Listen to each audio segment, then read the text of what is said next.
than anyone else. Right. So I'll go CJ. Not too creative, but it stuck. I love that. Where did Glitter Explosion come from? Or that's just how you entered into the world? I wish. That would be creative. My dad helped me come up with mine. Oh, that's so sweet. I actually love that for you. All right, well, we did get some excitement that we do need to talk about. STC Arena, we had some Rocket League, and oh boy, were there upsets. Big day one of Rocket League. We had probably the biggest upset we've had in the esports history. The world champs NRG from North America lost to TSM, a team from APAC. APAC is not a Rocket League region notoriously. That's their biggest win in the region's history. World champs going down. They lost 3-1 as well, so it didn't even go game 5. The world champs, they're out of form, and that's going to hurt them. That's rough. Yeah. Who else do we have from NA that's still in?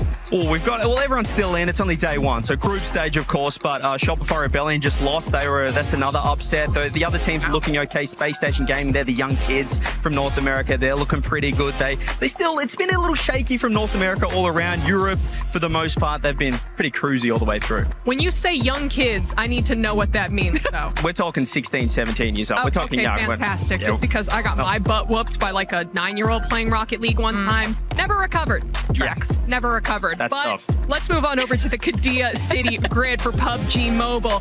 We had some survival stage action. Who survived? Great question, because 10 of them didn't. 10 keys were crushed. So only 6 made it through out of the 16 teams that played today. And it was a very close back and forth battle. Actually, in the final match, we had our 8th and 9th place teams finish 1st and 2nd to knock out Goat and Wolves from the top 6. It was a battle all day, back and forth. And honestly, one of the big things we were following was whether or not GK Esports and AGAL were going to make their way through. Both of them did not.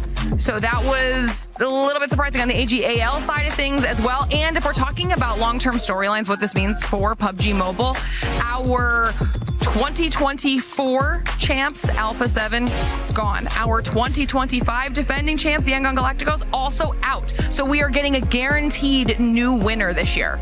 We love when we have new winners at EWC. But also to your point, AGAL, they got their points last week. They don't need to get more points this week, right? Right? It's not like we're tallying them all up at the end. I don't think that's what they want to hear. I think they want to make sure they get those points on the board. Absolutely. All right, well, we did have another game over at the Alliance Vault stage. Probably the most physically taxing esport of all. We got some chess. Yeah, and honestly, I went over there to watch a little bit. It was really cool. Not only was it packed, people were very excited to see, obviously, some of the big names on stage.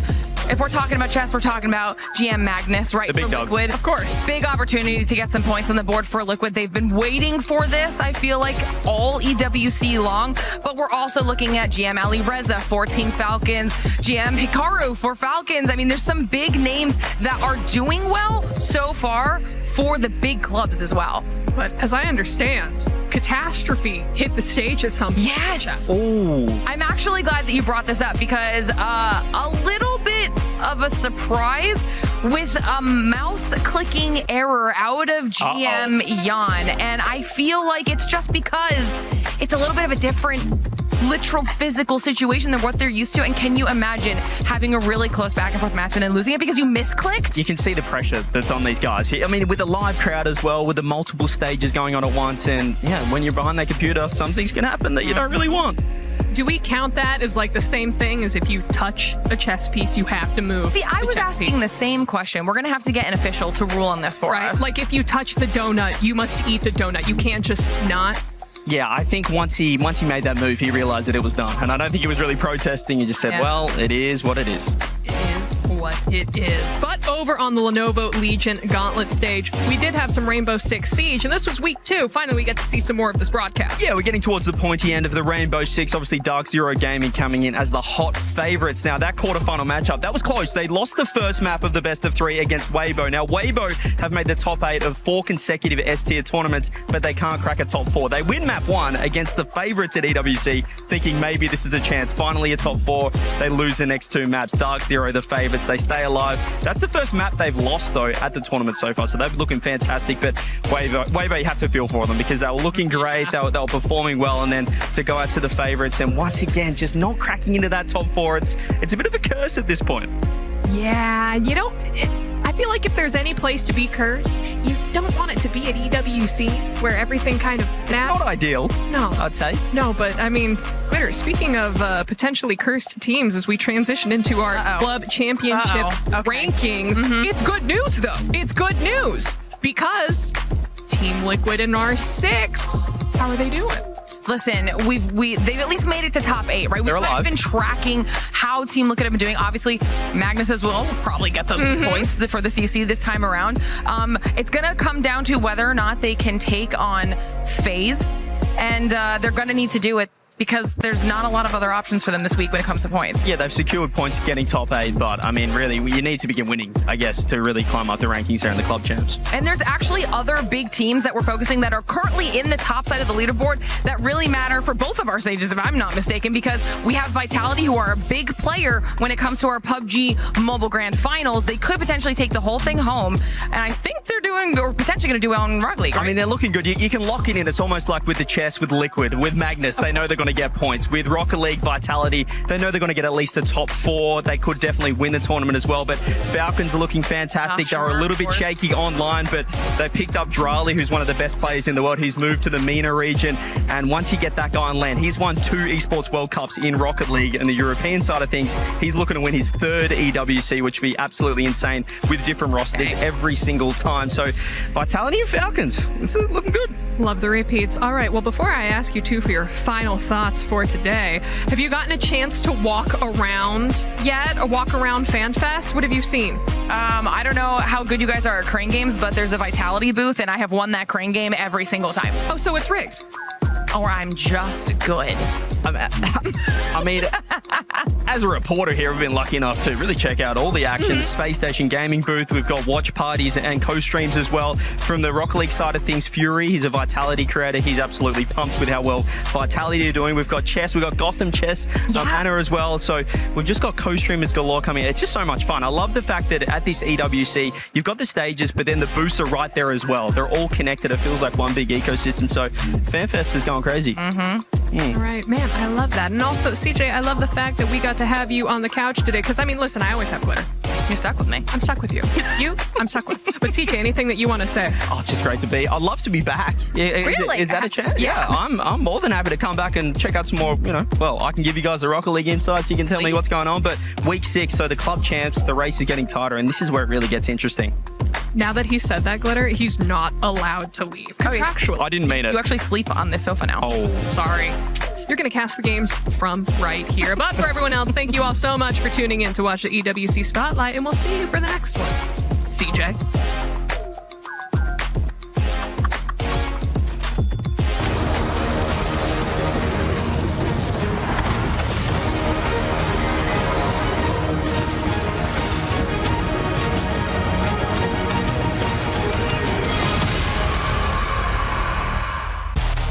Chess returns to the Esports World Cup, and this time the road to the trophy starts before the group stage even begins. 16 players will battle for the title in Paris, where reigning champion Magnus Carlsen returns to defend his crown against the very best in the world. Every game is played with 10 minutes and no increments. Every second counts, and if a match ends level, an Armageddon decider will determine who moves on. But first, 8 players enter the play-ins. Every match is played over 2 games, and only 2 players will survive to complete the final field. They will join 14 players who have already qualified through the Speed Chess Championship and the Champions Chess Tour leaderboard, including defending champion Magnus Carlsen. Then comes the group stage. The 16 players will be split into 2 groups of 8, each competing in a double elimination bracket. Every match consists of 2 games, where every move can change the course of the tournament. Only the top 4 players from each group will reach the playoffs. From there is no second chance. The quarterfinals are played over 4 games per match. The semifinals raise the pressure with 6 games per match. And in the grand final, the 2 remaining players will fight for the title in a best-of-3 sets showdown. Get ready for a chess spectacle in the City of Love, where speed, nerve, and absolute determination will decide who rises to the top. All right, Damascus, it's Chess Week at EWC. We are stage hosting with the best of the best, all right? Now, I know you don't know chess all like that, but luckily, you got your friend, Hollywood Rob TV. I am 1,300 ELO on Chess.com. You're making the right face, okay? Me, Magnus Carlsen, Hikaru, if you want to get up to that level, then you have to listen to this right here. Now, to start things off, Damascus, lesson number 1. This is called the opening phase of the game, all right? Show me which move you will make here. You want to control the center. You want to control the center. White to move. White always move. Control the center. Yeah, I want to maybe move the... You want to move? I think you wanted to move off of your chair and give me 5 push-ups, brother. Huh? What was that? What's the control the center. No side. Yeah. Opening. Control? Yeah. I don't know if that was 5 either, but I'm gonna let it rock. Okay, now. Teach me more. All right, Rob. that is important. Okay. Bam, bam. White to move. It's called fool's mate. White to move. Come on. What you got, brother? Yeah, I believe in you. Yeah, you ready? It's chess week, baby. Yeah, so I can attack So you can attack. the knight, yeah. Yeah. I want you to go ahead and attack that floor again and give me 10 minutes of planks. Are you kidding me, brother? It's called fool's mate. We're gonna change the name to Damascus mate. That's What's a what we're fool's gonna do. mate, bro? We're gonna change the name to Damascus mate, because clearly you the fool in this situation, huh? It's chess week. You're gonna embarrass yourself in front of Magnus Carlsen, in front of all these people watching from home. Come on, don't you want to be like me and Magnus and Hikaru? What's Magnus's rating anyway? Magnus's rating is 100 push-ups. That's what it is. 100 push-ups asking me silly questions like that. All right. Magnus Carlsen, Rob TV, 1300. Each test is day 3. I'll get there one day. Let's get it.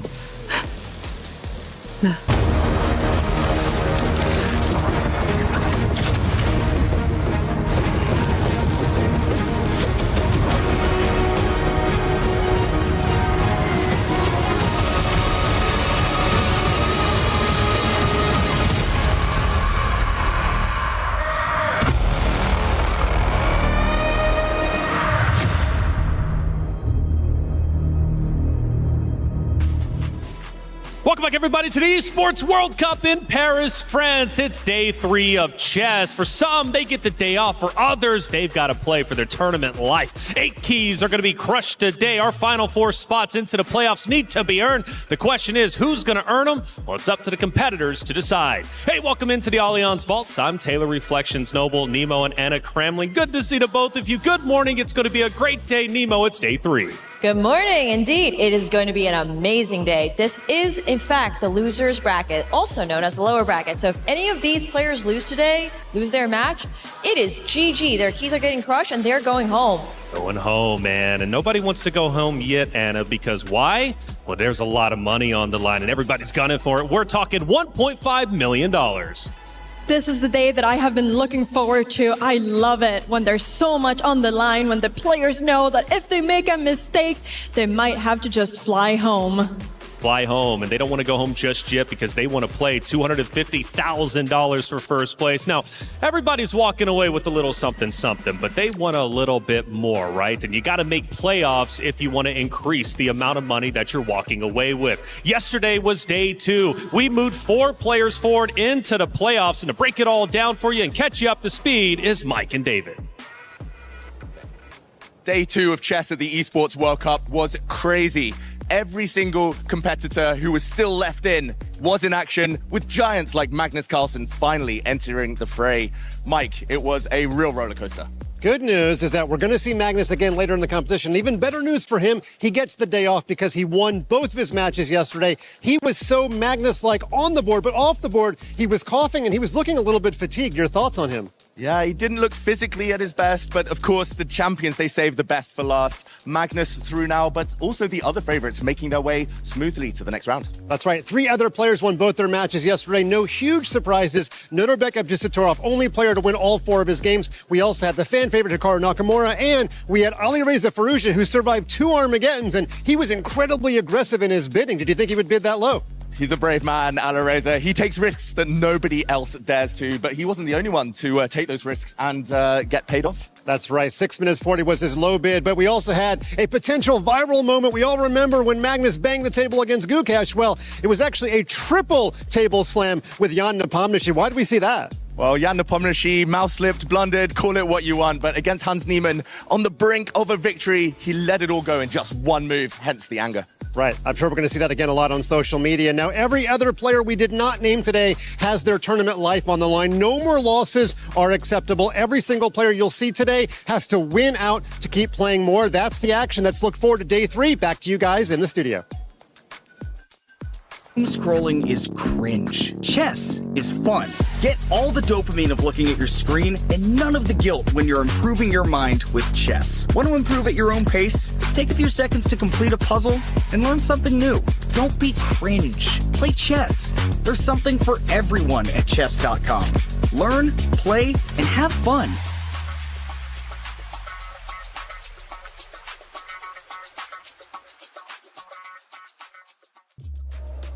Thank you, Mike and David, for the recap. Yeah, Nemo, the emotions were sky high yesterday. The matches were incredibly tough. And for some tables, they got to look out because they got banged upon. It wasn't a nice sight, but you know what? It is the highest pressure, right? Being on the stage, in front of the lights, in front of the audience, sometimes the pressure does get to you. Absolutely. I mean, look, we're all competitive here. I feel like we understand that sometimes emotions can definitely run a little hot, especially when it's something so crazy. I don't know if it was a misclick or if he maybe just miscalculated, but it was very unfortunate for Jan. However, we're going to see him later play against Andrei Esipenko, so it's not over for him yet. He still has a shot. He does need to win 2 matches in order to move on. That's right. Yeah, for those on the bottom, some have to win 2, some have to win 1. We'll catch you up to speed with the schedule in just a little bit. But did you know we have 2 streams? This is just Stream A, but Stream B has been breaking down the action all tournament long, all the days, and they've been crushing it. Let's check in with Stream B with John and Zach. Bonjour, welcome back to day 2 of the group stages here at the Esports World Cup. There was lots of action on and off the board yesterday, but today we are focusing mainly on the lower bracket. Yes, Johns, the big names are through. Magnus Carlsen, Hikaru Nakamura, Alireza Firouzja, and Nordabek Abdusattorov have all made it through. Now, from a club championship point of view, Team Falcons have 2 players through, which is critical, and AGAL are still alive in the competition, courtesy of Denis Lazovic after he faced Hikaru yesterday. Yesterday graced us with an absolute bombshell of a match between Jan Nepomniachtchi and Hans Niemann. What about that Armageddon? It was insane. Possibly one of the standout moments of yesterday with the table slam, the mouse slip, it had everything. Today, though, we have some pretty exciting matches. Pranesh Benjamin Bok is on my radar. We've also got Wei Yi against Nihal Sarin, 2 of the heavy hitters from the tournament, some of the fastest players in the world, especially Nihal. So with elimination on the line, it's going to be very exciting to watch. Those 2 matches sound very interesting. How about Serrana against Sina Movahead? And we have Andrei Esipenko, who's playing Jan Nepomniachtchi as well.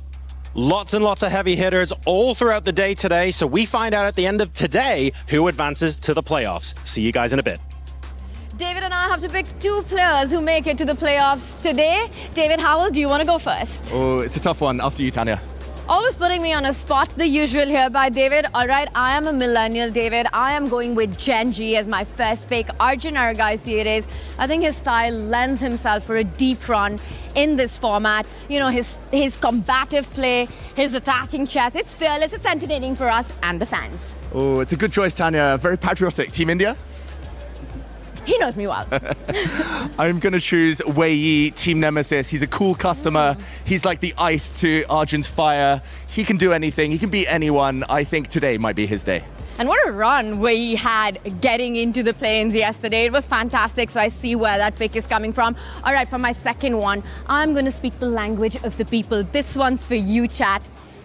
Any guesses? Well, I am going for Hans Niemann on this. You know, he's polarizing. He's got everything to prove, and he plays exactly like that. Love him or hate him, entertainment, drama guaranteed. It's Hans Niemann, and who doesn't love a bit of godlike chess? Yeah, the choice speaks for itself, Tanya. I think the world would love to see a Magnus versus Hans rematch. I'm going to go for Denis Lazovic, one of the youngest players. I think today's going to be his day. It's going to be exciting to watch. Well, 8 keys will get crushed. 4 players will make it through to the playoffs. Action starts now.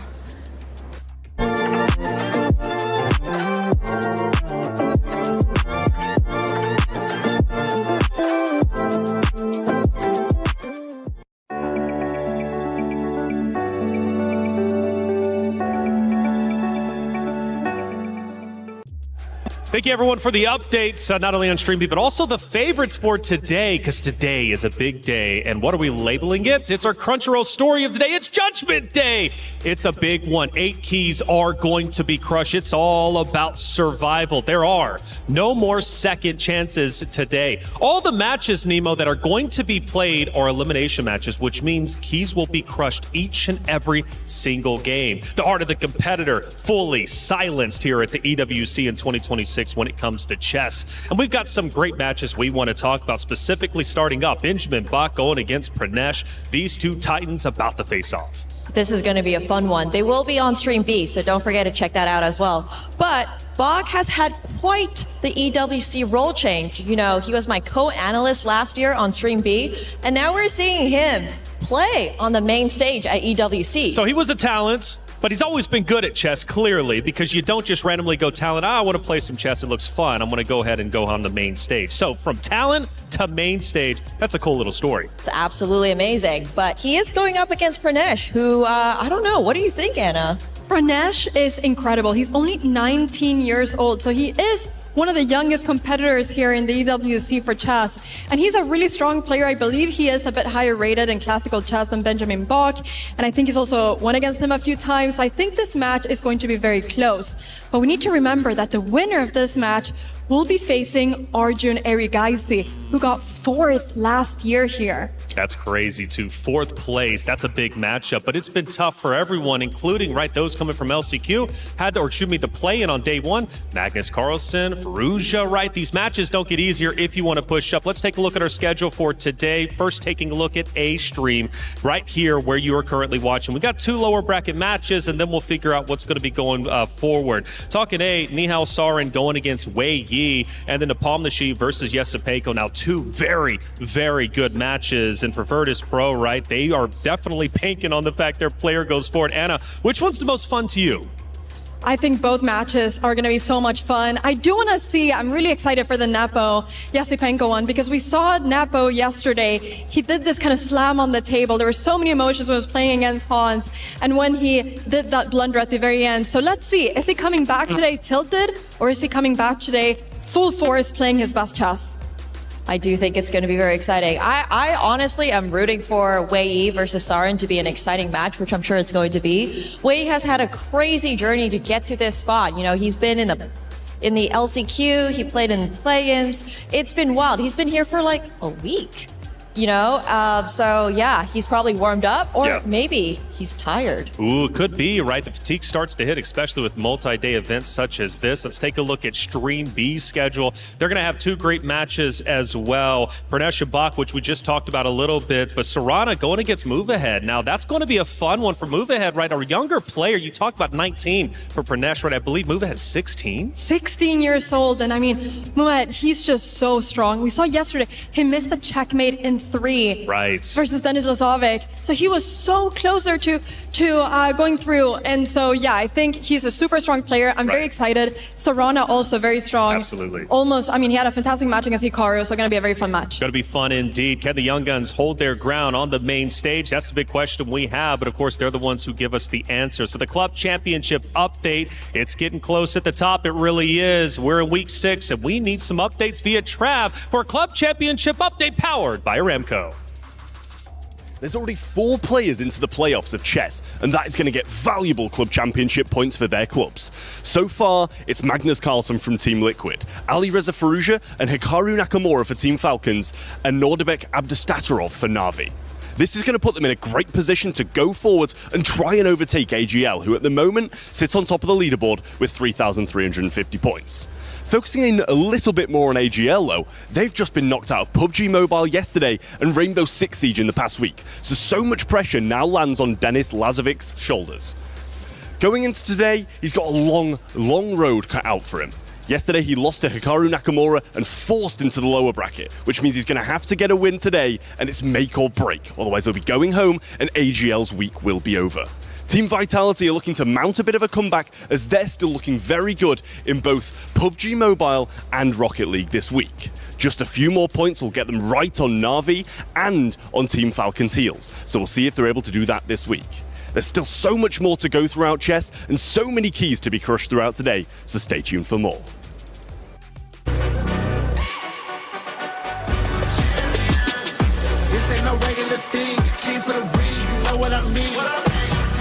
game of the lights. Better get right, champion.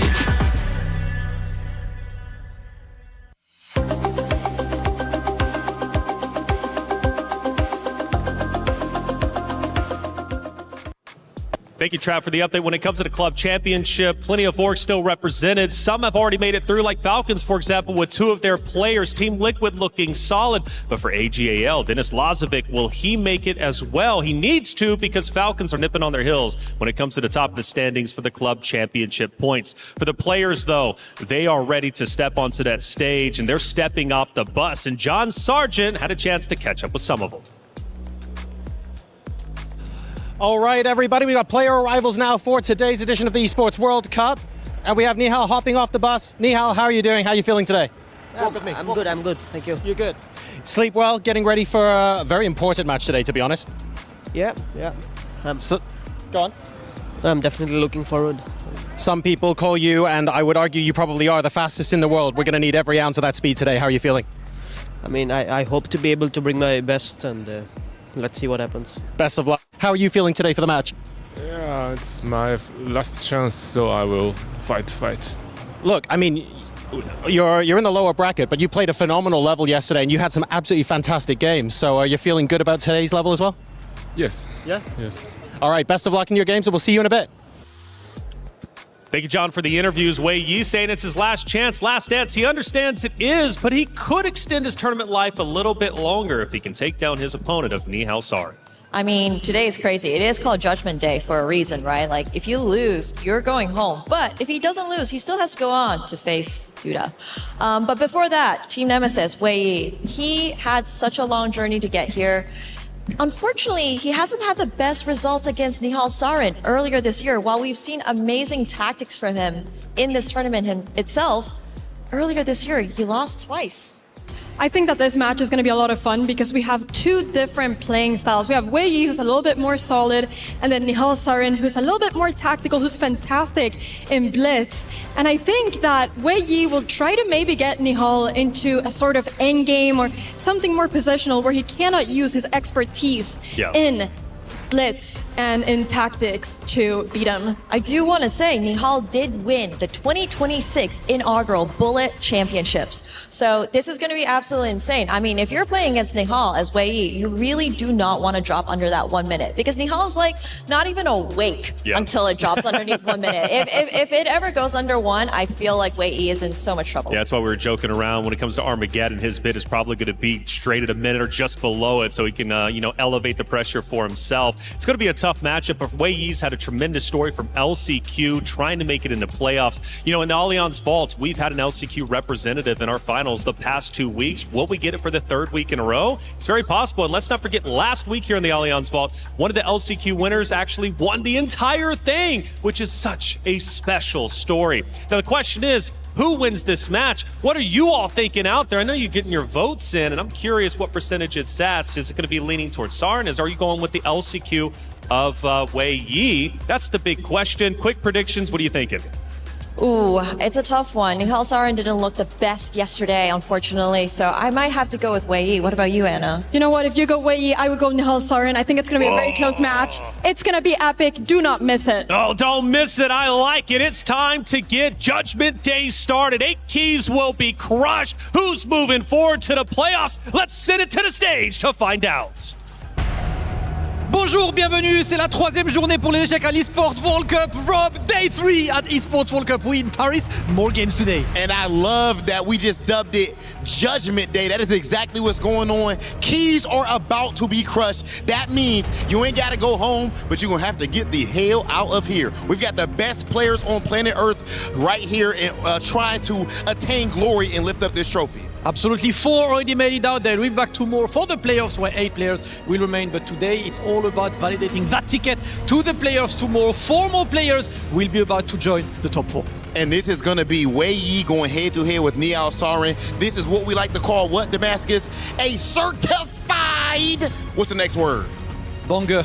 Come on, man. A certified Banger in French. banger. Yes. Ladies and gentlemen, it's extremely tough to call. You see the players behind us already, and I'm not going to lie to you, I wouldn't want to be in their position. The nerves have to be insane. I'm going to be looking at that heart rate monitor. Absolutely. The mission is pretty simple for these two. They need to win 2 matches to be able to access tomorrow's top 8. But right now, this match, the players are already behind us. This match is tournament life on the line, Rob. All right, ladies and gentlemen, it is about that time. Someone has to go. There's no excuses. This is as close to a meritocracy as you're going to get. Are you strong enough or not? It's about that time. Let's get started with Judgment Day. It's going to be Nihal versus Wei Yi.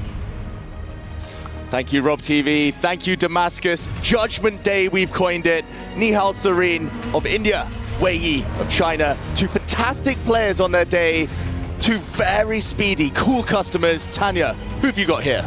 It's a tough pick, David Howell, that's for sure. No second chances today, and Team Nemesis comes in with Wei Yi's precision and calculation. For Seoul Esports Gaming, it's Nihal Sarin's speed and instincts. These are 2 players who rarely reveal emotions. One of them is going to feel the full pressure of elimination today. Exactly, last chance saloon. You cannot afford any errors. You need to be accurate, you need to be fast, and you need to take your chances when they come. We see the match prediction results. 68% in the favor of Wei Yi. That feels high. It feels like it's going to be an extremely close encounter. Maybe just one move could decide it. Absolutely, and maybe that move will not be on the board, but what happens on the clock? It's going to be absolutely critical for Wei Yi to make sure that he maintains the position to be the decisive narrative and not the clock become the dominant factor.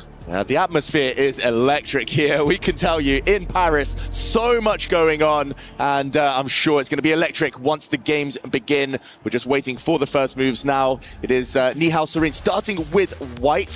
What approach are you expecting from him? He looks calm, almost meditative, Tanya. Almost looks like he's had a sleepless night, David Howell. I mean, everything that happened yesterday as well. Both these players know one loss, and it's goodbye Paris. For Nihal, it's going to be about controlled complexity in this one, not chaos for the sake of it, not just gambling away the position. He has to make sure it's a long game and then try to capitalize in those final few minutes. There's a reason he's called the Flash. Oh, and the Flash, just in a flash here, he plays the London system, an infamous opening. It's now the Jabava London system with White's Knight coming out, a Bishop coming out too, and yeah, there we go. The first big threat of the game, White's Knight jumping out, hitting a pawn. That was defended, but Black's Knight now stuck at the edge of the board. Quick moves from both players, Tanya. This is regarded as a quite testing opening, not too much mainline theory, nothing too forcing. But already Nihal has set out his stall. We're in Paris, but the London is on the board. Now, traditionally, this opening was considered quite a strategic one. But I think the approach that Nihal has taken with bringing the knight forward, the bishop out, the Jabava variation of it, guarantees excitement early on. We already see Black's knight jumping forward for Wei Yi, taking control of that central square. You can't let that piece stay there for too long. Find a way to challenge it. Exactly, and that will likely happen, whether it's a white knight that challenges that black knight in the center, whether it's a bishop. Nihal will try to remove it from the board in the next few moves. Don't they know we're in Paris? This is not the London. Wrong city, guys. Exactly. Why play the London system here in France? But okay, the bishop steps out instead. White is getting ready to castle Nihal Sarin. Big question though, what happens if black kicks out his knight from the b5 square? I'm expecting a pawn to hit that knight. Ask a big question. There we go. The knight goes back to the edge of the board. But maybe some checks available to the black queen now. Well, the white king is still in the center, so this is the moment if you want to create those activities, that initiative against it. You could come out with a check. You could also start targeting the b2 pawn with your queen. Just make sure Nihal doesn't get enough time to get the king to safety. Yeah, Wei Yi with black. Maybe a small initiative for him. The eval bar shows for the first time that black might have a small advantage. That shows things could flow, things could change. I think if white gets one more move, castles, that could very well be reversed. Tanya, this might be the moment for Wei Yi to wake up and go for it. It feels like that, right? You've completed your development for the most part. Your king is safe. You've got that one move opportunity right now. I'm expecting the black queen to choose one of the two squares. It does go for a threat against that b2 pawn. So for now, Nihal cannot get his king to safety. He needs to spend one more move defending it. And I think meanwhile for Wei Yi, he has to find a way to strike in the center with either the c pawn moving forward or the e pawn. Exactly. Long term, black will try and push some pawns to try and knock white off balance. In the meantime, the white queen defends that pawn, and Tanya, I'm expecting, as you say, to try and lengthen the diagonal of black's sleeping giant. The dark square bishop is fianchettoed on a nice diagonal. It would be great to open that up. First, more developing moves from both sides. From both sides, but I have to say it feels less harmonious for Nihal currently with the knight at the edge of the board. The rook hasn't made a single move. The queen coming in the way from connecting the two rooks for white on that home rank right now. Meanwhile, Wei making his intentions clear. C5 is landing with the rook lined up against the white queen. Yeah, that one is not subtle. He is pretty much declaring his intentions next move, but very hard to stop. Almost a pre-move here for black to push that c-pawn forward, open up the rook that's just moved. Any rook that stares down your queen, you feel a bit uncomfortable, right? The white queen really misplaced, passive, defending just a mere pawn. He tries to build the solid London system pawn structure here, Nihal Sarin, but it feels like the opening has gone wrong for white. The one good news for white, a case to be made, is the time situation that we have. Just a few extra seconds. At least he's keeping the speed going right now. But David, completely agree. How is the queen getting out of the way? How is the white knight coming into the game? And look at that. We were talking about one central break. Wei Yi is saying, I'm going to keep my options flexible right now. We might even see the f-pawn move one step ahead, the e-pawn landing at the center. And this is Wei Yi just asking questions. The ball is in your court, Nihal. How do you improve your position? Yeah, very flexible. Wei Yi doesn't want to commit to a set plan here. He wants to ask Nihal exactly what he's doing next before going for a certain plan. Just to show the point of this last move, as Tanya mentions, maybe a black pawn will land on f6 and support a central thrust in the center. Tanya, that looks tempting. Meanwhile, Nihal pushes on the other side of the board. He's clamping down on black's c5 pawn break. That's not allowed anymore. It might be the other one we'll see. You have to find a way to open those diagonals, open those lines if you're playing with the black pieces right now for Wei, a way into white's camp right now. And he instead just again delays that development, delays that break at the center. He reroutes his knight towards the center of the board. Also makes a lot of sense. That knight will hit the white bishop. Exactly, the knight might come for the bishop. The black pawn now released as well. Knight off the edge of the board is a good thing, but you can also start to chip away, erode the white pawn structure. Just as an aside here, it was actually the best move to sacrifice to blow open the position, according to the computer, but not found. The game goes on. And that's a tough one to find. You know, you're giving up your pawn. There are two ways to capture it, so fully understandable, because here it's not about being objectively the best, but practically the best, keeping the clock under control as well. And Wei Yi, once again, taking those fast decisions. He's the one who's up ahead on the clock now. The knight comes back, a5 a threat, knight e6 a threat on the board. Nihal Sarin needs to still find a plan. And there we go. Better late than never. He decides to remove black's best minor piece. We talked about how strong that black knight was on e4 in the center. That will be traded off.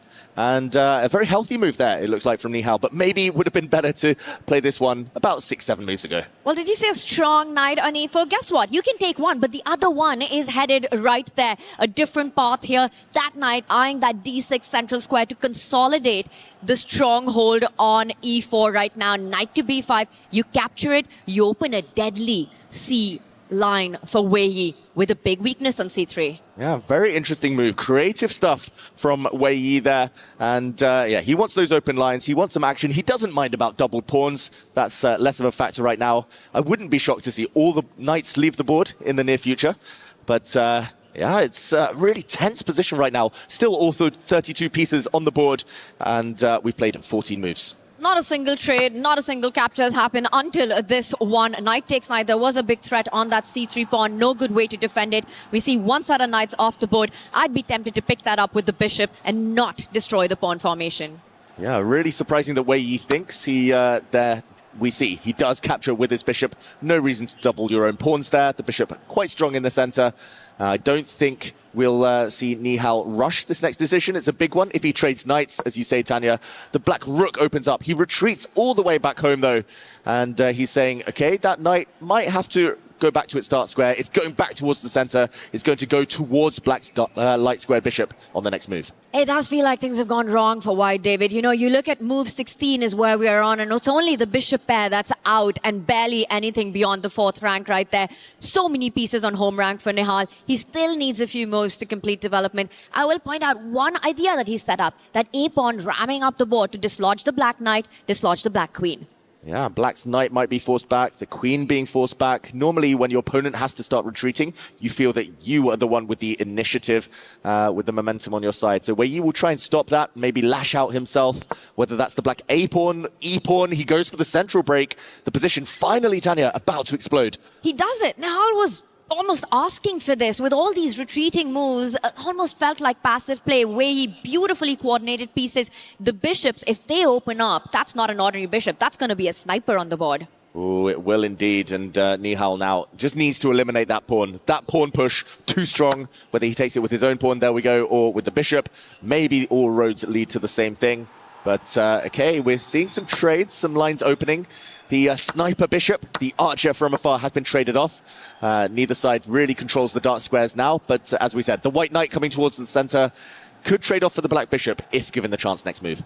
And I'm also going to point out for Wei Yi, there is another break that Nihal always has to watch out for. The C-pawn moving forward, something we've been advocating for a while, is always in the air for now. Wei Yi consolidates the center further, brings his knight back. If there's a trade of bishop, he will take that square with his knight. The rook beautifully placed as well for a rook lift, eyeing the king side. Still looking really healthy for Wei Yi. Still very healthy. Evaluation bar says 0.0. Frustrating. It says it's totally level, but the position does have some imbalances. Tanya, who are you picking right now if you had to decide with the board clock situation?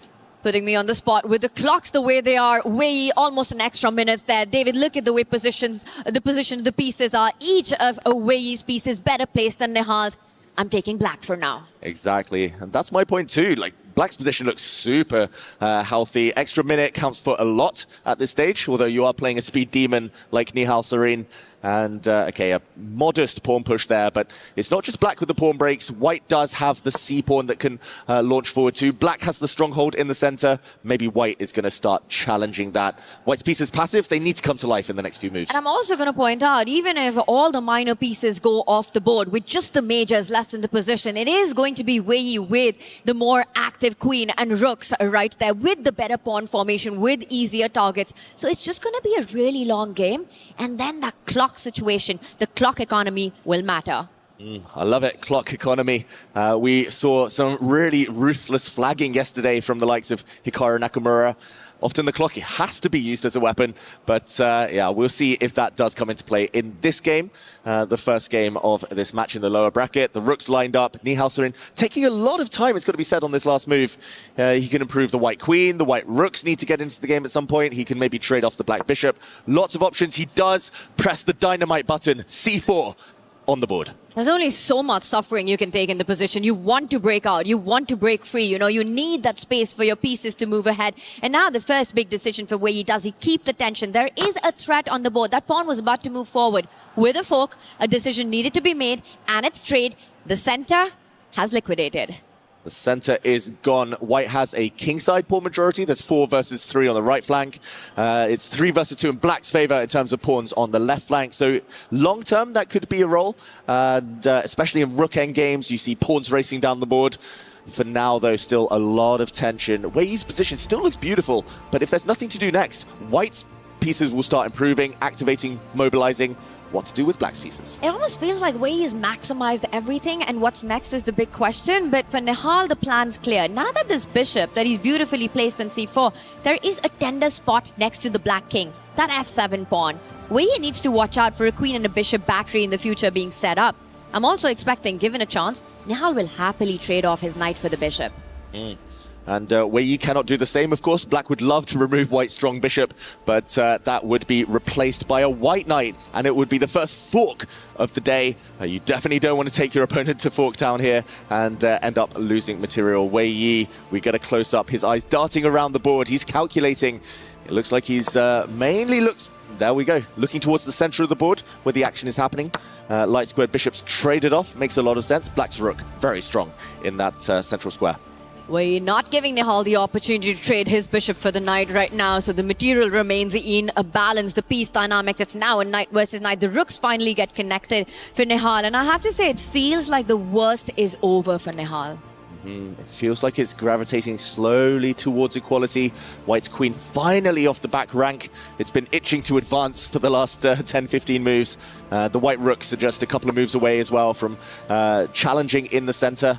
Wei Yi still wants to make the most of his slightly more active pieces, so he chips away at White's pawn structure. But I think you're already looking to the future, Tanya, and you're seeing more exchanges, a bit more safety for Nihal, and clocks a level as well. And more pieces coming off the board really soon. But the first decision, whose terms do you trade on in this position? Is White going to capture the pawn that's just moved forward, or will he allow Wei Yi to be the one to take by lining up the rook against the black queen currently? White knight also needs to find itself in more active squares. It's the latter choice by Nihal. He does bring the rook in. We see a trade, 1 versus 2, but that pawn that Nihal has, it does stop Wei Yi's pawns from moving up the board. Yeah, pros and cons. It stops black from advancing, but it is an isolated pawn. Could become a bit weak later. That's what Wei Yi will be hoping for.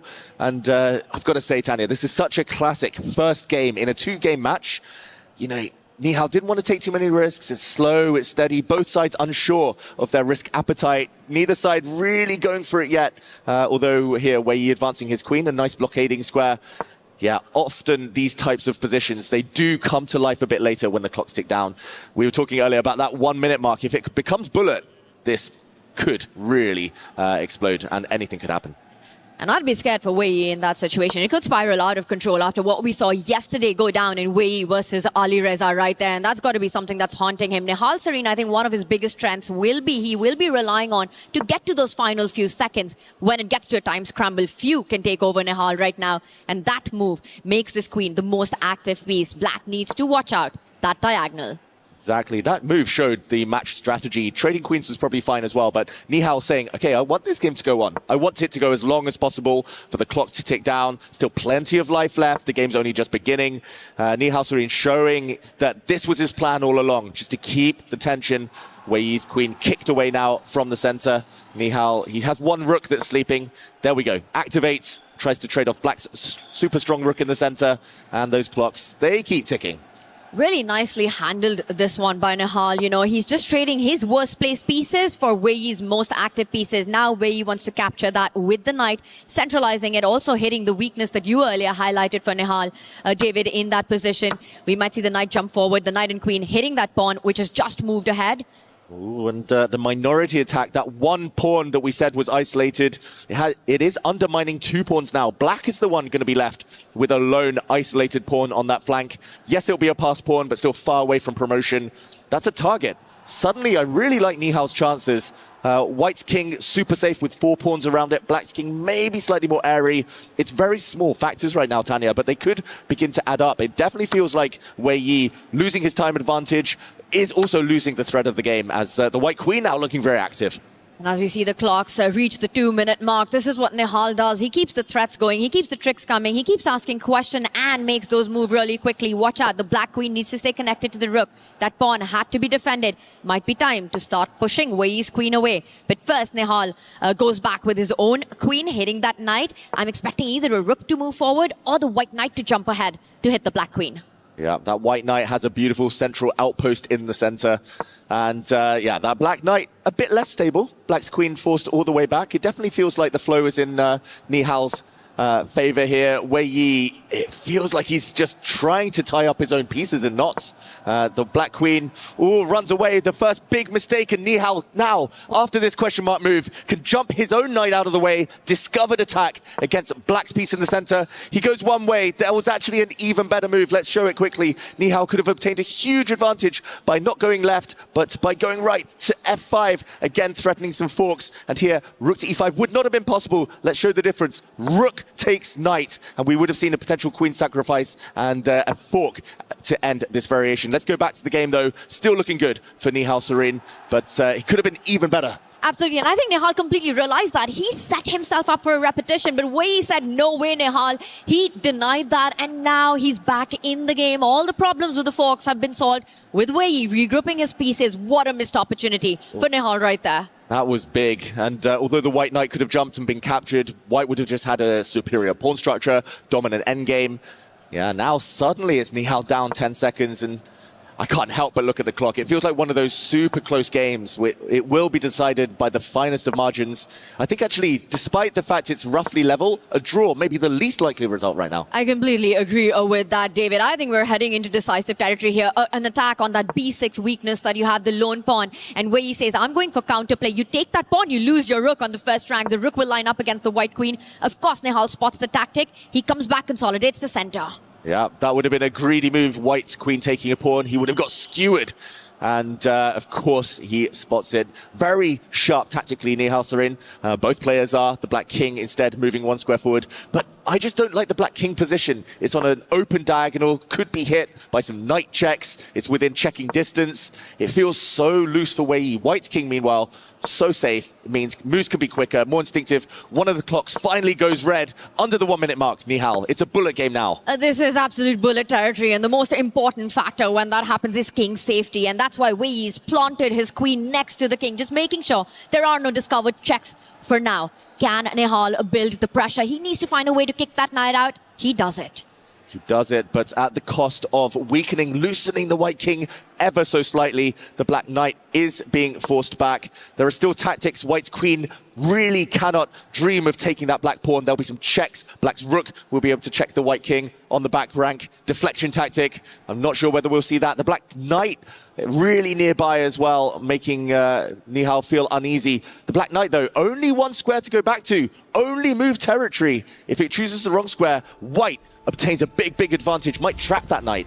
He does it, he goes the wrong way, and Nihal does not pause. He could have won that knight in one move by pushing his pawn, but instead he gets greedy at the wrong moment. Oh, we're seeing the mistakes creep into both players and their moves now. That knight would have been trapped by pawn to g4, but white now still with a big advantage. Nihal, extra pawn, more centralization. The black king lined up on the diagonal, Wei Yi in big trouble, but with 10 extra seconds, Tanya. And Nihal with 20 seconds on the clock, and he can watch this, or are we heading for more blunders in this game? The queen and the knight lined up against the white black king right now.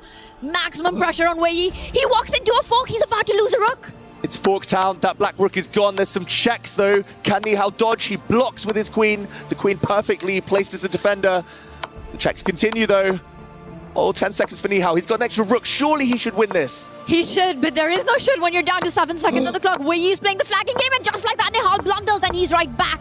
Not enough pawns in the position, not enough time on the clock. It's 5 seconds for Nihal Sarin. And now Nihal Sarin cannot win. He only has a knight. You cannot deliver checkmate, but just in time. 5 seconds left. It's a draw. What an absolutely insane finish. That was a roller coaster of the game, and you could see it on Nihal Sarin at the end, the disappointment of it all from a completely winning game. And this is what the clock does to you in this format. Oh, we talked about how Nihal uses the clock as a weapon, so speedy, a bullet champion. But in the end, it was the clock that held him back. That was a tough position. He should really have won with an extra rook. I think ordinarily he would be taking that game home, but Wei Yi, credit to him for finding counterplay, finding resources, and not making it easy. He played the board, he played the clock, he set up the tricks, and it all paid off in the end. The final game between these two players. If it's a draw, we'll have an Armageddon. If it's decisive, one of them will go through one key, will get crushed. Oh, yeah, no room for further error. That was such a nervy game. We said it. It looked like such a cagey encounter. Neither side really doing too much for the first 8-9 minutes. It felt like they were just waiting for the clocks to tick down. But wow, what an explosion it was. That was a tactical minefield, and ultimately both players surviving, but barely. It felt like for the first 9 minutes, we had a completely different gameplay, and that last bullet territory, we were watching something from a different planet right there. Both players barely taking a second to make their move. Wei Yi so calm, so controlled in his approach, and I think that's one of his biggest assets. For Nihal Sarin, he has to let go of everything that's happened in that game one and do the same and a little bit more in this game two. Exactly, same but slightly quicker for Nihal. That's going to be his attempt, his strategy for the next game. If he just had 5-10 seconds extra on his clock, he would have won. For Wei Yi, the chess side of it, the middle game didn't quite go according to plan, got slightly outplayed, so maybe he'll be trying to play a bit more on the front foot as the game kicks off. Wei Yi also opening with his queen's pawn. We see a queen's gambit, no London system this time. Not at all an interesting approach by Nihal. The first three moves made by the pawn, keeping things flexible, taking away some development squares for the bishop. Landing on f4 now. We see a quick trade that's about to happen in the position. Yeah, I said no London system. The white bishop then came out to f4 immediately, got traded off. But yeah, this is still relatively well-known territory of the Queen's Gambit declined. And Nihal here with black looking very, very solid. Wei Yi with white delaying castling, interestingly, keeping all of his options open here as the black queen steps back. And Nihal, that looks like a slightly tentative move, still needs to get developed on that queenside flank. He does, and he did exactly that in game one, just delaying his development, and it got him into a bit of pressure right out of the opening. Wei Yi trying to find the way to do exactly that same narrative that we saw earlier. Is this the moment that we see a trade at the center? Will he bring his bishop out? Very often for white, you want to delay the development of the light squared bishop before there's a decision between those two central pawns. Exactly. If you bring out your bishop too early, there might be a trade. You have to move the bishop a second time. You lose a tempo. And although maybe one move here, one move there, doesn't matter that much, it's still frustrating to have kind of lost a move. So now if black trades off the pawn on c4 on white's terms, the bishop comes out in one sweeping movement and white gets castled quicker. So useful move with the queen. I'm expecting black to try not to capture yet. Although, yeah, lots of choice here for Nihal Serene. Slightly surprised with this early thing that Nihal has gone into an opening that he should be very well prepared when he makes all these pawn moves. Now he's looking for more space on that left flank, looking for ways that when he does capture that c4 pawn, the b pawn will move 2 steps forward with momentum. Exactly. Now he's saying to Wei Yi, please break the tension, do it on my terms. I think we will likely see a capture. There are many strategies where you could step forward with the white c-pawn. You could wait a little bit longer, but you don't want to wait too long. And especially while the white king is still planted on its home square.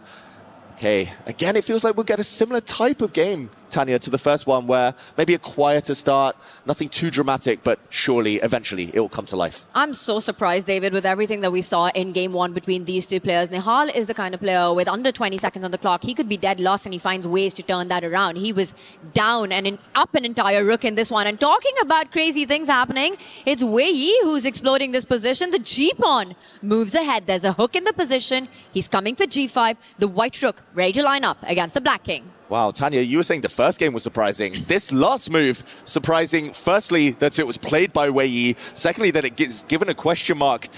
That is a typical type of move in some of these structures, especially when a king has committed itself and white's king a bit more flexible. But here, white's king is never going to the queen's side. That's stuck in the center. That option is gone. Black hasn't done that much wrong, but I guess there is a hook, and oh, I think the acid test is either trying to take this pawn or doing something quick, active in the center. Flank attack, normally the antidote is a central strike. And this is the moment Nihal needs to decide on either of those two options. But David, I will say that this is typical, like you said, of this opening. I'll also say very typical of this time format. Even if objectively, even if the computer doesn't approve of it, these are the kind of questions you need to ask your opponent to force them to burn the clock, because that is a decisive factor, just posing these very complex troubles early on. Exactly, and now the whole point is if this pawn is captured by the black knight, then black's knight has lost control over the center, so white would be able to take back, and the game continues. Central pawn for flank pawn, white gets the open g-file to stare down at the black king as well. Makes a lot of sense, a bit scary, but if you don't take this pawn, it could be even scarier. Another option would be to trade off in the center, but most likely white will step forward, and a white knight combined with a queen, there's checkmating ideas, for now covered by the black knight, but still, this is what Wei Yi wants, and we have another move instead, that central strike, and it's pure chaos now on the board. I love it. Love to see this. Wei Yi is going on the right flank, and with his king in the center, Nihal's decided he wants all those open lines as possible, and now it's on Wei Yi. Does he capture a pawn? Which one is it going to be? Either ways, black gets activity against the white king, who reaches first to the party. Oh, who reaches first? Normally, I'm inclined to say the king in the center is the one that's less happy, but Wei Yi, it is his move. White has slightly better development. Both knights out. White's queen looking pretty decent. White is going to strike on that king side. Oh, Wei Yi, he took a massive risk with this pawn push. He's backing himself, maybe because he thought he got outplayed in the previous game, wants to do something a bit different here. But Tanya, this is such a high responsibility decision. If this backfires for Wei Yi and he gets punished, it's self-inflicted. Absolutely, and that's a very smart choice, a response by Nihal Serene right there, pushing the c-pawn, not going for the expected pawn trade or a pawn capture like you were earlier highlighting. And now Wei Yi's decision to take the c5 pawn. Nihal can capture either the g4 pawn or the c5 pawn, but he says, I'm not greedy like that. I just want my pieces into the game. He wants to start expanding the e pawn ahead, the d pawn ahead. Wow, that's such a calm move from Nihal, who closes his eyes there. He could have captured 3 different pawns. Pawn takes pawn, knight takes pawn, queen takes pawn. Could have done anything. He said none. He didn't want any of them developing his priority. But now, after this last move, Wei Yi is finally ready to pull that trigger, push the g-pawn forward, g for go, and the black king sweating. It really is. You're looking at all those options. It's time for Nihal to pick up one of the pawns in the center, get the pieces into the game.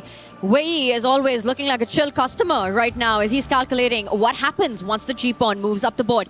Is Nihal going to capture with his queen, or will we see a pawn takes pawn? Oh, both of those must be at the top of his agenda. He needs to do something, Nihal. He's about to get attacked. He's also temporarily a pawn down with black. A bit of a shake of the head from him. Maybe regretting he hadn't clarified the tension just one move earlier. But his position should still be fine.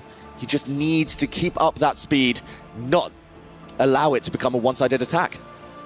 And it could very well become a one-sided attack. We're talking about the g-pawn moving forward for Wei Yi. He could reinforce that with the h-pawn moving ahead first, and that comes with that much more firepower once g5 does arrive. It is big pressure on Nihal Sarin, who's down by a minute on the clock. Yeah, it's very hard here for black. The worst placed piece is probably the black light squared bishop. That's often the case in the queen's gambit. Black's bishop still at home, still asleep. That blocks in a rook. And until you solve the problem of those 2 pieces, you're essentially fighting 1 or 2 of your army down. And right now, Wei Yi's activated almost everything. White's bishop is about to come to life as well. It definitely feels like this is the first critical position Nihal needs to come up with something clever. Critical on the board and in his mind as well, because he's got to be kicking himself with what a let go of an opportunity it was in round 1, and he finds himself in big trouble under big pressure on that G line right out of the opening in game 2. Yeah, he should be 1 point up on kind of 1 foot in that next round, but instead it's level footing. He could be about to be leaving Paris if Nihal doesn't speed up, doesn't find a good move here. Maybe the most logical would be to trade off those pawns. There's been too much tension. Too much has been kind of hanging in the air there, especially lower on time now, Nihal, by 2 minutes. You need to clarify things, simplify things, make your next few moves easier, trade off pawns. Just decide. It has to be one of the white pawns on the c-file, those double pawns that's captured. He takes with the queen instead. That's fine too, but it took a bit too long. And how much of a problem is that going to be for Nihal? It was a critical moment with so much pressure on him right now. And for Wei Yi, will he go direct? Will he push the g-pawn? Or will he make it even more troublesome by first advancing the pawn next to it and then threatening a very deadly blow on that knight on the king's side? Nihal Sarin has to be calculating all of that because he is down by about 2 minutes on the clock as well. David, h4 or g5? One of these 2 moves is about to happen. Definitely, Tanya. Especially, he said G, why not say H as well? And the one move I'm not expecting is a trade of pawns in the center. That would just allow the black knight to recapture. Pieces would come off the board. That's not why he played G4. And there we go. He pushes 1 square further. He's all in on the attack. g5 and we live, and I'm expecting him to counter Nihal's idea. If he captures that pawn with his rook, he just makes sure that Nihal's pawn in the center is paralyzed. The X-rayed by the rook and g5, hitting that queen and also eyeballing the black king on the g-line. Makes a lot of sense there. Normally you would want to maybe take with the knight, but that would have given black a lot more options. This 5th rank, this lateral pin, really nice. Kind of freezes black somewhat. And here, how is Nihal going to continue his development? How's he going to wake up those sleeping black pieces? The queen vulnerable, so much on the to-do list, but so little time. We see there Wei Yi with 94.6% accuracy in a crazy position like this. Very impressive. Super impressive. He is one of the youngest players to ever break the 2700 barrier in the history of chess, known as the attacking prodigy of the game. And I think this is one of those masterpieces in the making if he's able to finish off this attack. For now, Wei Yi has given up the rights to castle for the rest of his game. That king is going to stay in the center. So if the attack doesn't come to fruition, that could be big problems for White's king. Castling is overrated anyway. Castling is so last year, out of fashion, out of vogue. But okay, the black queen goes back. That's not a pawn sacrifice. If White takes everything on the d5 square, captures a pawn, takes with his knight, at the end, the black knight would leap forward, come to b4 with a fork. The last thing White wants to do here is to open up black's bishop. So just to put this on the board, this is not a sacrifice. If there's a capture, yet another capture, this would be a huge mistake, a blunder, and at the end of the day, a fork. And we've seen forks in this in the first game, this would be something to avoid for Wei Yi. That explains his last move as well. Pawn to a3, covers the b4 square, no more knight jumps. That is full board awareness. It just felt like all the action was happening on the right flank and you're focusing on Nihal's king, you're focusing on how do I get my other rook on that G line, but no, that's not Wei Yi. He sees the entire board and pieces it together. He now puts pressure on that central d5 pawn. Notice how every move has come in with a threat. Exactly. That is really calm as well. Not just full board awareness, but to kind of play on one side, then take a timeout, play on the other side. To feel that you have that time as a luxury, it's, yeah, very impressive. And Nihal does take that time that he's been given to at least centralize his rook. It does feel like this is hanging in the balance. I do worry about the clock, just based on what we saw in the first game from Nihal Sarin, but for now, things are still under control. It's under control, and I do worry about Wei Yi's king. I will again point this out, that unless Wei Yi's attack on that right side, and I'm not really seeing the way forward here, how do you get to it? Because knights are a king's best friend. You've got a beautiful defender on f6, the queen close enough as well, keeping everything safe and intact. But meanwhile, Nihal's got plans of his own. The d-pawn's about to break through, the e-pawn's about to move forward, the bishop's about to come into the game. This is a 3-result game, David Howell, with draw being the least likely of it. Definitely. We said that earlier, draw was the least likely. Of course, it ended up being a draw after some real twists and turns. One side being up a rook, then suddenly the clock playing a factor. This one, I agree, a draw the least likely. We see a trade, finally, of pawns, but Nihal has timed it really, really well. Now rooks are about to leave the board, as we see here, and White essentially has gone all in on an attack that just hasn't really materialized. White's rook not coordinating with the rest of his pieces, and I'm expecting the white bishop now to come out, regain the pawn, restore the material balance, but there we'll see black advancing with gain of time, with tempo, pawn to b5, bang, the black bishop finally coming to life. It does, and that comes with a threat as well. The white knight will be on pre on f3, so 2 developing moves. The rook ready to line itself up against the queen.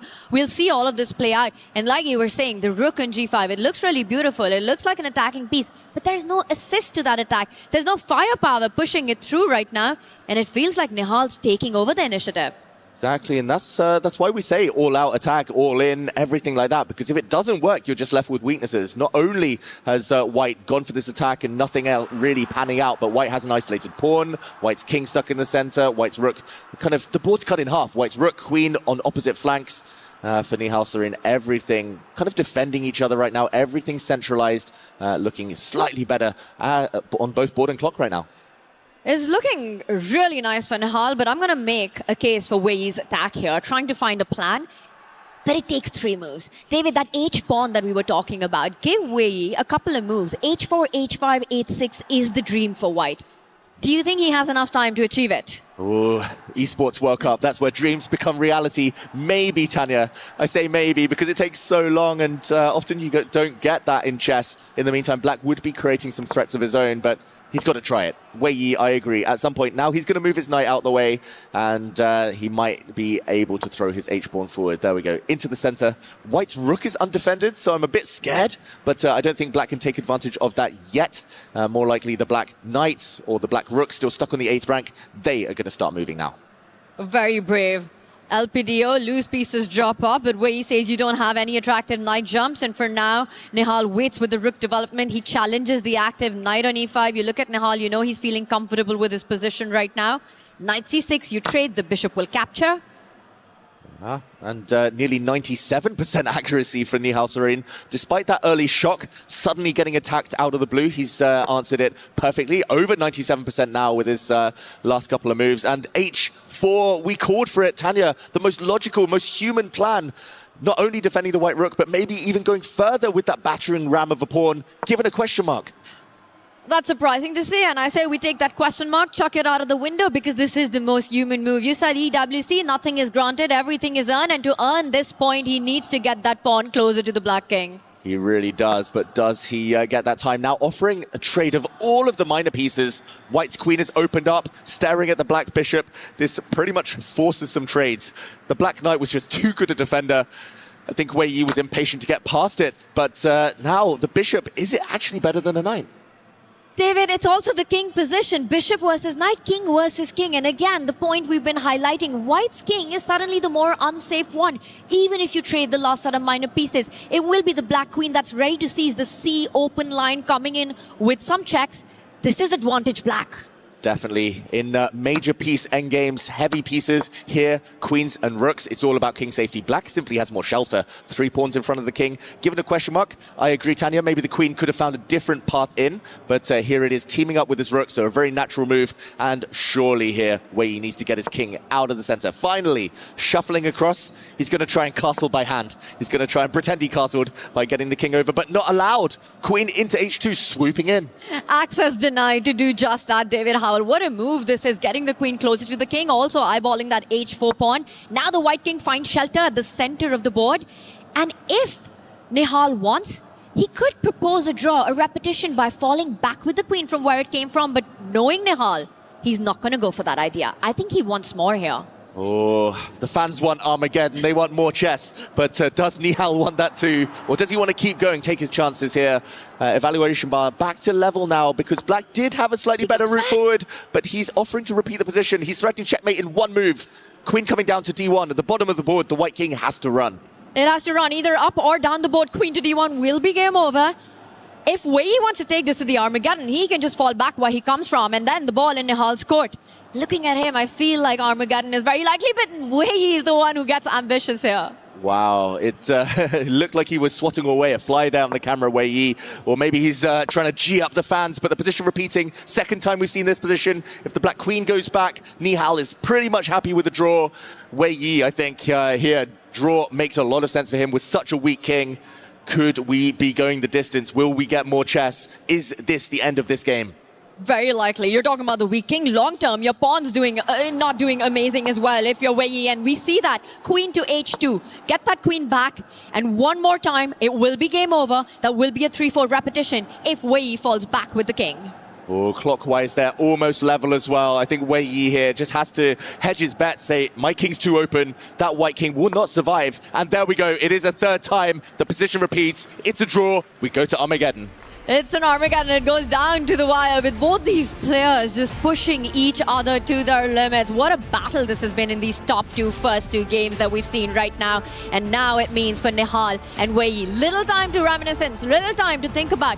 They need to give in their clock bids. Exactly, they're bidding for time now. The lowest bid will get the black pieces in the next game, will get draw odds. So 2 results, a win or a draw, would get them through.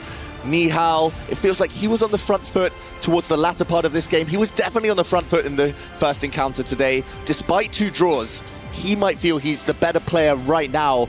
How risky does he go with his bid, Tanya? How low can you go is always the question with Armageddon. Anything below 7 minutes to get those black pieces is always a shocker for me, David. I'm expecting around a 7.5 to a 7.40 mark bid by Nihal, and similar for Wei Yi right now. You know, the funny part is for the first 2 games, both of us said draw is the least likely outcome, and that's the narrative the games took. So I'm not sure if our predictions mean anything at this point. Yeah, maybe that will make them braver and want the black pieces, want those draw odds. The fact that even crazy positions do seem to go towards a draw at 7.28. Wow. 7.28 from Nihal Serene. We'll get Wei Yi's bid in a second.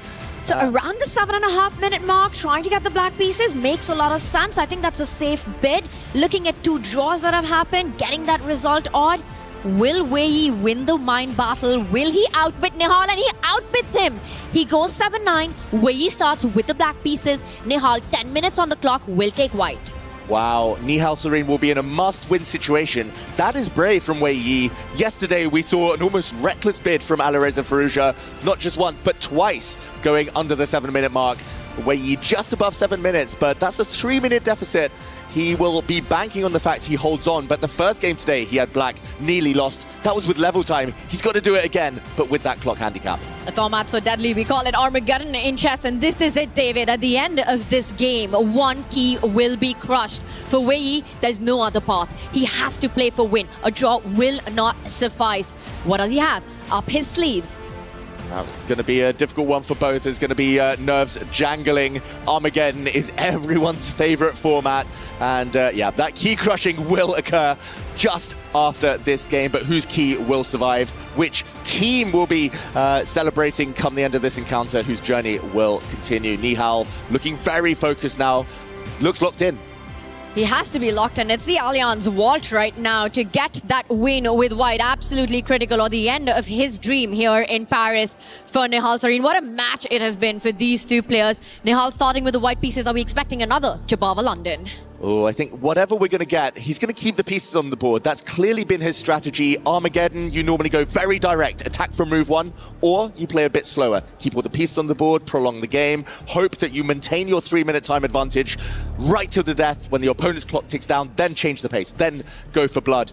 But yeah, I think it's the latter strategy. Nihal with that Jabava London, he kept a lot of pieces on for a long time. It was slow, it was steady, and he wanted his chances only later. I think, if not the Jabava London, something equally kind of along that vein, keeping the pieces on the board. This promises to be a thrilling battle. Now, one player who needs to be steady but not slow is Wei with 7 minutes and 9 seconds on the clock. David, that is so borderline of how low you can go for the black pieces right there. So speed, absolutely critical in the first 15 minutes. And it's go time. It's Armageddon.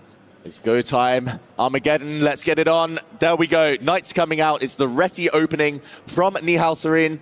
He simply keeps those pieces on as we predicted. He's going to get his king castled. And black now is also going to Fianchetto. This gives white a lot of options, Tanya, but I think this was something that maybe could have been predicted by Wei Yi, that Nihal is happy to go slightly offbeat, not direct here, not allowing Wei Yi to trade off all the pieces early. And eventually we will see a trade right now. I like that approach, David. Keep as many of them as possible. Get Wei Yi low on the clock before making critical decision. We see the first imbalance in the position with Nihal's central pawn moving forward, lined up against that black bishop. Be careful, jumps, but till that d5 pawn is tender, Nihal is safe. Exactly, and we'll see exactly what he has in store here. Bringing out the queen like this must be opening preparation. The speed with which Nihal Sarin is making his moves. He's definitely surprised Wei Yi here. Wei Yi spending a little bit more time than his opponent. That's not a good sign. Being surprised as black when you're already down on time, that is the worst case scenario. But the white queen is a target. Looks a bit clumsy. Black's bishop coming out to hit a pawn. White's knight stepping back. And you mentioned d5, Tanya. Black's central pawn under heavy fire right now. It really is, and it isn't comfortable to defend that with moving your e-pawn ahead. That could trap that bishop on the light square, which just came out for Wei Yi. Instead, he brings the queen out. He's eyeballing that pawn next to the white king. Some knight jumps, but it is a pawn sacrifice. It is a sacrifice. Black's compensation is that the pieces will come to nice squares, nice centralization. White's queen a bit offside. White's got multiple pieces still asleep on the back rank. So time, I guess he's trading off for this pawn sacrifice. But the acid test is surely to take it. Nihal, he can't really develop his pieces. White's dark squared, bishop stuck, rook stuck. You have to take the pawn, cling on and hope. Someone tell Nihal about piece development in openings. I mean, all 3 games, what we've seen, the narrative right out of the first 15 moves, multiple pieces on the home rank. Exactly. That's not how chess is supposed to be played, David Howell. That being said, the top players, they know the rules, so they also know when to break them. Nihal, definitely don't try it at home. That's the vibe of his chess today. Massive risk taken, really asking a lot of his own position and the resources, but he's now a pawn up. At least there's something to cling on to long term. Pressure's on Wei Yi on the clock, but also to justify that pawn sacrifice. One move that comes to mind, which has a very human approach, line up your rooks on the open lines. The C file I see the D file, which will come with a pin along that central line. Get that rook there. Again, clock's such an important factor here. Wei Yi dropping below the 6-minute mark. He brings the rook from the edge to D8, threatening the E-pawn moving forward. You pin it and you win it. So Nihal needs to watch out. Yeah, something about that white rook in the center, the fact that it's undefended, he has to kind of protect it now, he has to get pieces out, and yeah, he has to walk a tightrope, it feels like, Nihal Sarin. Put pressure on the pinned piece, as they say. That D-file, massive tension, and really awkward pin. What is he going to do to protect his rook? It's not a comfortable choice to make if you're Nihal Sarin right now. You can't fall back with the bishop. You can't move the other bishop to connect your 2 rooks because the B2 pawn, also soft in the position, will fall. With dire consequences, that one. Either you over-defend your bishop on D5, move that E-pawn ahead, or move the C-pawn ahead. Very tricky choice to make. Not that much time. And there we go, multi-purpose move. He blunts the black dark square bishop on the diagonal. The white queen now defends her rook in the center along another diagonal. Very, very healthy move, but black is so active. There might be tactics in the air. You're looking for them already. You're smelling tactics, and as does Wei Yi. He plants his bishop at the center, and that might look like a sacrifice, but it is a double X-slam. That's a brilliancy, the first of this game right now. And the idea is if that white was to capture the bishop, you lose your own key of the position. Pawn takes bishop, rook takes bishop. Lots of weaknesses around the white king, and that d4 pawn hanging as well. Exactly, and suddenly the white king is a bit airy. The squares around it that look very, very tasty for black's pieces. This is a beautiful severance tactic, cutting the connection between the white rook and its bishop. Not just that, but you're forcing the hand because black is also threatening a pawn with a check. Maybe Nihal's going to have to head into that variation, or maybe he's got something else up his sleeve. You said pawn with a check. I see a pawn with a check for Nihal Serene. He could go counter tactics in this position, and then it just blows up. And that's too much for me to handle right now, David. If bishop takes pawn and then you capture the bishop, what are we making of this complication? This is going through Nihal's mind right now. Definitely, and here black can recapture the pawn in the center. White will be a pawn up, but as we mentioned, with so many sleeping pieces on the first rank, black has definite compensation. Just looking into the future, this might be something we see, and it will be black on the attack to justify the pawn sacrifice. Nihal, burning his time advantage, needs to move fast. Wei Yi is a deep calculator. Nihal knows exactly when to calculate and when to go on autopilot. And I think this is those critical moments where you need to spend that extra minute. He goes for the more cautious approach. He blunts that bishop out. No bishop takes pawn for you, Wei Yi. He hits it. And is this the moment that you capture the bishop that would allow a pawn takes bishop at the center with a healthy pawn structure for white? I like this approach by Nihal. Yeah, safer. He was looking at the sharper lines, and we were looking at them too, and we were unsure. He's unsure too, so he keeps it nice and solid. This pawn push, he's hoping to erect a nice pawn wall in the center. A bit of a blockade created on the dark squares. I still like Wei Yi's chances, to be honest, especially because the white king, so many weaknesses, holes around it, but the immediate damage has been averted, and the clocks continue to tick. Nihal is keeping the game alive. 1.5 minutes up. There we go. Bishops off the board. Opposite color bishops now. But can Wei Yi create any attack at all? And that damage is eternal. With the light square bishop gone, nobody's fighting for those squares if you're Wei Yi's king right now. So many pieces offside, the other side of the board as well for white currently. And for Nihal, that is big problem. Wei Yi doubles down on the d-file. He's threatening a central break right now. The e-pawn moving 2 steps forward. You're pinning the d4 pawn next. Pressure on Nihal. Yeah, huge pressure. I wouldn't be surprised to see him over the next 2 or 3 moves kind of spend time, his kind of time in the bank here, invest it here and now, just to ensure survival. Because if you don't stop black's central pawn break, the e-pawn pushing forward, you might just get knocked out very quickly. All of black's pieces, this has been the theme of the day, Tanya, all of Wei Yi's pieces, active, centralized. Nihal, coordination minimal, and yes, he's a pawn up, but that's pretty much the only good thing we can say about white's position. Quality of pieces over quantity of pawns has been the name of the game today. And look at that, you're up a pawn, what do? I'm scared of your attack, I want the queens off the board. I'm expecting Wei Yi to deny that trade right now, keep the queens on, play for the light squares currently. Getting the queens off will only give Nihal more room to breathe. Oh, he does it. He does it. This is the match situation, the Armageddon, and the draw odds playing a role. I think Wei Yi, on any other day, if he needed to win, would have kept the queens on. That was probably a better move. But he knows a draw is enough, so he gets the queens off. He's trying to regain his pawn, win back the pawn in the middle of the board. And he feels he's taking less risk here. Makes some sense due to the match situation. Very professional approach by Wei Yi right there. Trailing the match, he would have never gone for this, but this Armageddon demands it. A draw with black means that Wei Yi continues his path at the EWC. Now Nihal expanding with that pawn. He wants to try to hit the knight. The rook on a1, hitting the pawn on a7, but Wei Yi's piece is beautifully placed to stop any potential threats. Yeah, all the light squares are covered right now. The light squares, if there's a blockade, you cannot bypass them. How are you ever going to win this game? If all the rooks come off, most likely a draw. Black doesn't rush to regain the pawn. A mysterious bishop move, hitting the white rook. That will likely be blocked by a pawn, and the bishop is going to go further back. I'm not exactly sure what he's trying to achieve here, Tanya, but at least he's trying to get some quick moves, and this was it! A discovered attack, the black rook suddenly on the 5th rank, hitting the white bishop. He got his own bishop out the way first, but this looks maybe a bit too flashy. And did he take enough time to calculate all of that? I do see the bar went up right after this decision, which means there are potential tactics in the position apart from obvious moves. Now, if Nihal picks up that bishop, that is exactly what Wei Yi's hoping for in this position.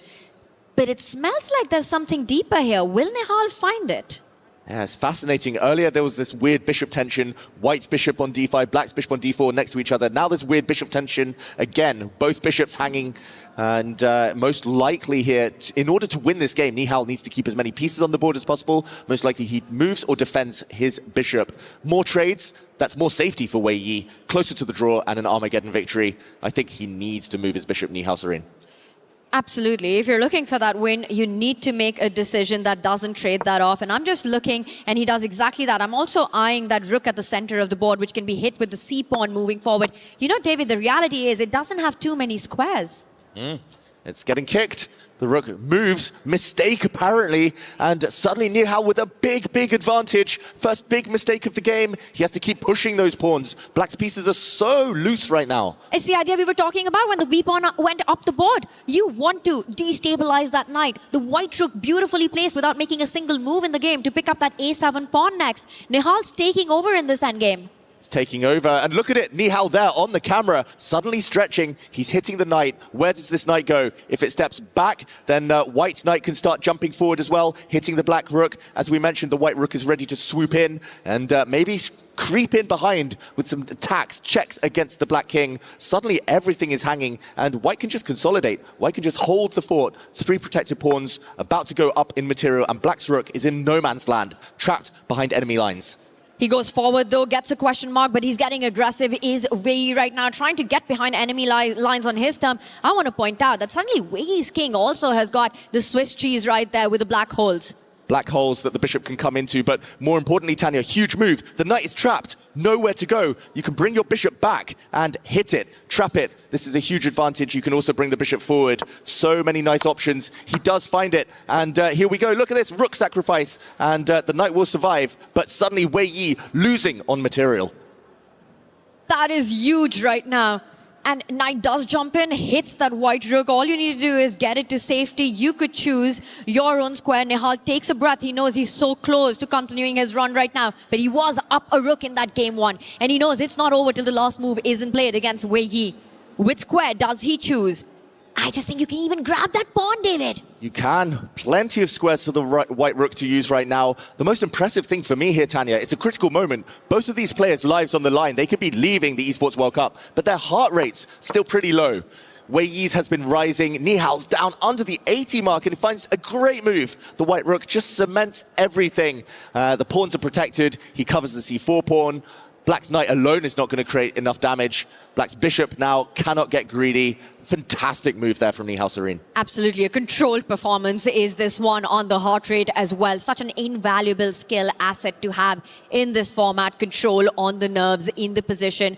The bishop denied any activity. Where is Wei Yi going to find it? You could start jumping with your knight, hitting the white rook at that center of the board, but that's just a one mover. As long as Wei Yi's rook remains in his half of the board, I don't see any problem for Nihal.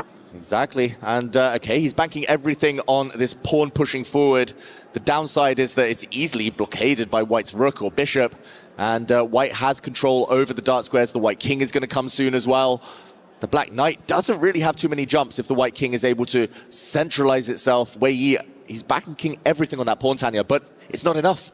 You don't have any assist to get into that second rank. Now that the king has moved away from any potential future knight checks, the black knight can't even find itself on that central square. You would lose that pawn. Instead, Wei Yi consolidates the right flank. No more advancement for you there, Nihal. He captures a massive diagonal on the board. Watch out for any back rank checks. Wow, Nihal Sarin's accuracy in this game, just incredible. Playing such fantastic moves, and he's really sped up as well. It feels like the danger is past. Look at this, just everything defended, so professional. All the pawns protecting each other now. White's bishop controlling all the key squares. Black's knight, it looks nice, but it's trapped. It simply cannot move. And all he needs now, Nihal, is to find a second avenue of attack. He's material up. White's rooks, if they are able ever to get onto the open lines or towards Black's back rank, it's just game over. GG. And the one thing stopping all of that from happening is Wei Yi's knight on c2 controlling some key squares for the white rook to find an open line. Meanwhile, Wei Yi's rook doing a defensive job as well. And this is what you were talking about, a big trick in the air. Rook takes knight was a massive threat with the idea of a checkmate. Ooh, and that has been denied, at least for now. Black's king getting off the 8th rank, so any checkmates will not come with tempo, at least. No checks on the back rank. But look at the white's rook. It's going to zigzag. It's going to sneak back now. It took a few turns, but now it's finally ready to slide across. At some point, I'm also expecting Nihal to open a different avenue with a move like the g-pawn moving up the board to dislodge that black bishop from defending the central pawn. He's getting ready to do just that as Wei Yi's rook finally steps up. That is denying a exchange sacrifice. White's rook cannot now take that black pawn, give some material back. He's just waiting though, and maybe now, if he wants to, now is the moment. He's going to be a pawn up with a dominant position. White's bishop way superior than the black knight. There we go, giving back some material to simplify this equation. The white rook is about to enter the 7th or the 8th ranks. Black is in so much trouble here. Wei Yi down to the 1 minute mark. The rook can simply get greedy, start advancing. At 6 versus 5 on the pawns, a more active rook, a beautiful bishop dominating that black knight every trump with Wei Yi. For Nihal Sarin, it's going to be about finding the tricks, trying to fork White's position with the lone remaining knight. He first gets the king into the game. For Wei Yi, he needs to start pushing those pawns. Feels like there must be a way to trap that black knight, but Nihal shouldn't spend too much time trying to do that. He can keep this simple in so many other ways. Okay, he does go back with his rook. The black knight only has 1 safe square. Now he goes up. Okay, still no jumping squares for that black knight, and a pawn hanging on a7 is going to be a 2-pawn advantage and counting. This is looking like he can almost pre-move now, Nihal Sarin, as the clock goes red under 1 minute, but keep things simple. Start taking those pawns. And just don't spend too much time on those decisions right now. He's up 2 pawns. He's setting up a mating idea. The pawn couldn't have been captured. Rook a8 was checkmate, forcing Wei Yi's king out to the center.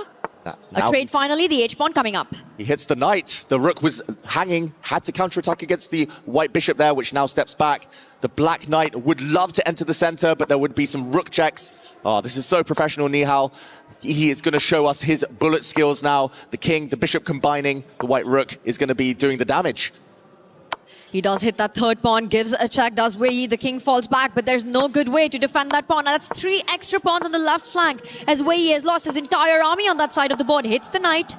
The bishop attacked, simply plants it at the center of the board, gives a check, and both players now under 30 seconds. Oh, the clock is the only thing really here that can save Wei Yi. He needs a miraculous knight fork. Not easy. The knight can't really ever check the white king, or he needs to flag. But checkmate incoming. The black king is boxed in. The white king coming in. Pawns advancing. Nihal missed this move though. The rook stepping back. He's getting close, but can he put the finishing touches on? Knights and bishops off the board. It's a rook endgame. Still plenty of time to go. And plenty of pawns to go as well. That's 2 extra pawns, but Nihal needs to win this all over again. It's all about the clock. 12 seconds. Is that time enough for Nihal to win a completely winning position? 2 pawns is too many. He would win this if there were an increment. He would win this on any other day, but 9 seconds now. He needs to make a new queen. He needs to get black to swap off his rook for that pawn. He's given up one of the pawns. He's about to promote. Were you giving up? Right there, and that's it. Nihal Sarin gets the win in the Armageddon, takes the match, and for Nihal Sarin, he keeps the key. For Wei Yi, it's goodbye Paris. Wei Yi, this is the end of the road, but Nihal Sarin, the man of the moment, the speed he showed there to turn things around. He was seconds behind on the clock. He was seconds up by the time the game ended, but more impressive was the endgame technique.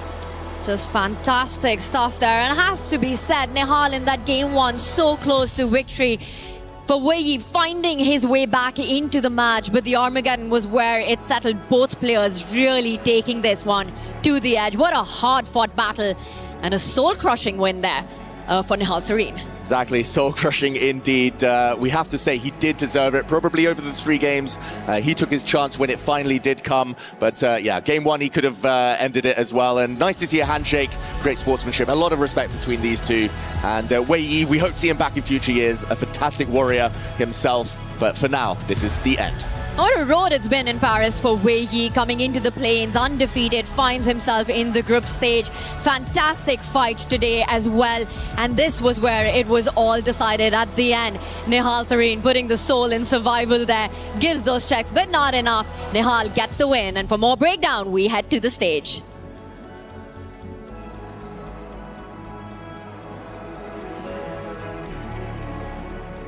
Ladies and gentlemen, as we are about to have the key handed over, please one more time, a round of applause for Wei Yi.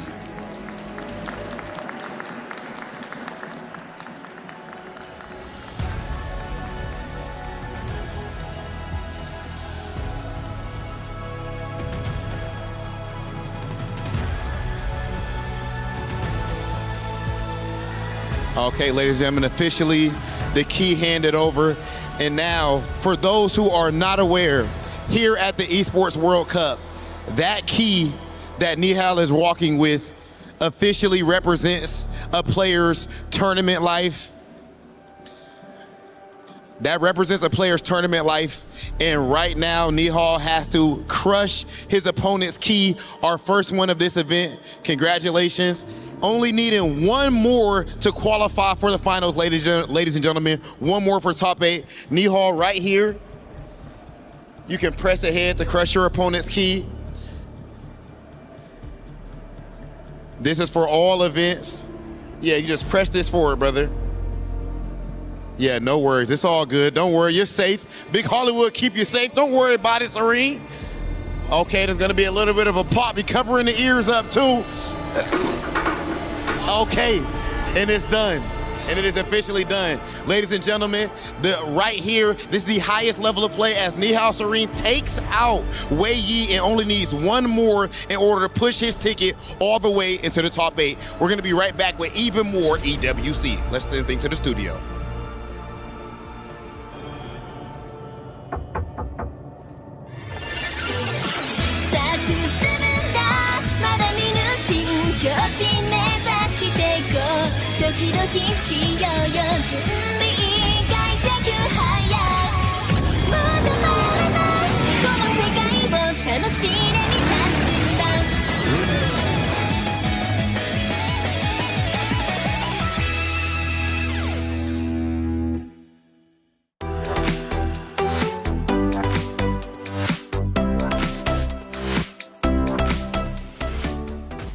And the first official key has been crushed in day number 3, and Wei Yi is officially out of the tournament. But what a run he had from the play-ins into yesterday's competition to today. And man, I gotta say, it was a battle till the very end. And Mike, you are calling it probably the most exciting match out of the past 3 days. That's right. Nihal got to show his speed in the end, and he was actually a little bit unfortunate to even have to go to Armageddon. We're going to take a look at Game 1's missed opportunity in a moment, but Anna and I were joking. They need to put heart rate monitors on us. We've seen everything in the chess world, and we could not sit still watching that final match. Anna, what were your thoughts on that Armageddon? Absolutely. I mean, we were both glued to the screen. We couldn't believe what was happening. Nihal was having such a winning position for a long time, but the time was ticking, and the nerves were there, and what an epic finish it was. The only thing we were deprived of was Nihal pre-moving 32 moves in a row to do the king and rook mate. Wei Yi didn't make him do that, but other than that, that match had everything. Everything indeed, and history between the two, at least when it comes to their performance last year at EWC. They both made it to the to the main stage. Wei Yi walking away 9th through 12th. Nihal Sarin, though, getting 5th through 8th, and he's getting closer now, one match away from getting to that point. We're going to see him in just a little bit, but for Wei Yi, again, just to celebrate his accomplishments, to make it to this point, to make it to that stage, protecting his key as long as he did. I mean, Anna, he had a phenomenal tournament. He absolutely did. I mean, he was looking unstoppable in the last chance qualifier. Wei Yi was just amazing. He's done a great tournament also versus Alireza Firouzja. It was such a close match. We know that Alireza is one of the favorites in the whole tournament. So Wei Yi should leave being very proud of himself. He's done a fantastic tournament. Absolutely phenomenal tournament indeed. But let's go back to game 1, which really set the tone, honestly. And I think this was a moment, Anna, that you were particularly passionate about, and you pulled it out. What are we going to be discussing? I was very excited when I saw this on the screen because it looked as if Nihal was just able to win a piece. This was the moment. We see that the queen and the rook are both attacking the knight. And in that previous position, when the rook was in the center, White could have pushed the pawn, attacked the rook, and wait, this is a little bit later. But Nihal had a moment there where he really could have force the rook to move away from the protection of the knight. There we go. F4. the rook doesn't have any place to go. He's pushing the pawn 2 steps forward, attacking the rook, and no matter where the rook goes, the rook can be attacked again, and then the protection of the knight is gone, and Nihal would win a piece, which at that level would basically mean winning the game. I usually make a joke on my channel, you can't push your f-pawn without my written permission, but Anna, of course you have my written permission. f4 deflects the rook away from the knight, and he would have saved himself about 30 minutes of heartache, but now he's a little bit more battle tested. The only thing that Nihal wasn't prepared for was crushing the key. He was apprehensive about pulling the levers. My hand going to get stuck in the machine? No, perfectly safe out there, I promise you. But I got to say, yeah, the key crushing is an exciting aspect of it, and he might have to get used to it because he might be crushing yet another key today. Now, for Wei Yi, again, we celebrate his accomplishments. He's been playing incredibly well. Unfortunately, his key has been crushed. However, it doesn't mean that we don't get a chance to catch up with him after that matchup. John Sargent sat down with them. Let's hear what Wei Yi had to say. Wei Yi, sorry to be talking to you under these circumstances. Please talk to us about that Armageddon game. When we saw Bishop takes d4, it looked like a really crazy middle game. Yes, I think it was like on my computer, but I'm not sure after e3. I think black should be okay, but I think maybe I went wrong after maybe after queen b3. Yeah, I think should be okay for me, but in a garden game, everything can happen, and yeah. And maybe rook d7 was the mistake. After that, he played b4 and many accurate moves. And after that, yeah, I think I missed the move rook a4. After that, black was just lost.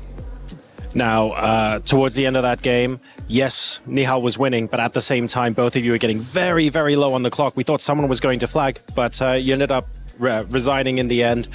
Do you think you might have been able to try something different to maybe try to flag him? Yes, maybe, but I think I didn't have too much experience on bullet games, so yeah, so maybe I should play more bullets. Yes, after this. Well, look, he's been crushed here at the EWC, but at the same time, it's been a very long tournament. You've gotten very far in it as well. Talk to us about your overall experience at this tournament. Yeah, I think it's even I'm out today, but I think it's really a special experience for me. And yeah, I really enjoyed the games, and yeah, in like LCQ and also in the main events. Thank you very much, Wei Yi. We look forward to seeing you again soon. Thank you. Thank you. Doom scrolling is cringe. Chess is fun. Get all the dopamine of looking at your screen and none of the guilt when you're improving your mind with chess. Want to improve at your own pace? Take a few seconds to complete a puzzle and learn something new. Don't be cringe. Play chess. There's something for everyone at Chess.com. Learn, play, and have fun.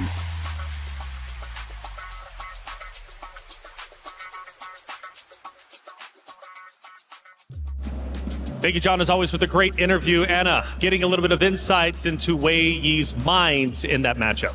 Absolutely, and we know that Wei Yi said that he's going to practice more bullet in the future so that he can get even better at flagging opponents. I look forward to seeing Wei Yi playing more one-minute chess. Yeah, either way, highly consistent, back-to-back EWC appearances. Who knows, maybe next year we'll be seeing him once again. But regardless, though, around the venue, man, it's been insane. I'm hearing fans cheer every which way, left and right. And Trav is going to give us the update with Club Championship Update powered by Aramco.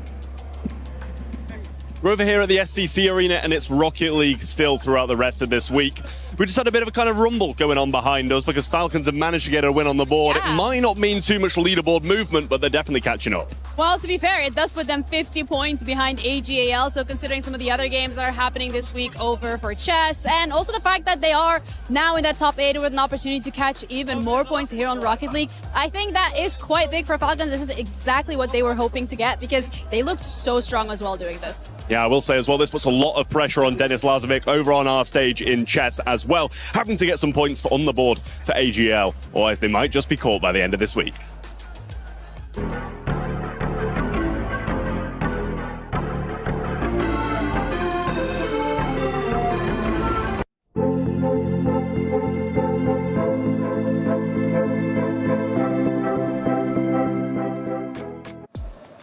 Big Eugenie and Trav for the update. Yeah, it's getting loud just off to my left, and we know why. Falcons are on a terror, and they might be on a terror during our playoffs as well. But Nepo and Neiman, they're up to something. They're giving their tier list powered by Aramco.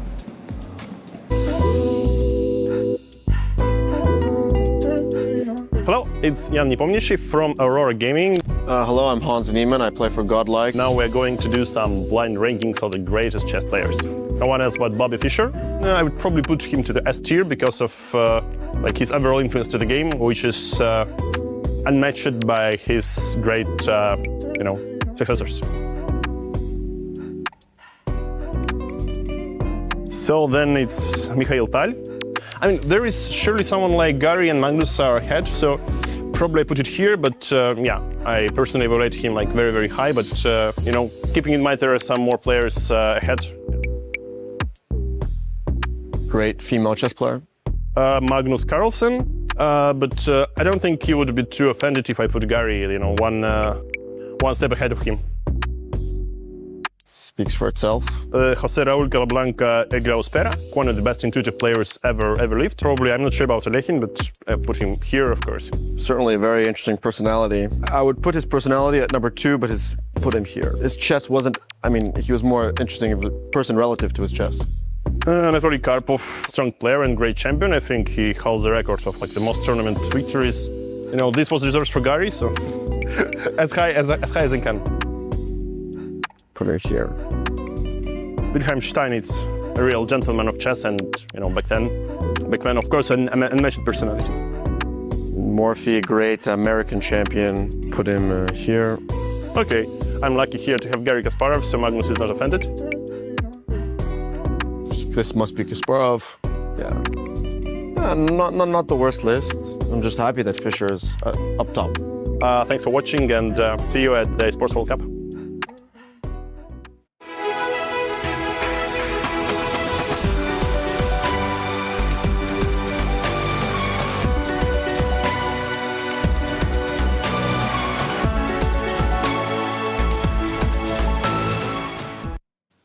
All right, got more players arriving. Jan, good morning. How are you? Well rested, feeling okay? Morning, yeah, of course. The international has started. What time did you wake up this morning?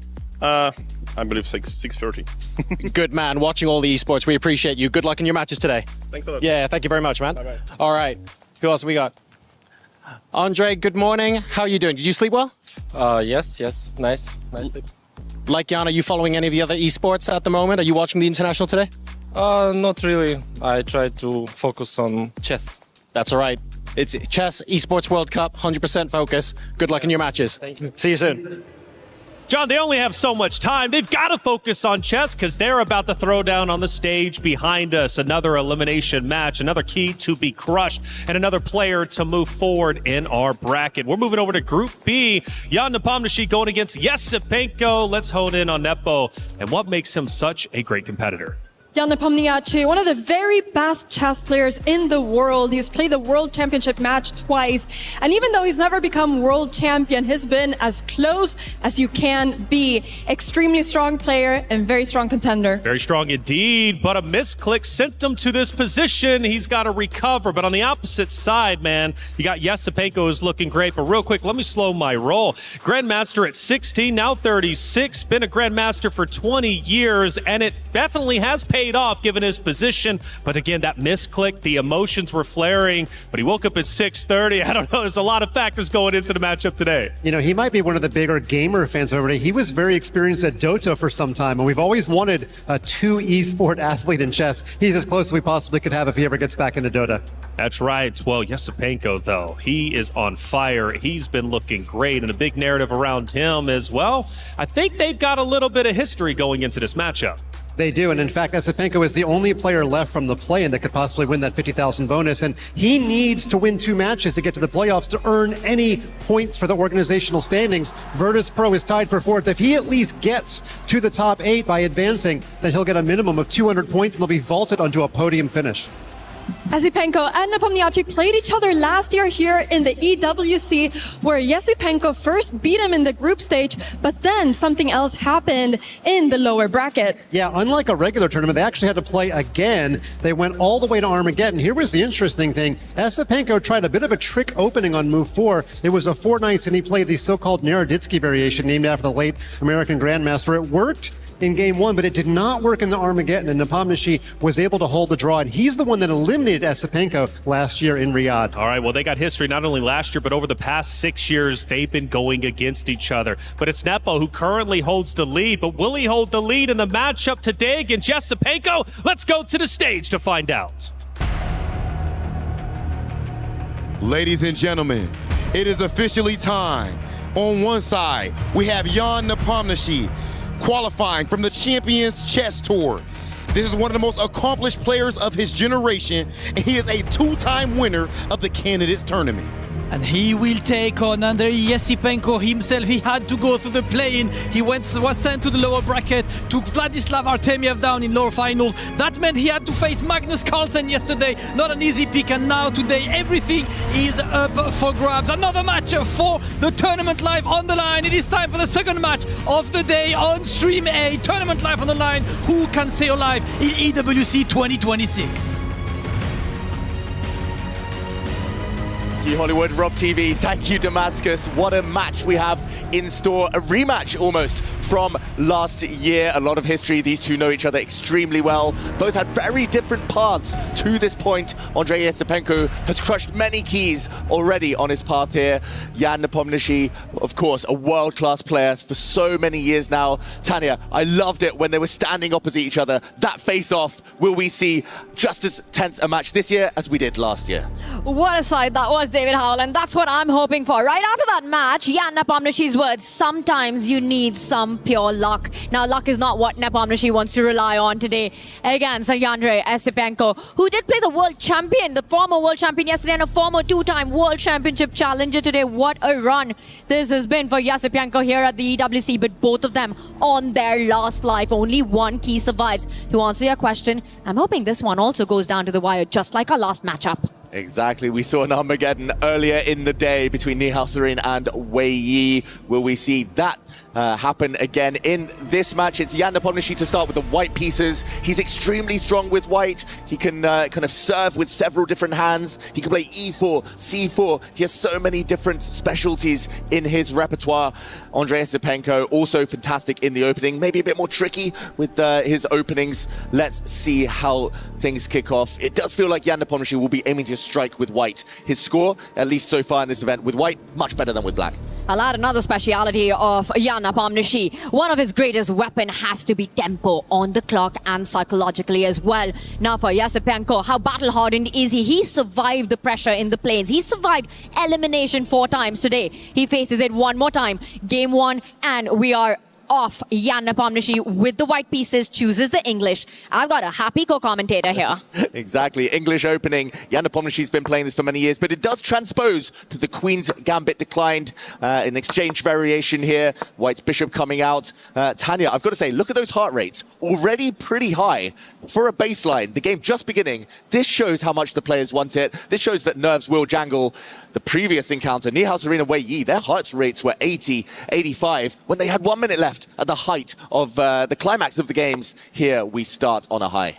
David, for so many of the world's elite, the EWC is potentially a career-defining event, and to play their hearts out. Now, they both know that they are on their final life. They need to win to keep the run going, and it's already a fantastic opening that we've got. We see a trade, an option to pick up one of the 2 knights for Jan Nepomniachtchi. He barely takes a pause. He goes for the center one.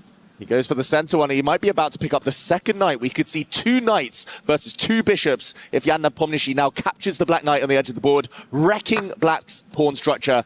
The argument here for Andrei Esipenko, with his structure ruined now, is that his bishops will come to life a bit later as things open up. But for now, Jan Nepomniachtchi, with a choice as well of which way to castle his king. There we go. He slides across to the left to the queen side. It's looking very dynamic already, and clear this last move that Andrei Esipenko is still in his preparation. Exactly 1 year ago is that matchup that happened in EWC where Jan Nepomniachtchi survived a dead lost match situation and won in an Armageddon.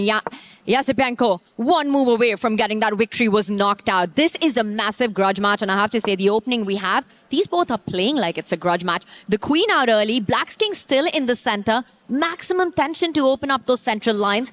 There is a pawn hanging on the right flank of the board. This is absolute chaos. Wow, I've been commentating for so many years, but I've never seen this. This is such a rare variation. Queen's Gambit Declined is supposed to be super solid, but this has exploded already. We're only 13 moves in, and Black is just letting the center burn. Black's queen, though, going pawn hunting. Black's bishops will come to life if there's a capture in the center. Tanya, tactics galore. Andrei Esipenko clearly has studied this, and Jan with his last move, relatively quick. I'm going to say a good choice, bringing out his knight, stopping any checks from the Black bishop. Jan being quick is not something new in the chess world. Tempo, speed is one of his biggest strengths. He truly uses the clock as a weapon. I have to say, though, optically, it just looks like White has managed to finish development, has beautiful pawns at the center of the board. The knights are out as well. I'm doing a quick math here. With pawns in the balance, until those bishops come out, until you find king safety if you're Esipenko, you're the one on the back foot. Definitely. And the first real pause of the game from Andrei Esipenko. Will the Black Queen get greedy, start grabbing some pawns? Will we see him exchange off in the center, break that tension finally? There was a trap on the last move if White had gotten greedy and grabbed Black's central pawn with some bishops coming out. The bishops now unable to activate yet. But, okay, just to show what could have happened on that last move if White's knight hadn't come out, stopping the Black bishop from giving a check. If White had captured instead, there would have been a deadly game over already. Black could give a check, for example, first, forcing the White king onto a vulnerable diagonal. Queen and king now lined up. Instead, we go back to the position. This would have been deadly. The knight coming out stops that idea. Instead, there's been a trade in the center. Black's bishop still pinning the White knight to its queen, and White defends. Watch out, the Black king now eye-lined. X-ray vision, there might be some tactics. There's an X-ray vision, and right next to that is a line that's been blocked. So Black can't even get to safety on that left flank. And good luck making the decision of getting your king to the right side of the board with the G line already open. That's going to be brave and gutsy. But is there another way to complete development for Black? Well, that might be the only way. But as you say, brave and gutsy, he needs to just kind of close his eyes here, hope for the best, cross his fingers and say, I'm going to castle. He does. Whoa. He finds the best move, Andrei Esipenko. The Black king is open. But at least if it gets one more move, slides into the corner, a little bit safer. But do you have that one move, David, that you so badly want to get your king into the safety? I'm also looking at the H-pawn moving ahead, hit that queen. G-pawn moving ahead, hit that bishop, open up the G-file, give some checks. Andrei Esipenko looking too cool for this position. Oh, too cool for school. This is so sharp. This is crazy. And this could still go in any direction, of course. The eval bar says roughly level, but bishops versus knights, that is controversial, often leads to some tactics later. The first move you mentioned, Tanya, on the board, Jan Nepomniachtchi is going to go for it. Long term, Black is doing fine. So short term, that's where White's chances lie. And now there's a check on the board. You wouldn't want to trade your queens off at this moment, looking at Black king out in the open. But if not, Esipenko is ready to trade off the rooks in the d-file. What are we expecting?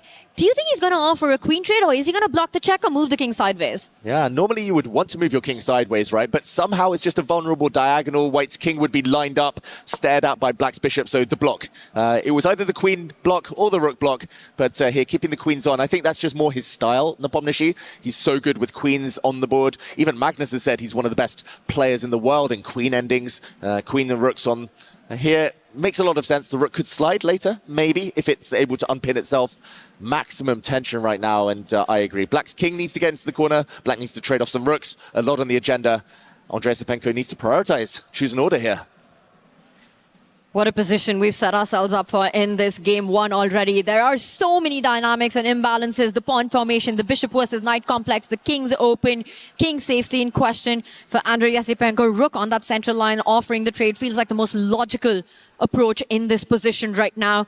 For Jan Nepomniachtchi, you know, we already saw the triple table smash. What are the chances we get some more of that today? Maybe a quadruple table smash, who knows? I mean, he's always been a fiery player, Jan Nepomniachtchi. He's always been so passionate, so determined. He wants it. And that shows in his style. When he gets the flow, when that dynamism is there, he jumps on it, seizes it. The opponents can never really rest. And Tanya, I've got to say, the clock situation is one thing, but the stakes feel higher here for Andrei Esipenko. If Black is careless, makes a wrong slip, he could get attacked, it could be game over. If white's careless, maybe it's just a slightly worse endgame, and things continue. So the next few moves, really crucial. And it's exactly because of those attacking possibilities. If you're Esipenko, you want to get pieces off the board. The fact that he's taken this pause before getting that rook to the center line, I'm trying to understand what else could be going on in his radar. What's on his radar for Esipenko right now? Give Nepomniachtchi one more move, David. That g-pawn pushes the queen out. Then moves one step ahead, pushes the bishop out, opening up pathways to the black king. Exactly. When the black queen is kicked away as well, there might be some knight checks. White's knight in the center might jump out the way, discovered attack against the bishop. There are tricks galore. And where do you even start calculating is the question. When in doubt, they say shuffle your king in the corner. That king might not be super safe either. And just to show that idea, Tanya, you mentioned bringing the rooks to the center, but that could come with a downside. Let's take a look at that, because this feels like the most reasonable response if you're Esipenko right now. And then you trade those two rooks, get that off the board, you push the queen out, and then your idea, David, of the knight checks is really something that needs to be investigated. And good luck to Esipenko trying to work that out with 5 minutes on the clock. Exactly, a double attack here. Black could try taking with the queen, doesn't really work here. Taking with the bishop instead would allow the white queen to swoop forward, and it looks like a fantastic position for white. Black's bishop will move somewhere. The game goes on, but white with a safer king. And that is why this variation, too scary. Andrei Esipenko has shuffled his king into the corner, but the same thing happens. The black queen has now been kicked back, and the white knight now entering the middle, hitting a black bishop. Question mark given, a mistake. The black bishop can move. Maybe it can grab a pawn. Maybe the more natural, though, is to slide back and stay on the diagonal. Again, the need of the hour, brave and gutsy for Andrei Esipenko. Does he take the bait? He does. He challenges Jan on, and then Jan, after sacrificing, voluntarily giving it up, does a bit of an expression right there, and then leans in, trying to find a way ahead. He doesn't care about the pawn. He's pushing. He's coming for Esipenko's king. The pawn goes ahead, but still compensation to be proved. Black has enough pieces close to the king for safety. Exactly. It's kind of a paradox here because the black queen is totally locked in. The black queen looks passive, a bit stuck, but she's a great defensive piece. She holds everything. Black's light squared bishop, it wasn't about getting greedy and grabbing a pawn. It was just the fact that it now has a nice outpost on the g4 square, protected, but also protecting its own pawns. And black's rook comes to the center now with gain of time. White's knights look nice, but one of them isn't so stable, and yeah, this could still go in any direction, of course, but for now, Andrei Esipenko maybe has dodged the worst. I completely agree with you. For Jan Nepomniachtchi, he has to checkmate. He has to deliver that attack, a killer blow on the black king. Pieces come off, the endgame is completely busted now for white. You know, you've got that extra pawn, you've got a bishop pair, you've potentially got a pass on the left flank as well, a direct path for your king to come into the game. That's going to be a very challenging endgame. So whatever needs to happen, has to happen in the middle game. Exactly. He needs the energy now. The next half dozen moves. Jan Nepomniachtchi needs to strike, create some threats. Not so easy. If he takes a timeout, just moves his knight out of the center, defends it, then black's rooks might start getting more active. Maybe the black queen slides across one square, and black's position starts to improve. Black, of course, as we say, doing well long term. Pawn up now. So Jan needs something here. He's investing a bit more time. He had 2-3 extra minutes. That's dropping, but this is the critical moment. He sensed it. That's the experience paying off. You know, that pawn sacrifice that we saw by Jan Nepomniachtchi, which he barely took any time to give up on, and Andrei Esipenko taking that pause and accepting that bait. It just speaks of their style, right? For Esipenko, calculation. For Jan, sacrifice is based on instinct. He just feels like the attack should flow. And now he's rerouting his knight to that g5 square, gets it back. Ignore the question mark. I think you need more human responses in this position. Still asking some questions. Knight g5, knight h4, a threat in the air. I like this move by Andrei Esipenko. And a queen trade offered down a pawn. That surprises me, David. Wow, that is strange. And look at that, a frown from Andrei Esipenko. Slightly surprising is an understatement here. It's frankly a bit bizarre to trade off queens when you're a pawn down. No more attack either. That is a sign of panic. He might be holding a poker face, Jan Nepomniachtchi, but I think that he's not so happy about recent developments. Given a question mark, queen's off. It's going to be one-way traffic. The bishop's going to come to life. He doesn't look so concerned at all, which makes it even more baffling to me right now. An immediate decision by Andrei Esipenko, attacks the rook. You could shift it sideways, start targeting some pawns on the queen side. He does it, hits the bishop first. It's the bishop. The bishop can move. Another question mark there. The black rook can also set itself in the center, defending, getting ready to double up a bit later on. White's pawns are all on dark squares, so he goes pawn hunting right now. Makes a lot of sense. Andrei Esipenko smells blood.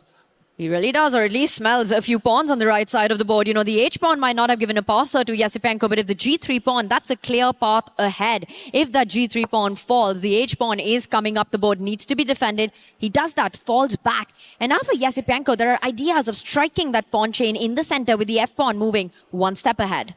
Exactly. You can break forward at some point. Andrei Esipenko, a slight shake of the head, maybe frustrated that he's down at 3 minutes already, suddenly realizing the clock isn't his friend. But yeah, those white pawns, once they start collapsing, they'll be like dominoes, falling one by one. If he can get to them, it's game over. We see the game graph. It's been going in Black's direction the last few moves. That momentum is on his side. He wants to keep it that way, but he needs to move. He gives a check. He's down now under the 3 minute mark. It's suddenly a blitz game for Andrei Esipenko. Still, the end, far, far in the distance, though. And that's because the evaluation rarely determines the result when it comes to these format. And look at that. He makes a very ordinary move, a normal looking move, and it turns out to be a big blunder on the board. Bishop falls back. And here, Jan Nepomniachtchi's opportunity lies. He has a winning idea, Jan Nepomniachtchi. He doesn't find it. He brings his knight back on the last move. He actually had this idea of forking the two bishops. This bishop is trapped. Now, if it captures a pawn, the bishops get forked. Double attack against the two bishops. Jan Nepomniachtchi rushing past a critical moment. Still had 5 minutes on his clock. Could have gone from almost losing to almost winning in just one move. He's missed it. The game continues. Andrei Esipenko dodged a bullet. Of when your biggest strength becomes the one that challenges you, becomes a weakness. Jan Nepomniachtchi plays on the clock, but this time rushes his decision. What a moment of miss, but an easy one when you're looking at speed, looking at the clock right there. Jan Nepomniachtchi, the good thing is I don't think he spotted that miss. So he's not playing games with his mind right now. He plants the knight to a really nice square on f6. It's game on. With that knight posted there, that has to be enough compensation. Yeah, the last 3 or 4 moves, despite that big miss where he could have won a bishop, it does feel like it's been trending in White's favor. The white knight is now glorious. It was on a slightly more passive square. Now it looks fantastic, entrenched on f6, mating nets around. Andrei Esipenko visibly nervous. He's been shaking his head, shaking in his chair, burning a lot of time on the clock. Jan looks calm. And there we go, Andrei Esipenko. This is him making his move to try and end the game as quickly as possible. Down at 2 minutes, he needs to accelerate the play. If there's a trade of pawns, a line opens up, the c-file against the white king, which isn't entirely safe yet. It's really not. And let's just do a quick count. Esipenko is still up a pawn in this position, has 2 beautiful bishops. And look at that. He is threatening to trap Black's bishop on g6. f5 is the big idea right now. That bishop cannot leave that square. h5 pawn is hanging. How are you taking care of this threat, Esipenko? Wow, this is so chaotic. White might win one of those bishops, but in the process, he might lose all of his pawns. And we there saw a temporary sacrifice of a bishop, getting the white knight. Pawns are dropping, but f5, that pawn push still in the air. Black's bishop might be doomed. Andrei Esipenko leans back, exhales heavily there because it's still wild, this position, but he just has no time. 1.5 minutes and counting. No increment in this format. The clock truly is the 17th piece for each of these players. 4 minutes to boot for Nepomniachtchi in this absolutely wild position. You take that pawn on the left flank, f5, you lose your bishop. Is that enough compensation? Is what Andrei is asking himself. But there's no way to fight that threat. That bishop is going down on the next move. Exactly. You can't allow White's pawn on b5 to continue to survive. He does. He panics. He tries to keep his bishop alive. Maybe some checks from the black rooks. But look how powerful White's passed pawn is now. The clock is playing a huge role. Andrei Esipenko here. Esipenko, I was about to call him, panicking completely, and it's spiraled out of control. It really has. It's not only the pawn on c6, but the h-file opens up as well with checkmating ideas on that black king. And Nepomniachtchi knows that the job is almost done as he's about to put finishing touches. He could sever the connection between the bishop and the pawn. Push that pawn to f5. Rook takes pawn. Is this game over? That's the Arabian checkmate incoming. Rook takes pawn in front of the black king. That would be the end. The black king can start to run, last a little longer, but it's not going to change the play here. White is now running forward with his king. Black's trying to check forever, but the king, hiding in plain sight, advancing forward, is marching towards a black rook, will hide around its own pawn. Andrei Esipenko shaking his head. No time, no safety. Game over. Jan Nepomniachtchi about to deliver the knockout blow and resigns. Jan gets the first strike in. It was the table smash yesterday. Today, he starts with a fist bump right there, getting the first win, which means for Andrei Esipenko, he has to win the second game to force a tie-break. But I have to say that Jan Nepomniachtchi gave him very little chances in this one. That was a game played to perfection. Exactly. There was maybe a 3 or 4 move window in the middle somewhere where Andrei Esipenko had an advantage, but it was a difficult position to handle, really, really double-edged, and ultimately the clock making him panic, and the self-destruct there towards the end was very quick. It spiraled so quickly, and there we see him playing through the game. Where did he go wrong? Not easy to pinpoint. A few missed tactics here and there, but he needs to reset, refocus. He gets white in the next one. It's still far from over.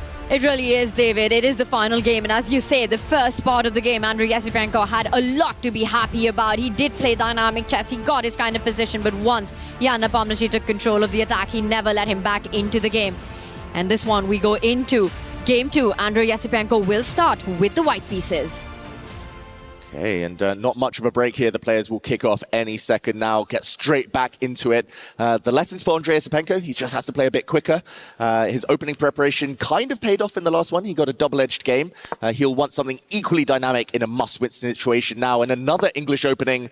And this time it will not be transposing immediately, not yet at least, to the Queen's Gambit declined, as we see Jan play his World Championship repertoire. 2-time World Championship finalist, of course. He knows this stuff inside out, rock solid for black. Not something many chess players can boast of, winning 2 candidates back-to-back. Jan Nepomniachtchi there played his first match against Magnus Carlsen, his second match against Ding Liren. And here he is at the EWC stage, looking for a spot at the playoffs, the biggest stage right now in the esports world.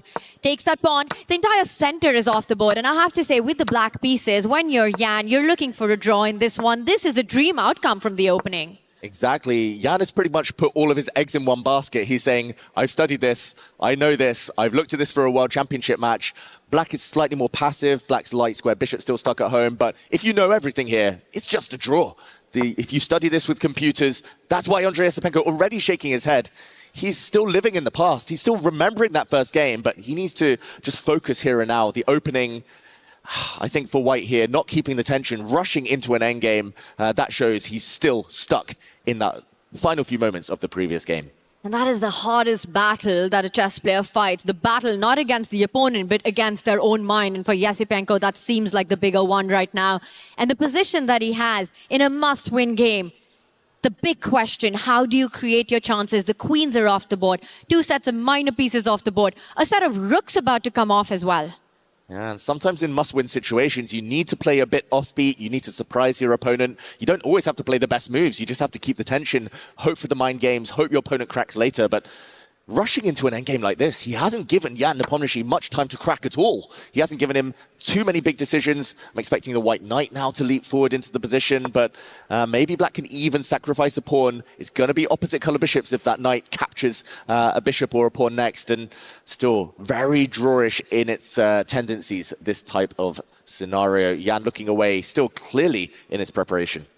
He's barely taken any time, and it could be forced right now by Jan. He could hit that knight with his bishop, force Andrei into an opposite color bishop endgame, where Jan's rook will be the first to the open file as well.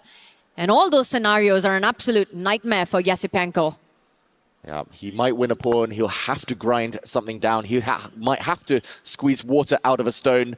The hand is forced now, attacking the knight. That knight has to either capture a pawn or a bishop to try and maintain the winning chances. But yeah, Jan Nepomniachtchi, if he's able to defend correctly, we see the evaluation bar. A pawn isn't the most meaningful thing here, while the black rook might finally get active after the next couple of moves. It instantly will. You take that pawn, there will be a couple of trades. Once the dust settles, we'll see the rook land on one of the central files for Jan Nepomniachtchi, looking at an infiltration on the second rank as well.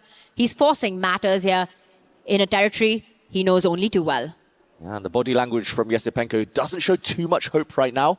He needs to grab a pawn. At least you have something to cling on to. Yes, it might be objectively close to level, but you have something to maneuver with a bit later. You hope the clocks tick down. You hope to keep that pawn as long as possible, and still grinding potential. But yeah, you need to keep the speed here. And the fact that he's paused, shaking his head a little bit, shows he's not really full of belief right now.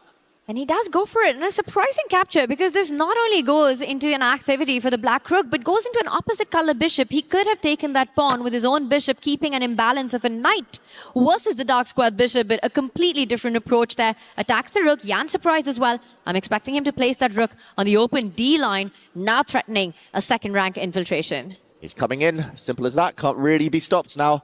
And a rook trade, Tanya. That would just be a draw. Opposite color bishops, like ships in the night, they bypass each other. Full blockade on the dark squares for black.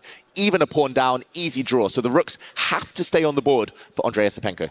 Instant handshake is what would happen if the rooks were to come off the board. But it looks like it is Jan's rook that's the more active one. So to keep those chances alive for Esipenko, perhaps going to complete passivity for now, put his rook on the second rank, making sure there's no rook coming in for Jan just yet.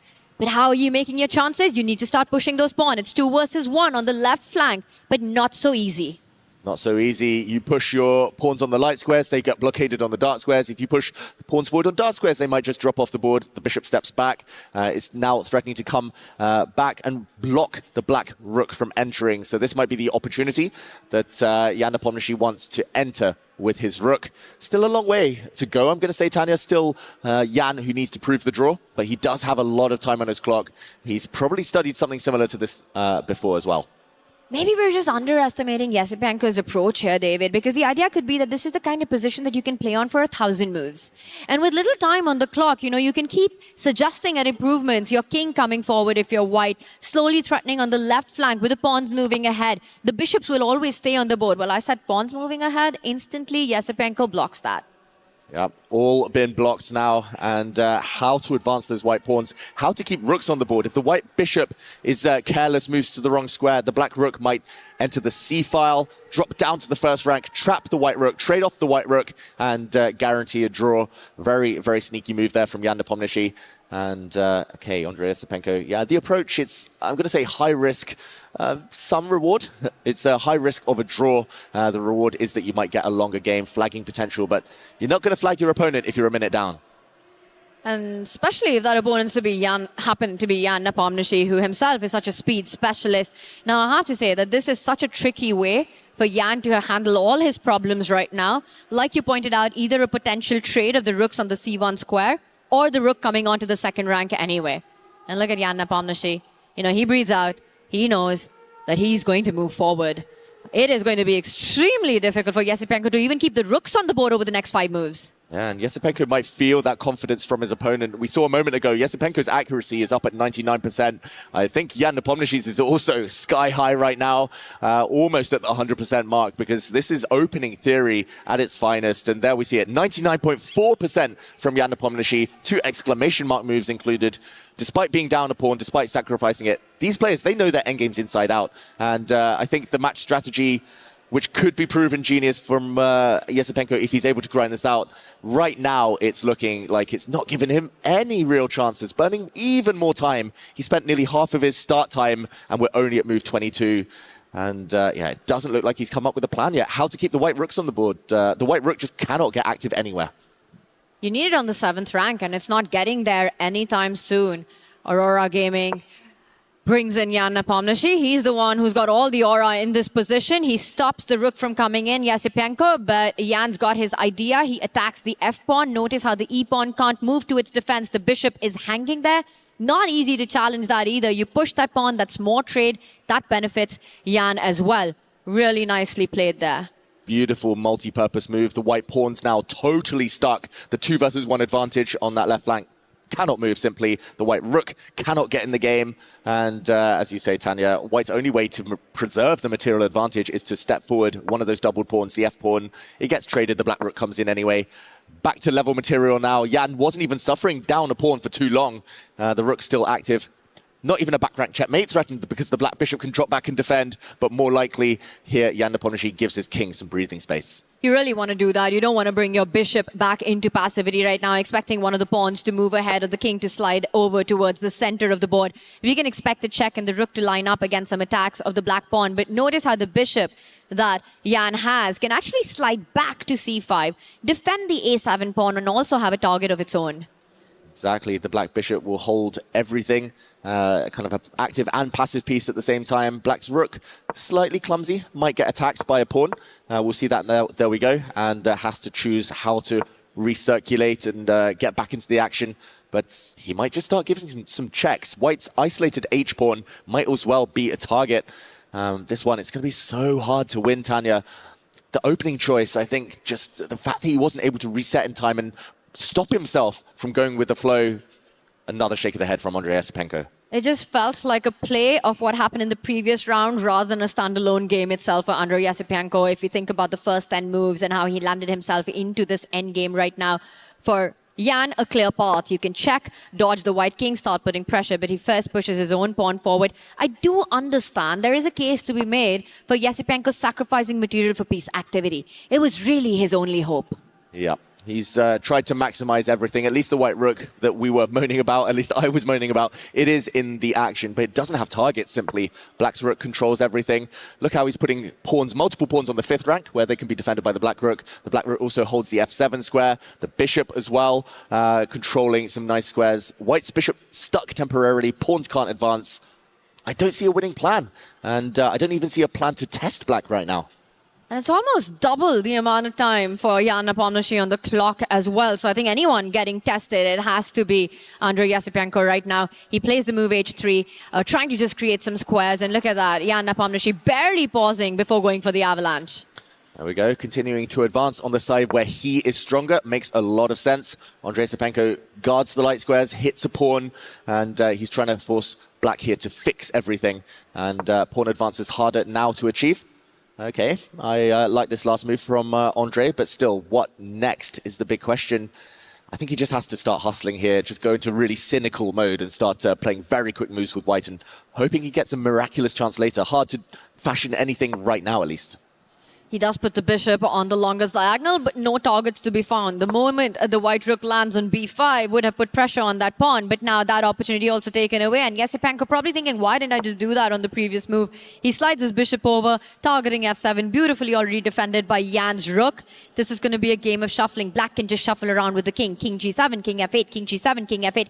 Everything beautifully defended for black. Yeah, we're seeing the reactions from Esipenko as his pawn gets hit there.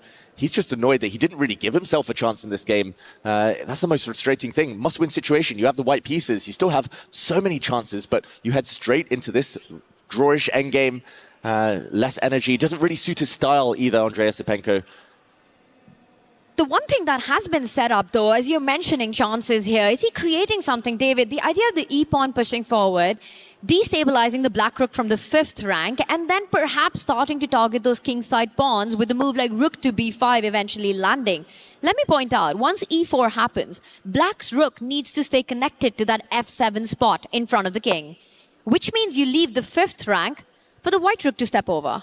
Oh, very interesting, and he might have to go for that at some point. Maybe that chance has passed. Maybe he needed to do it there and then, while the 7th rank was still open for the white rook, staring at a pawn.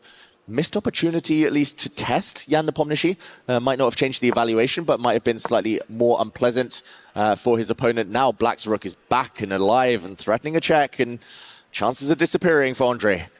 And the threats will continue. It's a check, and then the rook also ready to line up against some pawns on the right flank. While check stopped for now, gives it from d5. You come back to the same square. I mean, this is all Nepomniachtchi needs to do. All he needs is a draw. All he needs is a draw, and any attempts here to win might even come with some risk for Andrei. Position continues to repeat itself. The black rook still trying to get active, and black's bishop doing such a good job of totally blocking the plans of white's rook and bishop. And if you stepped up far too up on the center of the board, you potentially could have been checkmated in one in that position. So again, forced to draw back with the king is Andrei Esipenko, and potentially staring at that draw, which would mean the end of his road. Under 2 minutes. How does he stop the black rook coming in without allowing that repetition, the perpetual check? It's just simply not possible. And white's bishop, it's up a one-way street, and there we go. It's a draw by repetition. 0 chances in the end for Andrei Esipenko. So professional from Jan Nepomniachtchi, who moves on. It's Jan Nepomniachtchi's Aurora Gaming continues its run in Paris here at the EWC. The end of the road for Esipenko, and what a road it's been. An absolute fighter he was in the plains, finding himself in the group stages, but that is it. It will be goodbye for him. It will be key crushing time. What a journey for Andrei Esipenko. He's played more chess than most over the last few days. All of those key crushings that he was able to execute, now it is his own key that will be crushed. But Jan, yeah, he looked in control. Very impressive performance there in both of the games, it has to be said. And he, of course, will be in action again later today. First game, a shaky up and down roller coaster battle, but the second one, an absolutely controlled performance there, getting the kind of opening you want, needing only a draw, just never giving his opponent an opportunity in the game. Jan Nepomniachtchi goes through.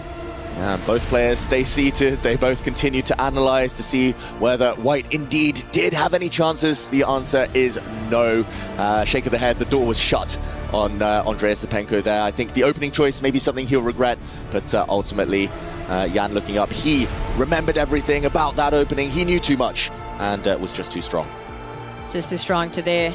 That head shake almost feels like he could have done better, is what he's expecting from himself, just the high standards he sets for himself.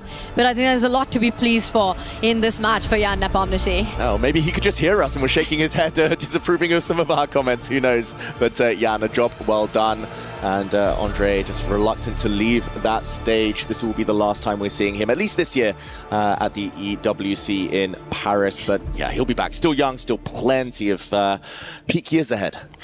And this will be the second time in a row that Jan Nepomniachtchi has knocked out Andrei Esipenko at the EWC. For Esipenko, again, a journey, one to remember in many ways until today, where he crushed 4 keys in the plains, came in, lost to Magnus Carlsen yesterday, dropped down to the lower bracket today, and then out on his way he will be after this loss against Jan Nepomniachtchi.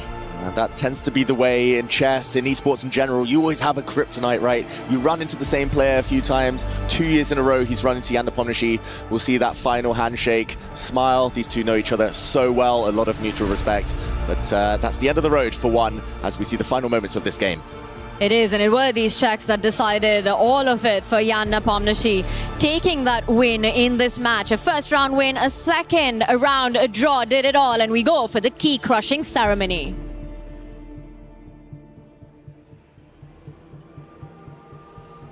And another match, another key about to be crushed. As per Esports World Cup tradition, every player is given a key with his name, his hopes and dreams. And every player must give up his key to the winner. It is time now for Andrei Esipenko to give up his key to the winner, Jan Nepomniachtchi. The key is being exchanged, and thus Andrei Esipenko has to bow out of the stage. Please, can we have a round of applause for Andrei Esipenko? As Jan Nepomniachtchi is joining us for the traditional key crusher moment. We've heard a few of them and we'll have a couple more. And congratulations, he's got one more match, of course, to play for after. But before that, it is one of our favorite moments at Esports World Cup. The key is being set and we are getting ready to destroy yet another key. The end of the road for Esipenko means the dream is still alive on Aurora Gaming side. We are primed, ready, locked and loaded. The key is about to pop. Let's hear it. Ooh! That might have been the loudest for a while, man. Listen, Jan Nepomniachtchi, congratulations again. He will be back a bit later today to play against Denis Lazavic for a place in playoff tomorrow. One more match to conquer for a place in playoff. See you after for more chess at EWC. We were there. For every click, every clutch, every respawn. We were there for the years of grind, and we're here. Now, the proud founding partner of EWC, powering the biggest event in gaming, shoulder to shoulder with the world's best, making history. Greatness deserves a stage. Lenovo Legion, reach your impossible.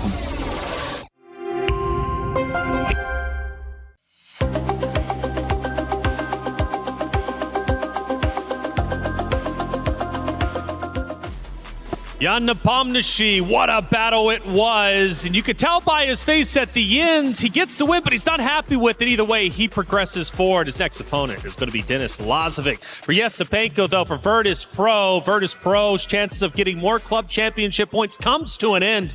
And I got to say, seeing his face afterwards, the disappointment, the heartache, I didn't know if he was going to tear up. It really broke my heart, quite truthfully. And I gotta say, it's probably the loudest key crush I have heard yet across the 3 days. Esipenko did not want to give up till the very end. My goodness, what a match it was. Mike Klein, Nemo. I don't know. Did it go the way you guys were expecting it?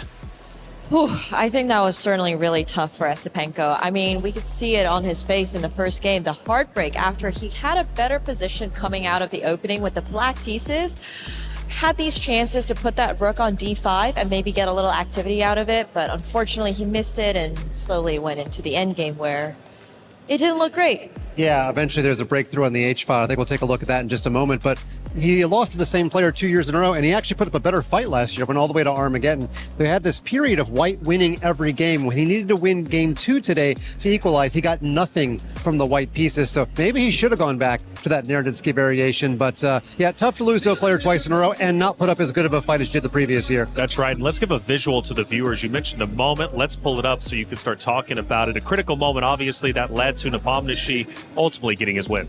Yeah, so kings were cast on opposite sides, and it actually looked like the white king had less protection. But we mentioned this yesterday. You can sometimes use the enemy pawn to protect, and it's actually white that broke through on the H-file. And then here, after the bishop move, white played this key move, pawn on F4 to F5, and that sealed black's fate, because now the bishop can't get back to defend. Now, white was already winning anyway after black's last move, but this absolutely sealed black's fate. We call that the Arabian mate, so-called, because the queen used to not be very powerful if we go back 1,000 years. Just 1,000. Just 1,000, yeah. Thank you, Queen Isabella of Spain, for making modern chess more exciting. A shout out to Queen Isabella, but yeah, the Arabian mate was played on the board there. All right, well, fourth side of Esipenko, though, again, this is a matchup they've been going through for 6 years across 3 different styles of chess, and it is Nepomniachtchi who usually gets the edge. Now, Esipenko has, in fact, beaten Nepomniachtchi in the past, but it's got to hurt, right? You get to the EWC stage, you go against an opponent and a friend, clearly, right? Shaking hands towards the end, but really processing the emotions of it.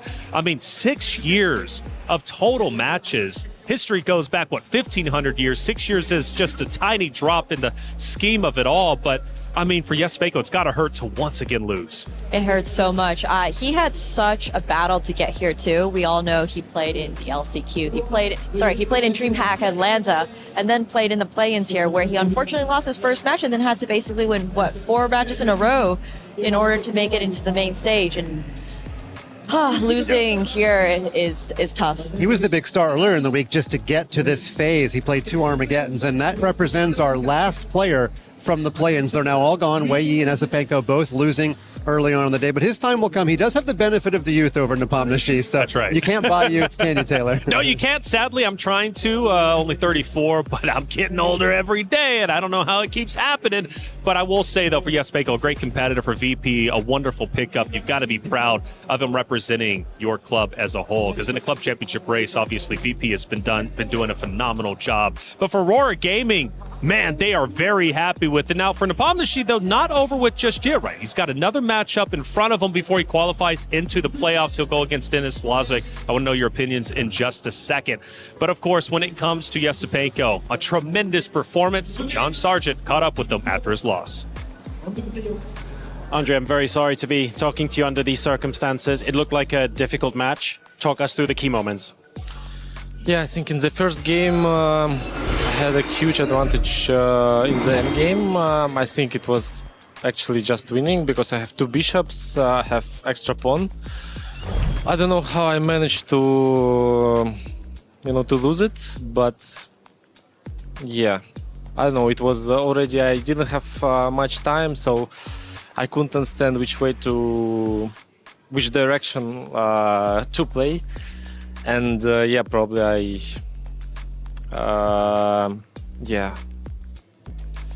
somehow I lost. And the second game, actually, I had a chance to go to this end game after bishop b7. I took knight b7. I don't know why. I just lost my mind. And yes, in this end game, I think it's a draw. What we got. But if I take with a bishop, we get like rook and knight against rook and bishop. I have rook and knight, which is very unpleasant, in my opinion, for him to play this position. And I just completely forgot about this opportunity that I can take and I think it would be difficult for him, at least in practical, to defend. But what I did is just a draw in general, and yeah, I don't know. I was a little bit off today, I think, yeah. It's unfortunate. Keys obviously crushed here at the EWC, but your reflections on the tournament overall as a whole and your journey this year here in Paris? I think in general it was a good tournament because, yeah, I managed to qualify to group stage, which was very difficult, and I didn't expect that I can manage it. And I won 4 matches in a row against very, very top players, which I'm proud of. But yeah, in the group stage, I think yesterday I had a good chance against Magnus to win the second game. And it was basically just winning position. And today, as actually last year we played with Jan, also in Armageddon I had a winning position with him, completely winning. But I managed to mess it up somehow, yeah. Well, we are looking forward to seeing you back here very soon, and thank you very much for the games and the fight that you've shown. Thank you. Thank you. Doom scrolling is cringe. Chess is fun. Get all the dopamine of looking at your screen and none of the guilt when you're improving your mind with chess. Want to improve at your own pace? Take a few seconds to complete a puzzle and learn something new. Don't be cringe. Play chess. There's something for everyone at Chess.com. Learn, play, and have fun.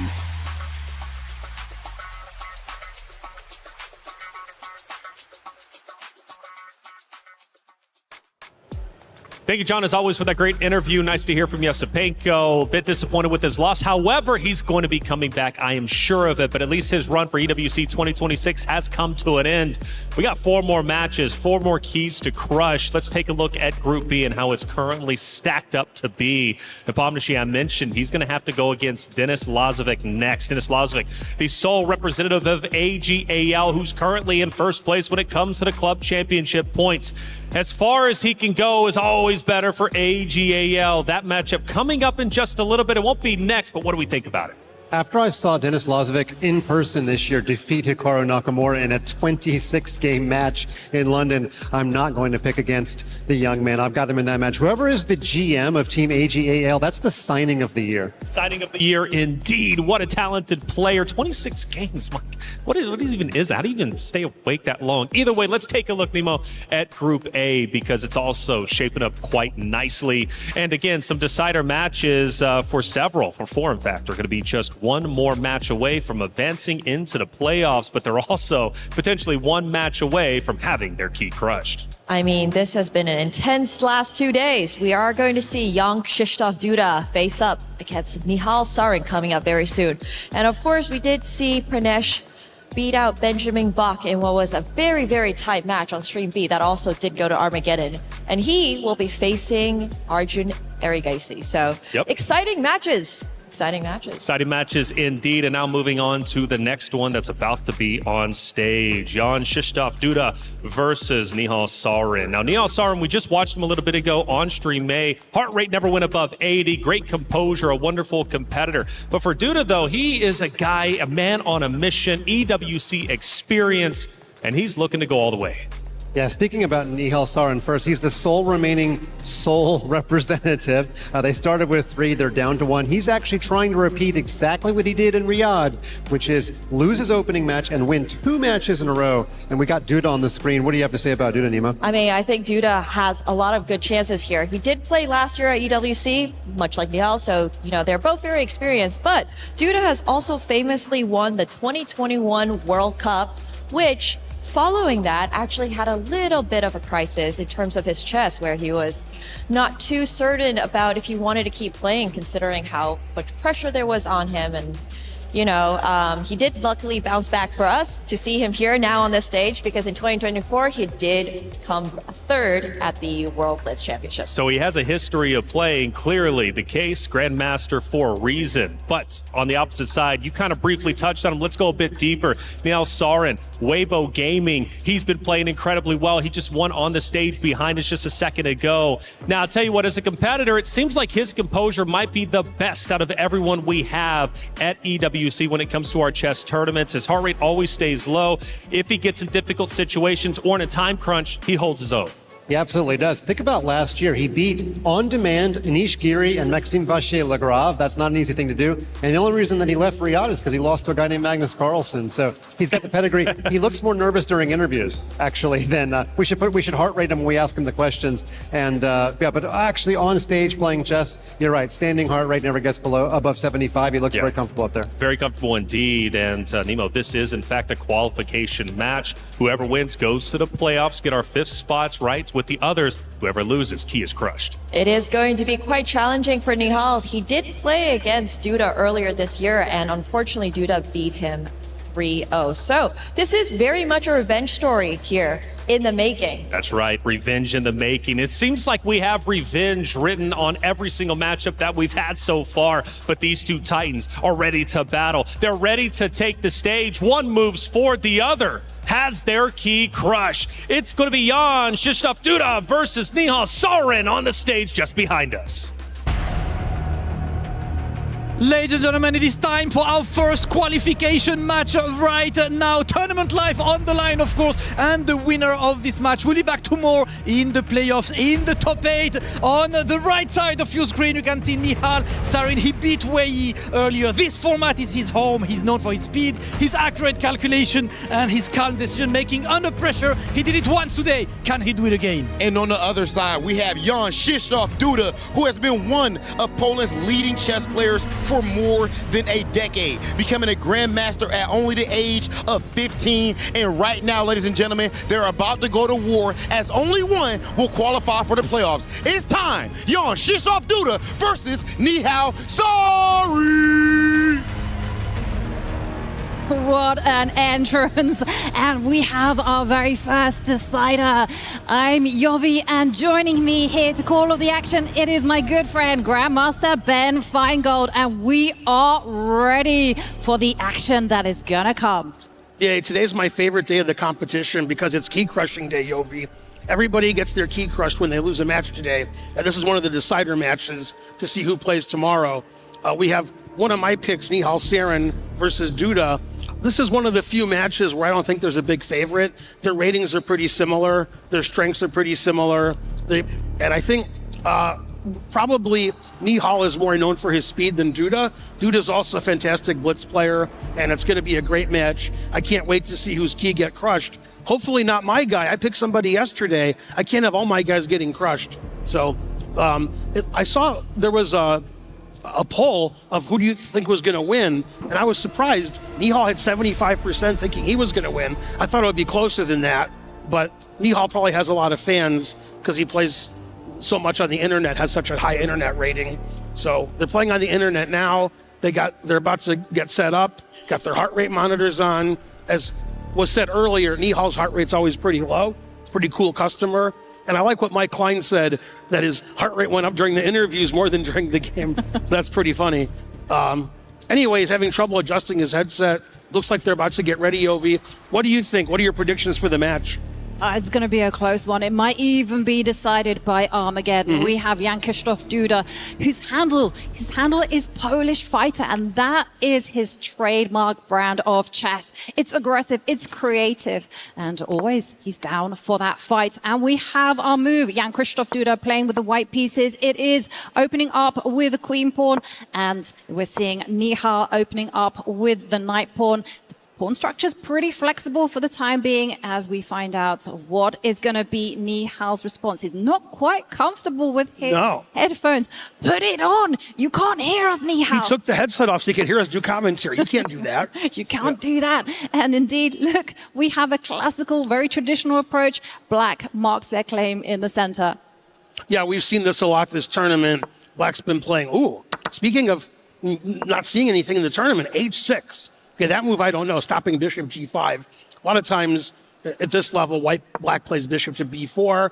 Black still hasn't decided where he's going to put the bishop. Nihal has 3 squares for the bishop. He just leaves it on f8. Will he go to d6, e7, or b4? They're all possible. h6, not a very common move, but Duda played very quickly. And Nihal's still having trouble with his headset. I guess he wants to know what we think's going to happen, but we'll have to be quiet while his headset's off so he can't hear us. Exactly, and that's going to be very difficult for us to keep quiet because this position, well, is brewing up for something interesting. H6, not a very popular move, but it sure is a trendy one as the players, they look to those parts of the beaten track, and here we come. We're seeing Nihal offering up a trade of dark squared bishops. Usually white takes it. Is Jan Krzysztof gonna go down that road? Is he gonna keep that tension on the board, drop back with the bishop, or even throw in the knight into the center, block it up? Okay, we have a trade. This is why I'm a commentator and not a player. I spent the whole time commentating about how Nihal was a cool customer, has a low heart rate, and then I check and Duda's heart rate is much lower. So I guess Duda's the cool customer. Nihal had a higher heart rate than usual because of his headset. So he's not really bothered by the chess. He's bothered by peripheral stuff like interviews, headsets. The position's about equal. White has a tiny advantage because I like that pawn structure better with white squared bishop not being blocked by the center pawns. But this will be a slow maneuvering game. Both players have to be happy with the result of the opening. They both have the same heart rate now. The times are exactly the same. It's about as even as you could get, Yovi. It's as even as you can get. I can tell you one thing, though. Look at where the pawns are pointing. For white, they are pointing to the left, so that is where the action is going to develop. For black, they are pointing to the right, and that's exactly what black wants to do. They want to eventually just jump in with a knight into the center, but for the time being, watch out. The queen is about, and the queen just sidestep over, and Nihal, really, I hope he's not hearing us. He's going for the king.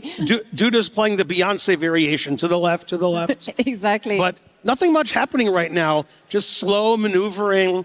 Nobody really has an advantage on time, heart rate, or clock.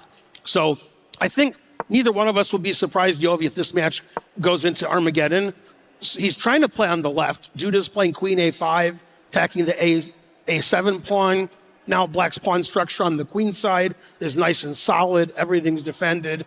And the question is, for me, is black going to maneuver the knights to different squares? If I was black, I'd try to get my knight to d6. I just don't know how to do it. A lot of times we play knight b6 to c8, but we can't do that here. Well, there you're seeing it in action, Ben, as we see the knight quickly jump into the center, and Duda says, well, that knight was on my side of the board, get rid of it, and now the bishop is there, and Ben is advocating a very thematic maneuver. I'm advocating black giving his knight away for nothing because he played a6. He can't play knight b6 to c8.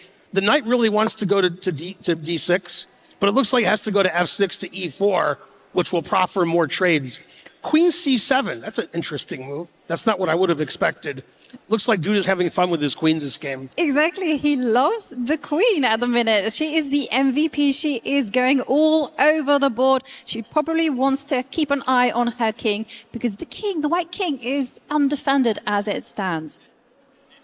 Yeah, it's a pretty stable position. Lots of trades. Nobody's really threatening anything. The queen goes back to the right side of the board. There was nothing really to attack on the left side of the board. And the question is Nihal going to start to trade knights with knight f6 to e4, or is he going to try to get his knight around to d6, controlling all these key squares? Again, I don't know how to do it. It's going to take a long time. The engine says it's about equal. Both sides playing very solid this game. Nobody really has made a big threat. There's no pawn breakthroughs. It's not easy to decide what to do. Usually in positions like this, I take too long, and I try to figure out where to put my pieces, and I get in time trouble. Okay, I like what Nihal did, and maybe he will play my idea, knight e8 to d6, although white's playing knight c5 first. So probably black has to play... Oh, wow. That wasn't on my analysis board. Wow, playing g5. Okay, but again, the queens are moving a lot, Yovi, and Nihal wants it to move again. Exactly, and look at that move, asking those questions to Jan Krzysztof. Jan Krzysztof says, hey, you know what? The queen was vulnerable. If it stepped back, let's go forward, offer up a trade. And I got to say, it's been a long maneuvering game. But that knight that white has on the left is primed and ready to jump in. So still really tense as the players try to find the right plans just to annoy their opponent as the queens come off the board. And the big question for white is, yeah, you jump in with the knight, lovely knight right there, happy in the heart of black's position.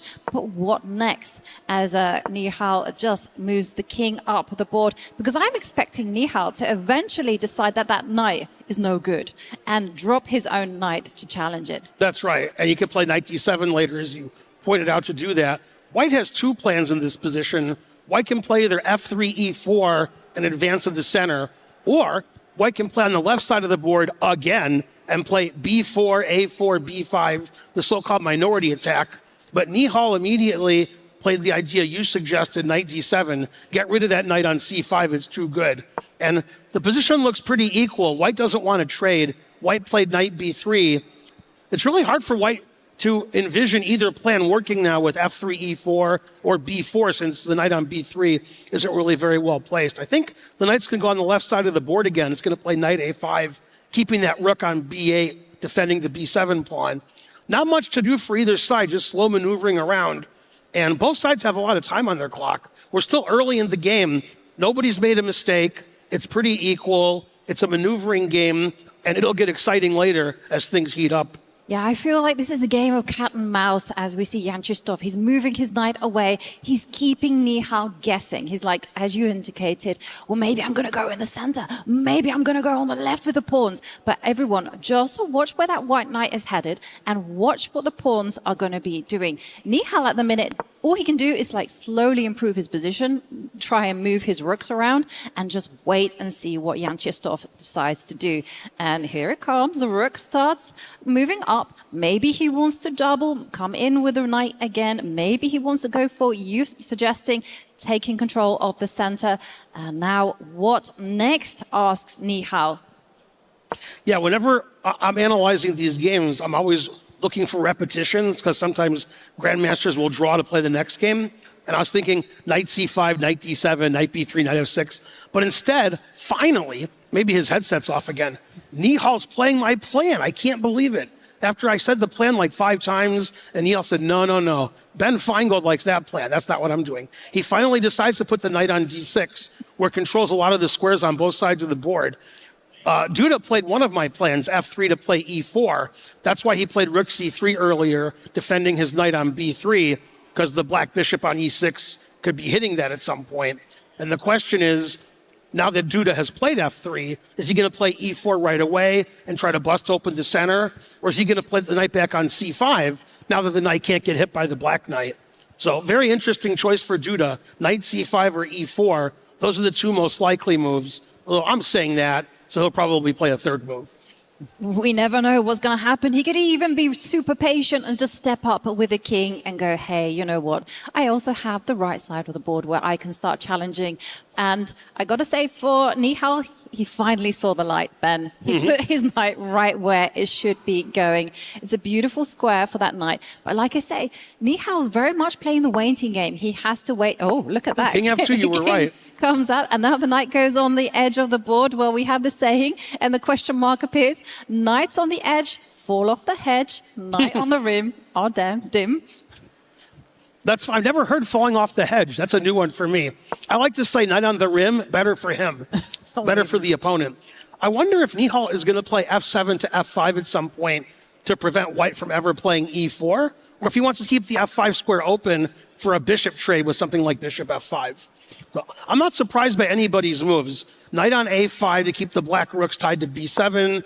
The king comes up. The rook on c7 defends the pawn on b7. So black puts the rook on the half-open file. Now white is playing the minority attack on the queen side, wants to try to play b4, b5 at some point. And very double-edged position with a lot of maneuvering going on. Both players still have a lot of time. Both players have a low heart rate compared to some matches we saw earlier today. I pay attention to the heart rate a lot because I don't see that very often. Bishop c8, pretty passive move, but now black can double rooks on the e file and put pressure on that e3 pawn that was weakened when white played f3. So Nihal has some initiative also. Basically, white's only plan on the queen side is to play b4, b5, once black double, and he just played b4. Once black doubles rooks on the e file, I assume he'll play rook ce7 now, which he did. Now it's hard for white to play b5 because black has it protected so much. So both sides are doing what they want to do, and that's why the engine says it's about equal, the times are about equal, and this game is going to be decided when both players have about a minute left, and we'll start seeing some mistakes. Yeah, I agree with you. It might be decided then, or if the players could decide to halve out and kind of find a way to repeat. Not that going to be that easy with so many minor pieces on the board. Remember, the players are not allowed to offer a draw until they've passed a lot of moves. We're already on move 34, by That's the right, way. getting close. We are getting close, and the clock is ticking down as we're seeing some decisions. Okay, maybe this is a draw offer, saying, hey, let's repeat with the bishops. And Duda says, no, I have a handle to respect. Polish fighter, I'm going to keep on going. Yeah, white has a idea to play knight c5 again, knight a5, knight c5. But again, only way for white to break through on the queen side is to play b5. But that's going to involve a pawn sacrifice. And usually, before we give a pawn away for nothing, we have to think a long time, which we don't have in this match. If white doesn't play b5, both sides can't do very much. And the only question is Nihal going to go for it and play f4 and try to get his own play with knight f5, putting pressure on the e3 pawn? Or is Nihal, does he think it's sufficient to just shuffle back and forth, keep the tension, and try to get him in the time trouble? Because that's where Nihal is his best when both sides have a minute left. Then Nihal is probably the favorite. Yeah, Nihal is quick, as we saw. But I got to say one thing. In all my experience of playing chess and commentating, there's only so much that a player can be patient. At some point, they will crack. They will get fed up, and they will start to open up the position and initiate action. This is a really good game for my students because I've been complaining the whole tournament. White plays h4, black plays a6, and I'm like, what is this? This is move one. What's going on? Yeah. And now both sides are playing the plans that I like. Black's playing knight d6, black plays f5, stopping e4, black doubles rooks on the e file, white plays a4, b4, knight c5, playing on the queen side. This is exactly what I suspect. And in some of the games, if my students are like, how come white played h4, a4, knight h3? And I'm like, I don't know. That's not the way I'm teaching you guys. But this game is a very teachable game. Both sides are playing the kind of moves you expect them to play. I expect black's going to play bishop c8 here, just stop the trade on d7, because then white could try to play b5 more easily. And white probably doesn't want his rook on e1 since it's pinned on the e file, so he might play rook b1 soon.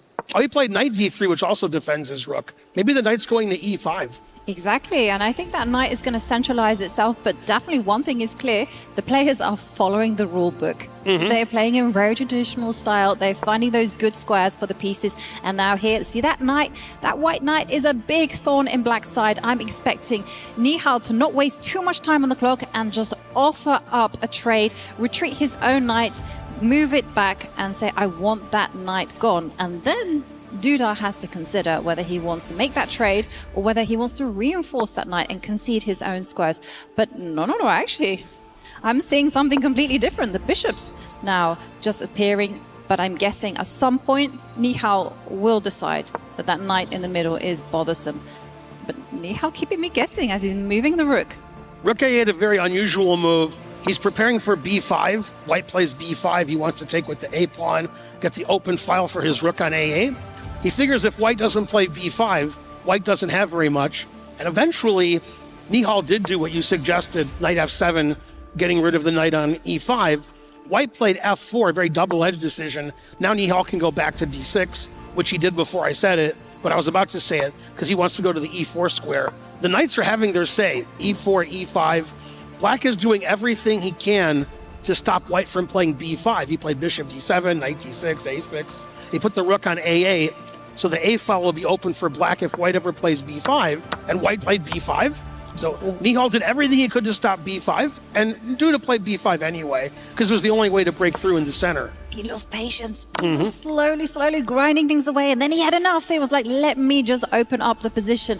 And as a result, we now have a trade of rooks, and now Nihal is up a pawn. It's not much of a pawn because it is doubled, and they are all isolated, but it's still nonetheless a pawn up for Nihal as the clocks tick down to around the 2-minute mark. And for Jan Chistov, it's not going to be easy to actually even win one of those pawns back. That's right. Probably he's thinking about playing rook c5. Jan Christoph is shaking his head. So whatever he had intended after the trade on b5, he decided he didn't like it. Shaking his head again. Times are finally, Nihal's ahead on the clock. The engine says it's about equal. White's a pawn down. White has the magnificent knight on e5. Black has all these isolated weak pawns, but Black is a pawn ahead. Black has a knight going to c4. Black has a knight going to e4. And instead, he took the bishop on d7. He wants to win his pawn back right away. The b5 pawn isn't long for this world. But he couldn't take the pawn right away because of knight e4 check. That's why he played king f3. But I gotta say, look at the way that Nihal is with the black pieces cementing the position together. He's like improved his king into the center. He can even boot away that rook from his beautiful square. And suddenly that extra pawn is gonna start to count.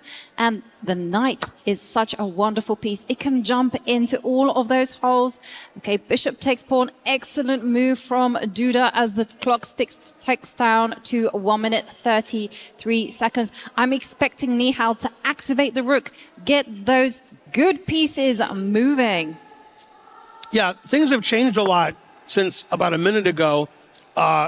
Basically, White's knight on e5, which was magnificent, is now gone. Materials equal. Black has a passed pawn. It's difficult for White to do anything because White's bishop can't really ensconce itself anywhere in Black's position. Whereas later in the game, Black can play something like knight c4, knight e4, or advance that b pawn. Black has some ideas. Duda's shaking his head still. Duda has less time on the clock. Things are turning around a little bit. Things have been going in Black's favor the last few moves. And both sides have about a minute now. It's going to really start heating up soon. And this is exactly why Nihal has made that offer of a trade of rooks. He's like, let me get into this position where there's no risk for me to lose. And I can use that knight to absolutely annoy White. That knight is going to jump all around the board. And Nihal is the one who's going to easily be able to improve his position. Yeah, the engine says it's equal because it knows if White defends perfectly, that White should be okay. Duda, eyeing the f5 pawn, trying to put his bishop on c8, keeping Black's king tied down. Nihal says, no, you can't do that, knight d6. No bishop c8 for you. And we could see repetition here, or we could see Nihal try to play for a win. But Nihal's taking a lot of time on his clock, trying to figure out a way forward. He plays h5.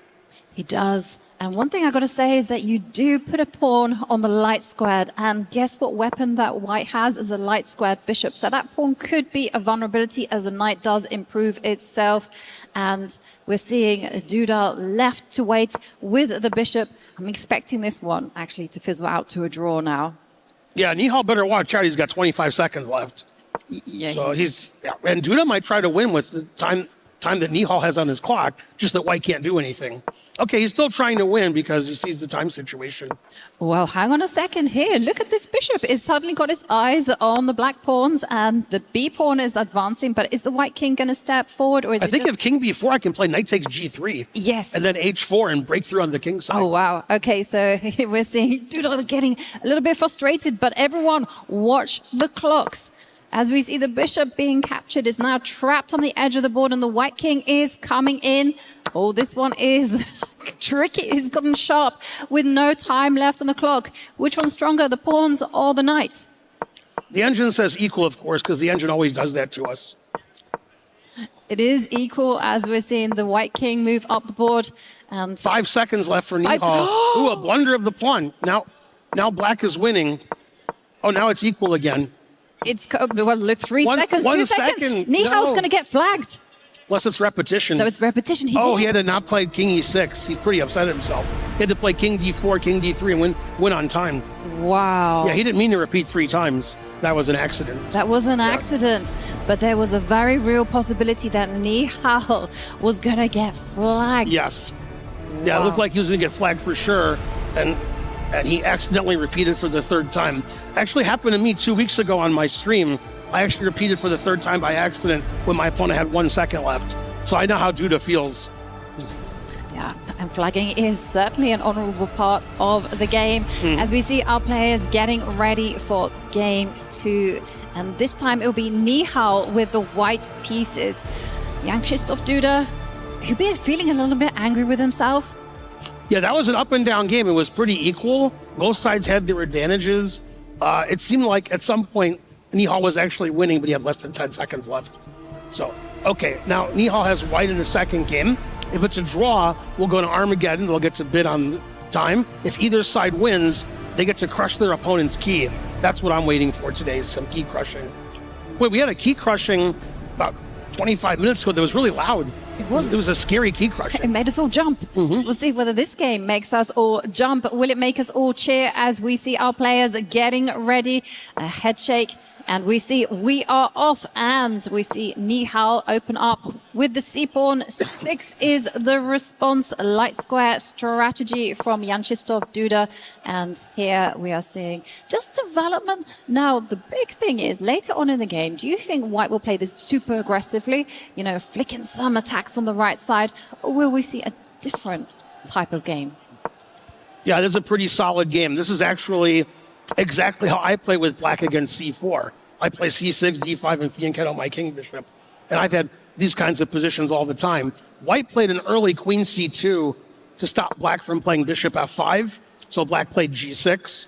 Black wants to play e6 and solidify the center, but doesn't want to block the bishop on c8. So a lot of times in these variations, Black is super solid with that pawn structure in the center and trades off the 2 bishops, getting rid of his white squared bishop, which will be blocked by the pawns on white squares.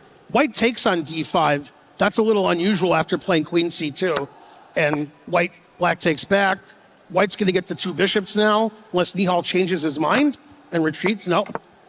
No, and the argument that Jan Krzysztof is making is that, well, the pawn structure is almost symmetrical, and in those kind of locked positions, knights are actually not that bad. And one thing that we see is that the knight's getting maneuvered, and look at this, he knows the same maneuver as last. I was just going to say it too, but he played it first. Same maneuver as last game, knight e8 to d6. Sometimes in these positions, White tries to get the knight to d3 also, but that's hard to do in this position. And a big practitioner of Black's play in this position is American Grandmaster Gadakomsky.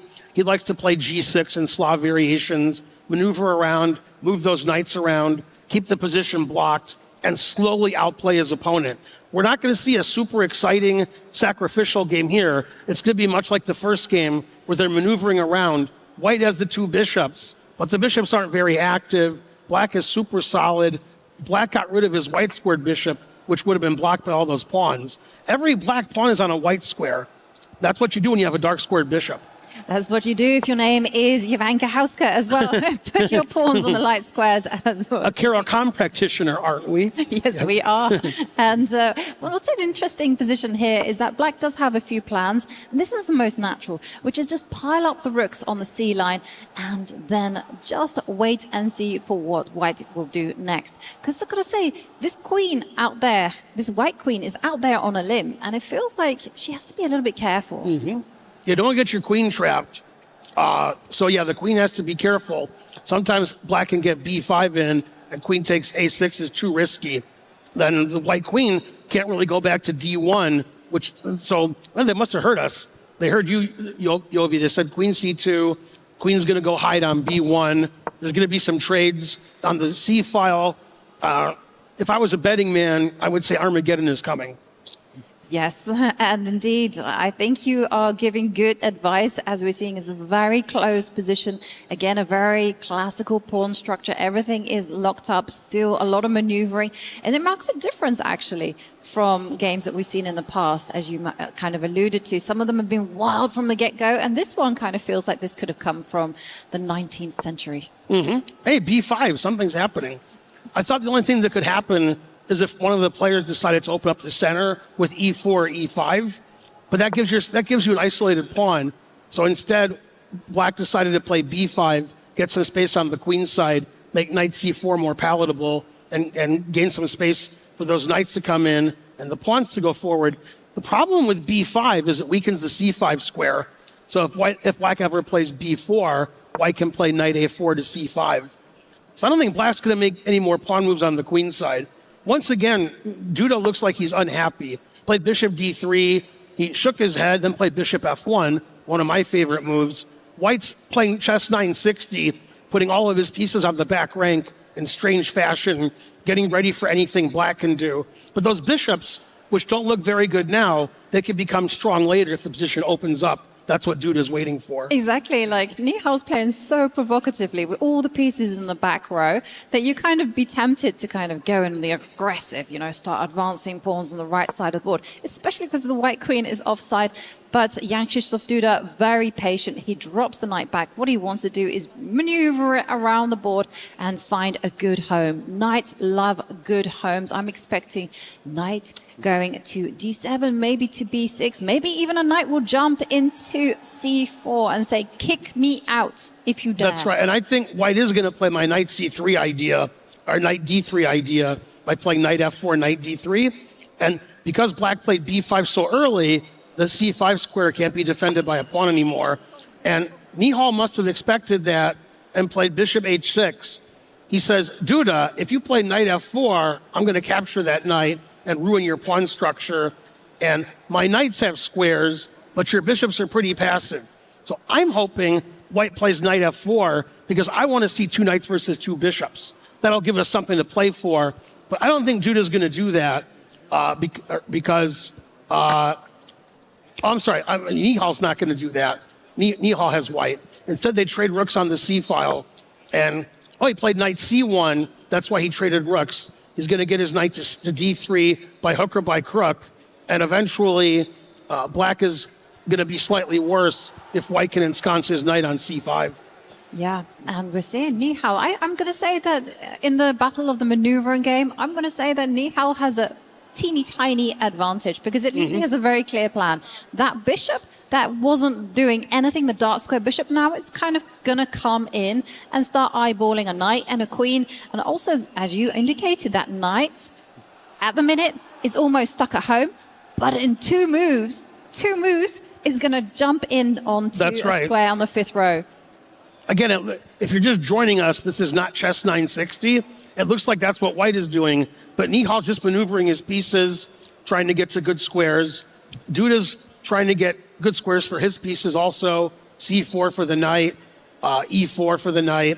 But it looks like white has a little advantage because black played b5 early, giving up the c5 square, and black doesn't have total control of c4 because white can play b3 and kick the knight out. Do you know what's funny, Ben, is that we are advocating that white has done everything well with all the pieces on the back row. That's right. Now, don't try this at home. This only works because the position is closed and also there's no tension in the center between the pawns. So in that case, it's all about just maneuvering your pieces and giving them good squares. In comes the knight, give it one more move and it's going to jump up. So this is why Jan Krzysztof said, nope, not happening. And the big question now for Jan Krzysztof and for Nihal is what next? How is Nihal going to open up the lines? Because bishops, they want open positions. A friend of mine in Michigan used to jokingly say, don't put your pieces in the center. They might get hurt there. So white put all the pieces on the first rank, and eventually they'll come to the center. The bishop on a5, that's the most active that bishop has been the whole game. Bishop a5, bishop b4, much stronger than on e1. The black knight goes to c4. The engine doesn't like it because white just kicks the knight away. And white's going to have the c5 square, but black doesn't have the c4 square, advantage white. Yeah, and this could be potentially last game of the match. Whoever wins this one goes into tomorrow's quarterfinals.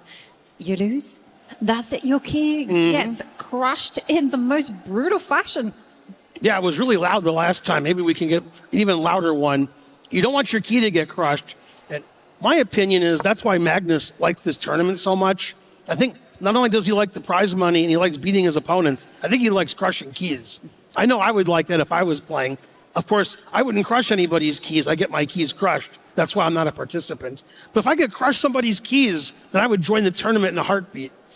Well, I'm not sure I would enjoy the key crushing, but I agree with you. It's certainly fun to watch. And as Jan Krzysztof Duda considers how to actually find any good squares for his knights. Look at them. They are working against each other. They're both fighting for the same square. So that's why the bishop drops back. And now, what even to suggest? Maybe the knight's actually attacking that pawn on the edge of the board. Watch out, Jan Krzysztof Duda. There is a knight in town. Yeah, Duda's unhappy with his earlier b5, which weakened the dark squares, weakened his a pawn, and he didn't get control of the c4 square. But he keeps retreating. Bishop f8, knight b8. This is why these are super grandmasters. They're really good at using the back rank and defending and attacking by maneuvering their pieces that way. And now, I actually like White's bishops. The bishop on f1, bishop on a5. They're both doing something. The question is White ever going to get a chance to play a4 and attack the queen side? Or does Black have that too well defended with the queen on e8 and the knight on b6? White can't open it up. Neither side's going to open the center. I think at some point, White just, White sacrificed a piece to win the piece back. Now he's a pawn up. I didn't see it. That was too simple a tactic.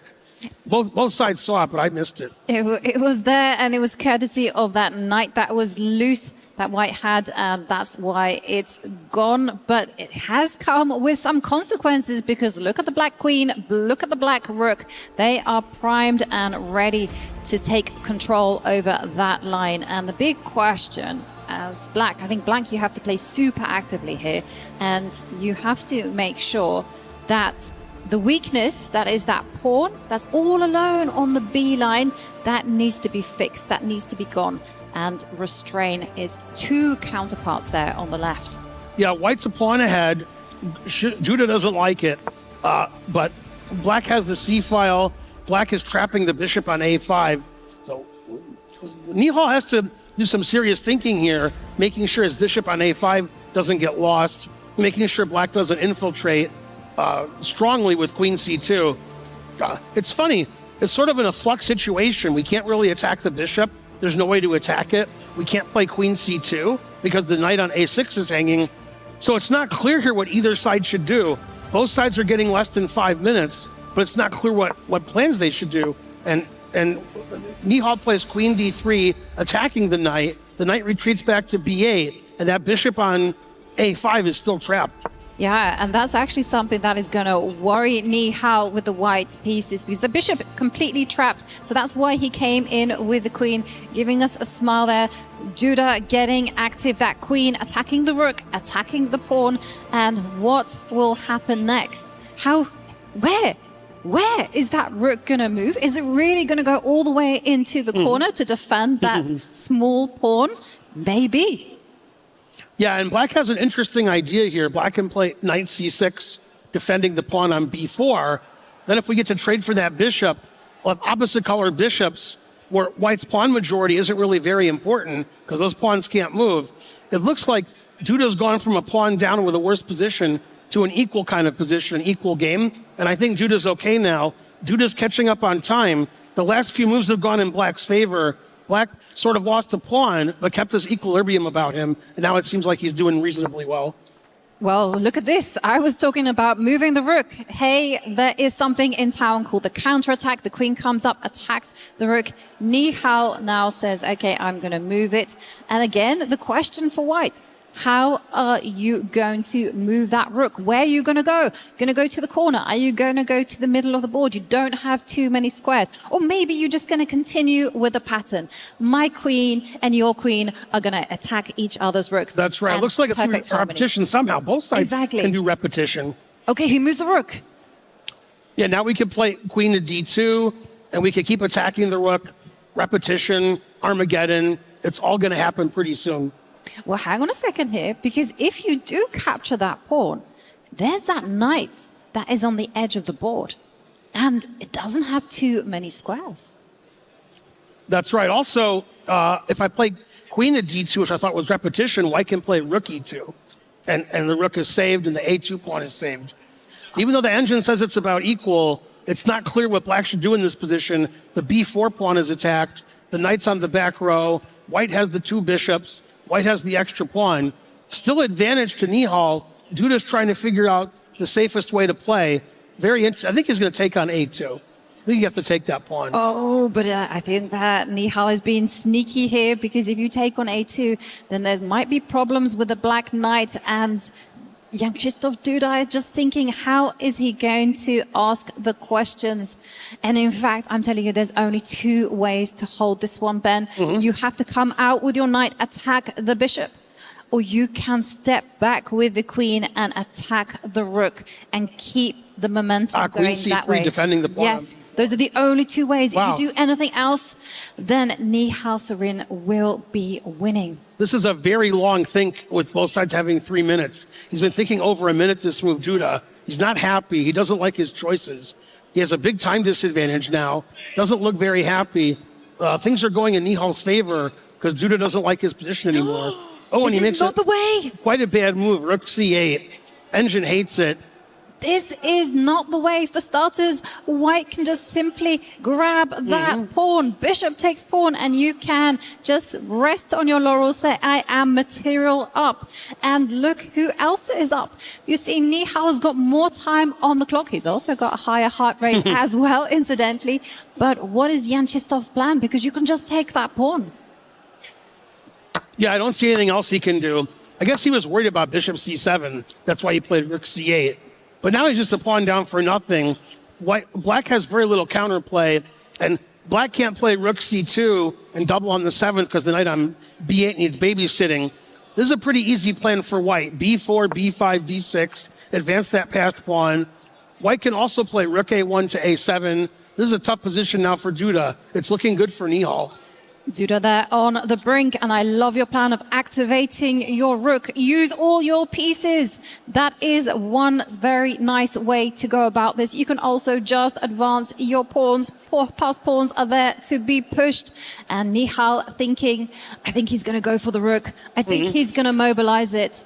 Such a natural move. He does it, Ben. You're right, Yovi, again. Rook a1, the rook's going to a8 or a7, the pass b pawn. The extra time on the another passive move from it's Duda. going from bad to worse. Yeah, that's not good. Now white has everything. White can push the pass pawn. White can activate the rook. Black has no counterplay at all. There's nothing that black can attack.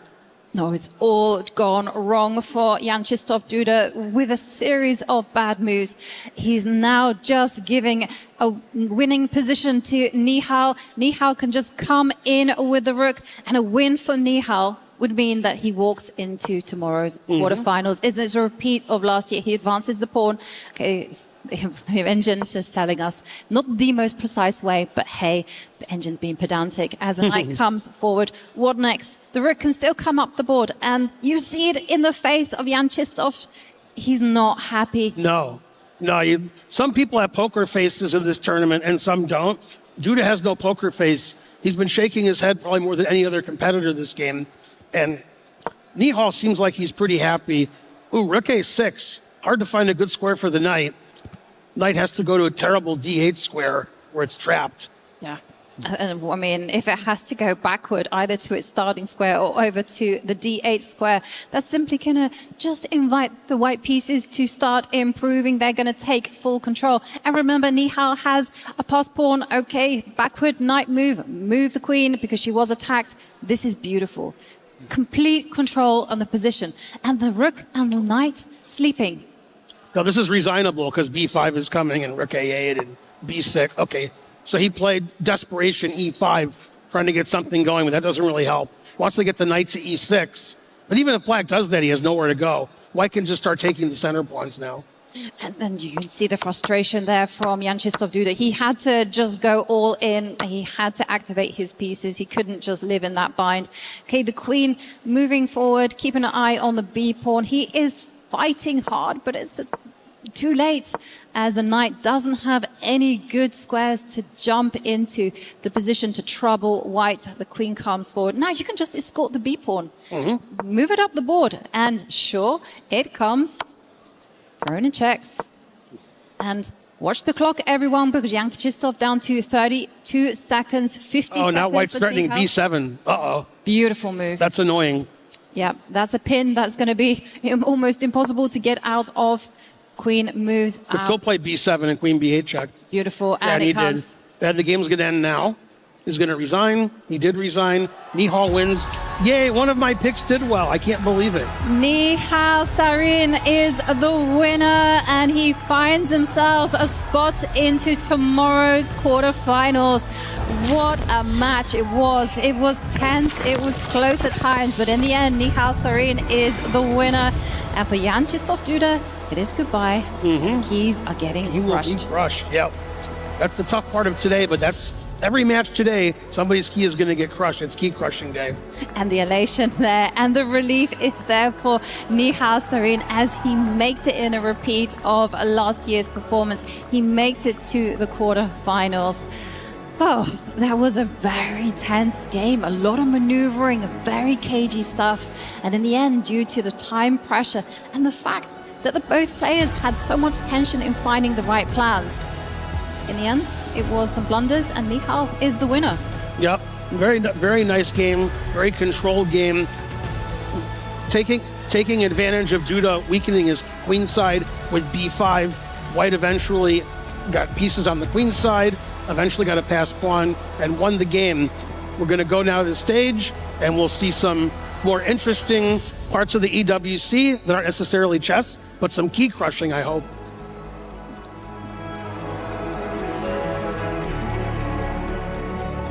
Another match and another time for a key being given away, as Jan Krzysztof Duda must give his key away to the rightful winner. But of course, as Mr. Duda leaves the stage, can I please get a round of applause for Jan Krzysztof Duda? Nihal, I'm going to come next to you as well for a quick one. Congratulations, you're making it to tomorrow's top 8. Last year, you were there in that top 8, and that's where your path stops. So what are your objectives for tomorrow?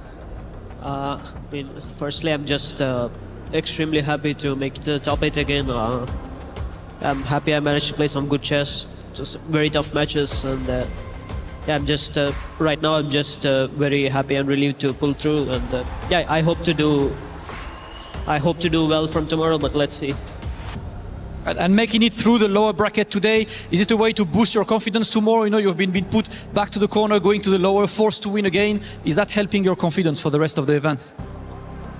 No, for sure. I think also the format is very short, and you need to be very sharp from the start, and also getting just one win can make a huge difference psychologically. So I hope it's definitely helpful.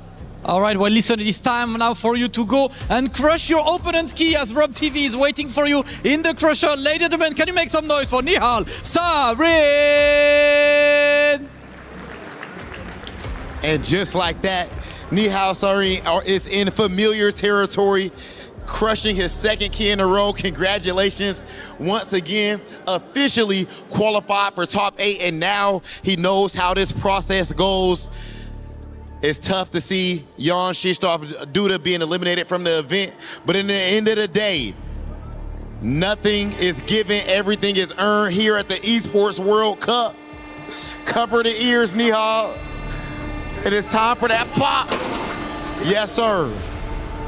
Officially qualified for top 8, qualified for the finals as he fights and scratches and claws in order to hopefully lift up that EWC 26 trophy. Ladies and gentlemen, the highest level of play. Once again, congratulations. Let's keep things going with EWC. Play is in our DNA. Whenever we let it out, it becomes our superpower.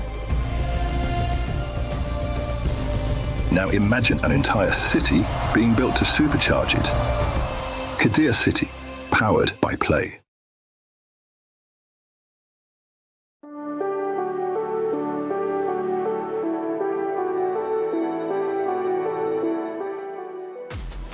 Another match down, another key has been crushed. Jan Krzysztof Duda, unfortunately, will have an earlier exit than he wanted after playing the gentleman's agreement in game number 1. But for Nihal Sarin, he started the day crushing one key, then crushed another. He now pushes forward into the top 8. A job well done indeed. Nihal Sarin has been absolutely on fire. Last year, 5th through 8th. This year, he's looking to do better, representing Seoul Esports. Incredibly proud, of course, of the organization. Club championship race is well underway, and he continues to tear up the competition.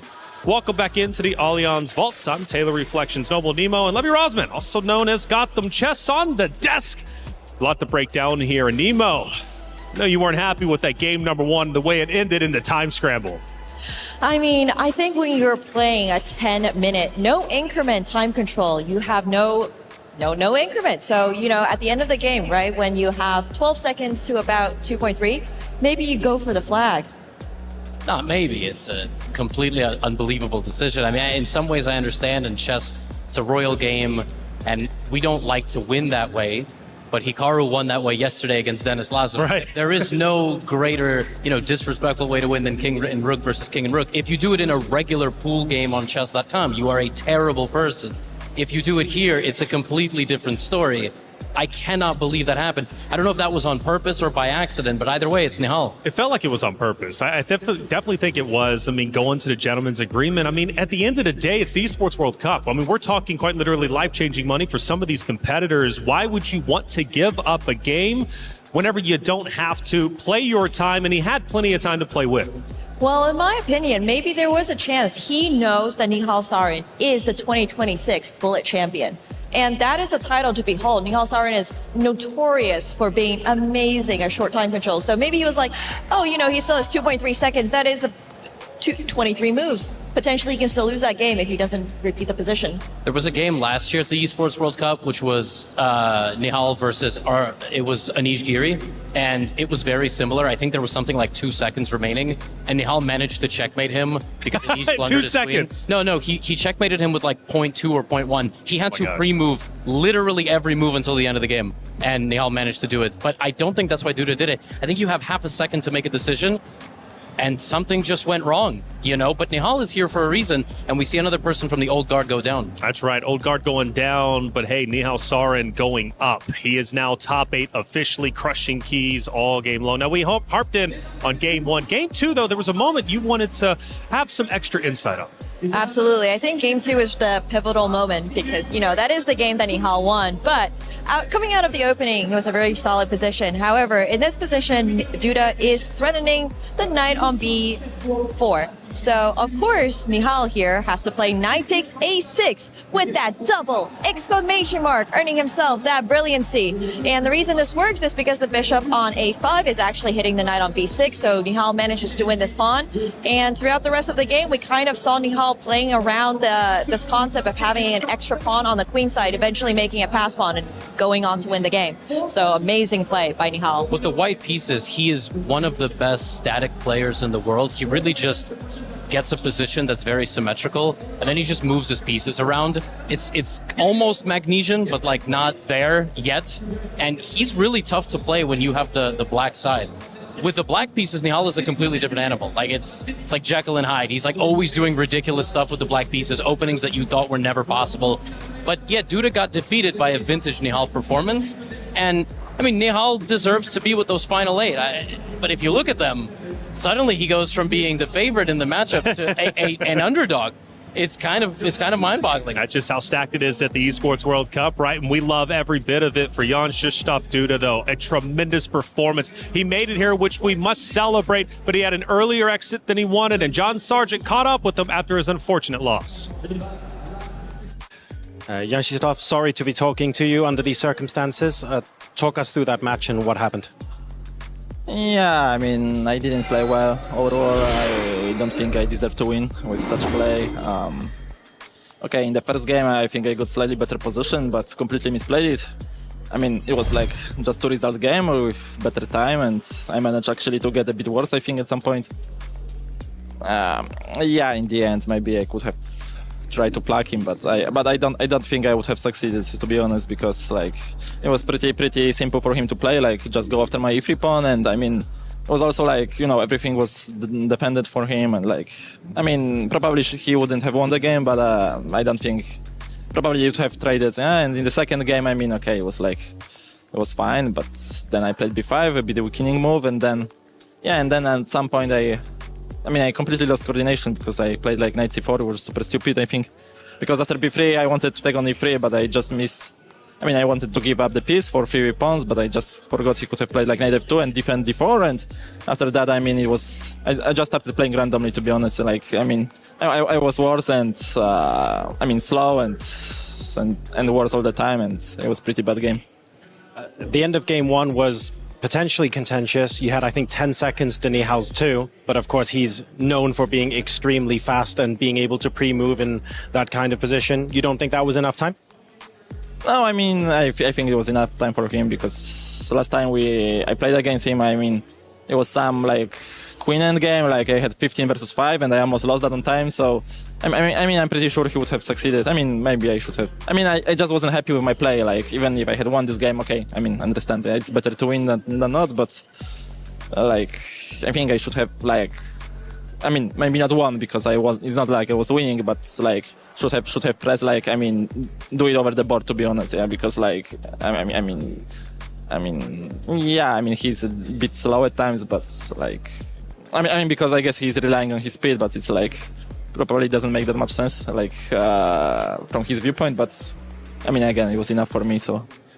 Look, it's a brutal format, but also a wonderful tournament here at the Esports World Cup. Maybe reflect on your time here overall and what the tournament has been like for you. Yeah, I mean, the tournament is nicely organized, obviously. I don't think I played particularly well. I mean, the first match was quite good quality, I mean, in terms of my play, but I mean, the last 4 rounds, I mean, 2 matches against Nadirberg and today were pretty bad, I think, and like, I don't know what didn't work out, but I mean, it's, you know, sometimes you are just, I mean, for instance, when I played Chess.com Open, I mean, I didn't do like anything in like special in particular, and I got super high, and here, I mean, I just didn't succeed, so like it happens, I guess. It does indeed. And look, a lot of us, myself included, we're looking forward to seeing you come back bigger and stronger, and we can't wait to see you in action again soon. So thank you very much. Thanks.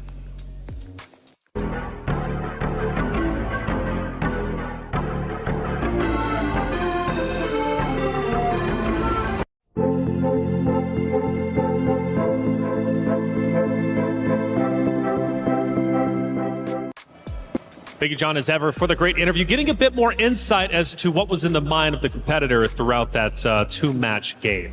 For sure. I mean, I think we have our answer there. Duda did not think that he had enough time to potentially flag Nihal, which, yeah, Nihal is very fast. He is the bullet champion for a reason. He is, and there was a moment in the interview where he said, maybe I just like lost composure a little bit and kind of just started moving randomly. I mean, the pressure on the stage is real.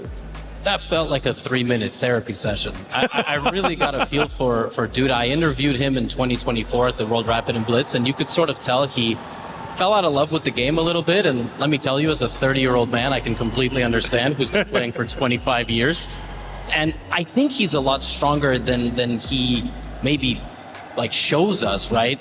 But it just didn't work out in this matchup, and I almost feel like he kind of quit on himself. He totally could have won that first game, but even he said, even if I won that game, I wouldn't have been happy with the way I was playing. But you would have won! Yeah, like, you would have won the game! Yeah. We had chatted a little bit pre-match that Duda had a bit of a rough period after winning 2020 World Cup, and then was a little bit too, felt the pressure a lot. So. Yeah, the pressure's real, it is. And like you said, when you start reaching a certain age, you've been playing the game for a long time, sometimes you can fall out of love. I'm in my 30s, by the way, right there with you, man. So there's a lot of things that I'm falling out of love with. But not the B-Stream. Hey, the B-Stream, I'm still in love with it. Unfortunately, it came to an end, but they had 2 great matches, and we need an update.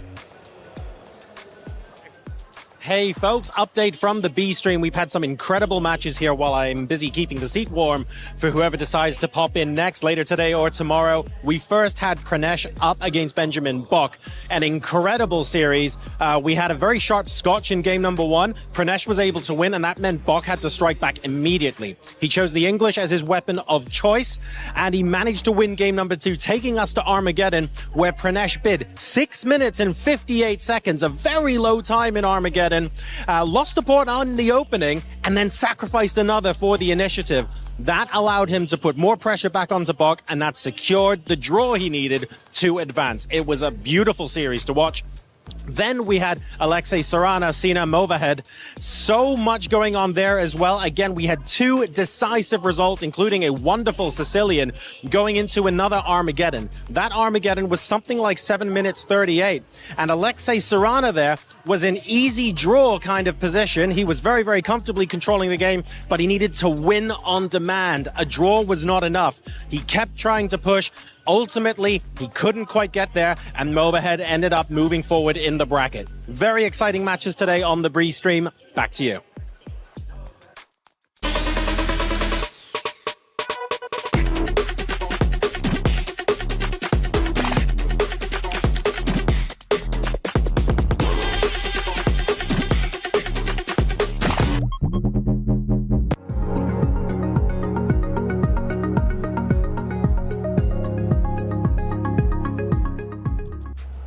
Thank you, John, for the update. I actually saw that being filmed live while they were still live. I don't know how you were in 2 places at once, but you're doing a great job. Next matchup, another qualification match, another key, potentially going to be Crush. Arjun Erigaisi going against Pranesh. This is going to be a battle for sure. And honing in on Erigaisi, a great competitor throughout his routes. He did, in fact, beat Nihal Sarin, who actually just, in fact, qualified on the very stage behind us. But he did lose to Alireza Firouzja, to be expected, a player for Gen G. 4th place last year. He's coming in as a Titan. He is incredible. We saw him last year at EWC, where he did unfortunately also lose to Alireza, but that was in the semifinals. So there is no way he can go home now because he has to make it as far as that spot. Yeah, I mean, #1 ranked player from India for a reason, and must be heartbreaking for him, by the way. He's got to knock out Pranesh to qualify, and then he also knocked out Nihal, who made it ultimately, right? But yeah, difficult task here for Arjun Erigaisi, but he's a clear favorite in this matchup. I mean, we saw Pranesh put some pressure on Nodirbek. Erigaisi and Nodirbek are at the same level, and it's going to be quite tough for Pranesh to overcome that. Well, Pranesh is a talented player in his own right. Seoul Esports representative, beat Benjamin Bach a little bit earlier. He did lose to Nodirbek in day #1, but he snapped right back, like I said, to beat Benjamin Bach. Now goes toe-to-toe with Erigaisi. This is going to be a great matchup. 2 great orgs represented. Only one can move forward. Who else is going to enter top 8? Who's going to have their key crush? An epic matchup going down on the stage just behind us right now. Ladies and gentlemen, it is time for our next qualifying match. On one side, we have Pranesh, who is only 19 years of age and making his first appearance here at the Esports World Cup. With youth, talent, and fearlessness, he is looking to take it all the way. And his opponent, he was 4th last year, and he is looking to do even better this year. Has been knocked down yesterday, that lower bracket, but now it's all in his hands as we are about to kick off the second decider match of the day. Let's get ready for Pranesh versus Arjun Erigaisi.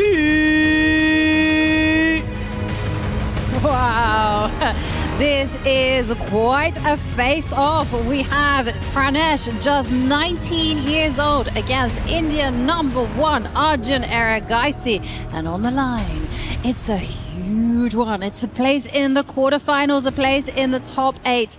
And these 2 players are very capable, Ben, of bringing the fire to the board. This is typical of the chess world. Arjun traveling all over the world to play chess at the highest level, and only gets paired with his countrymen. But this happens to a lot of people, especially when you're from India, and a lot of the best players in the world are from India. We have several of them here.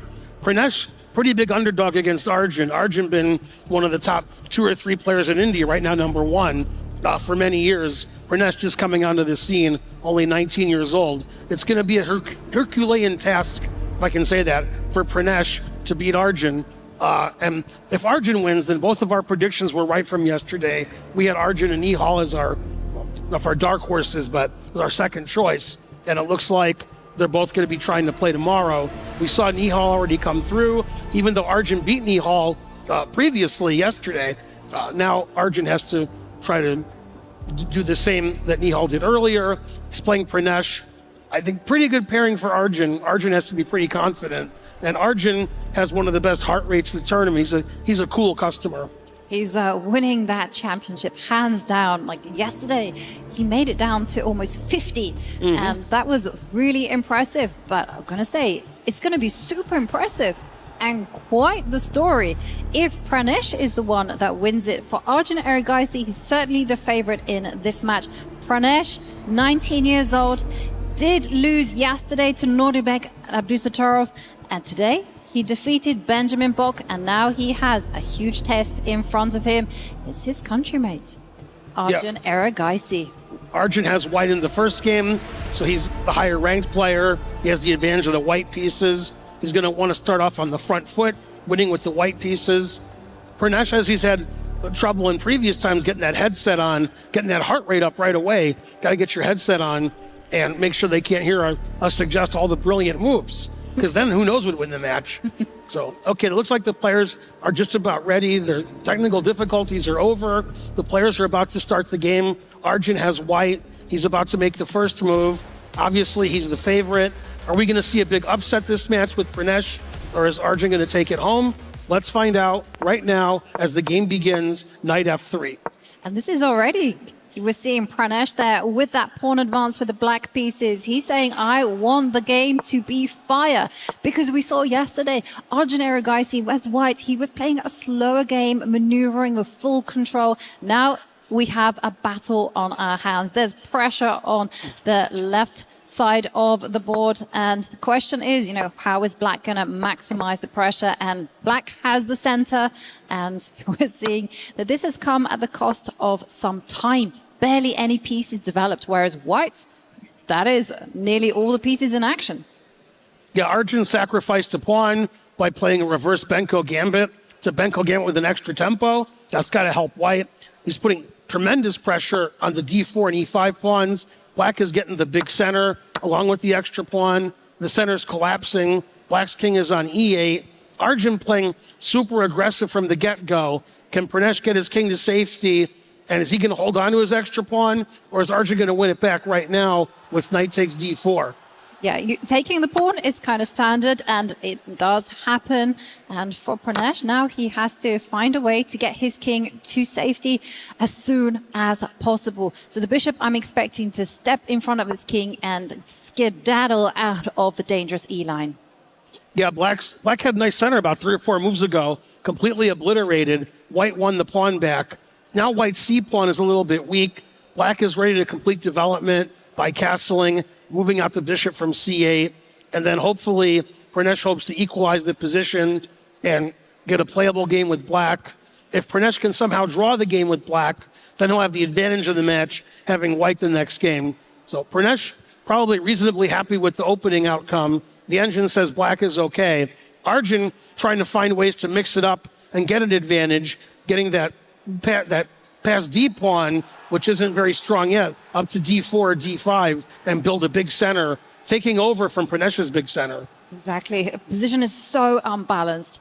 It's going to be a question of whether White can actually start using the center. Also, the question for White is how to mobilize that knight there on the edge of the board. It's still at home. It needs to get moving so that the rook can enter the game. And so many diagonals available for the pieces. So that's the rook comes in, takes the open line, castles quickly. Pranesh playing very confidently.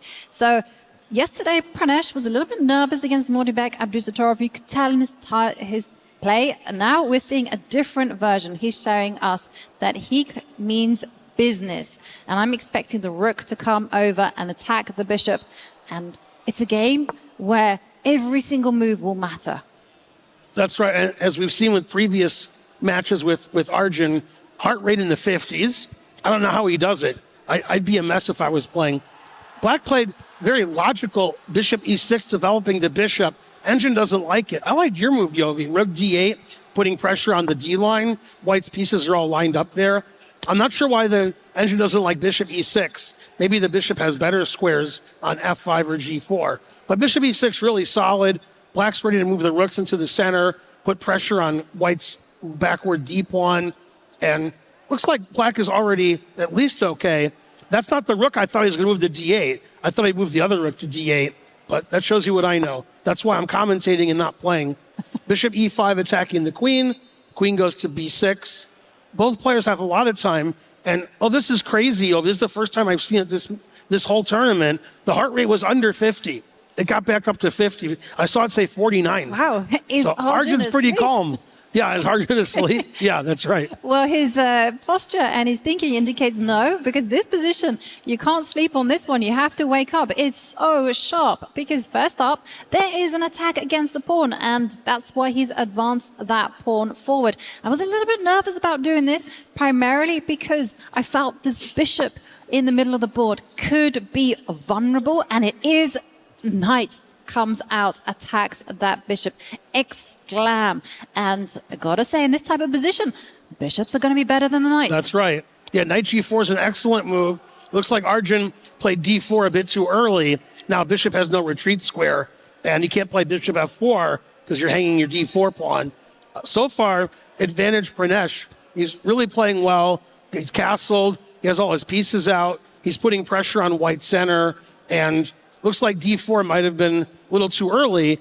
Arjun doesn't care. His heart rate is 48-50. He's cool, calm, and collected, although Pranesh looks like he's taking a nap.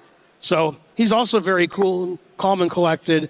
Knight b3. White wants to have compensation for the two bishops by having those knight center pawns, although that c pawn looks pretty weak on c4, Yovi. Yeah, and I can tell you, it's already, you can take it, right? You can take it, but it wasn't chosen, and instead the bishop attacked the rook. Rook attacks in turn the queen. The queen has to step back, and there's like take happening. Queen drops back, and a rook is going to capture. So suddenly, I'm going to say black still has the advantage because the bishop pair there are such a magnificent force, and the position is going to be open.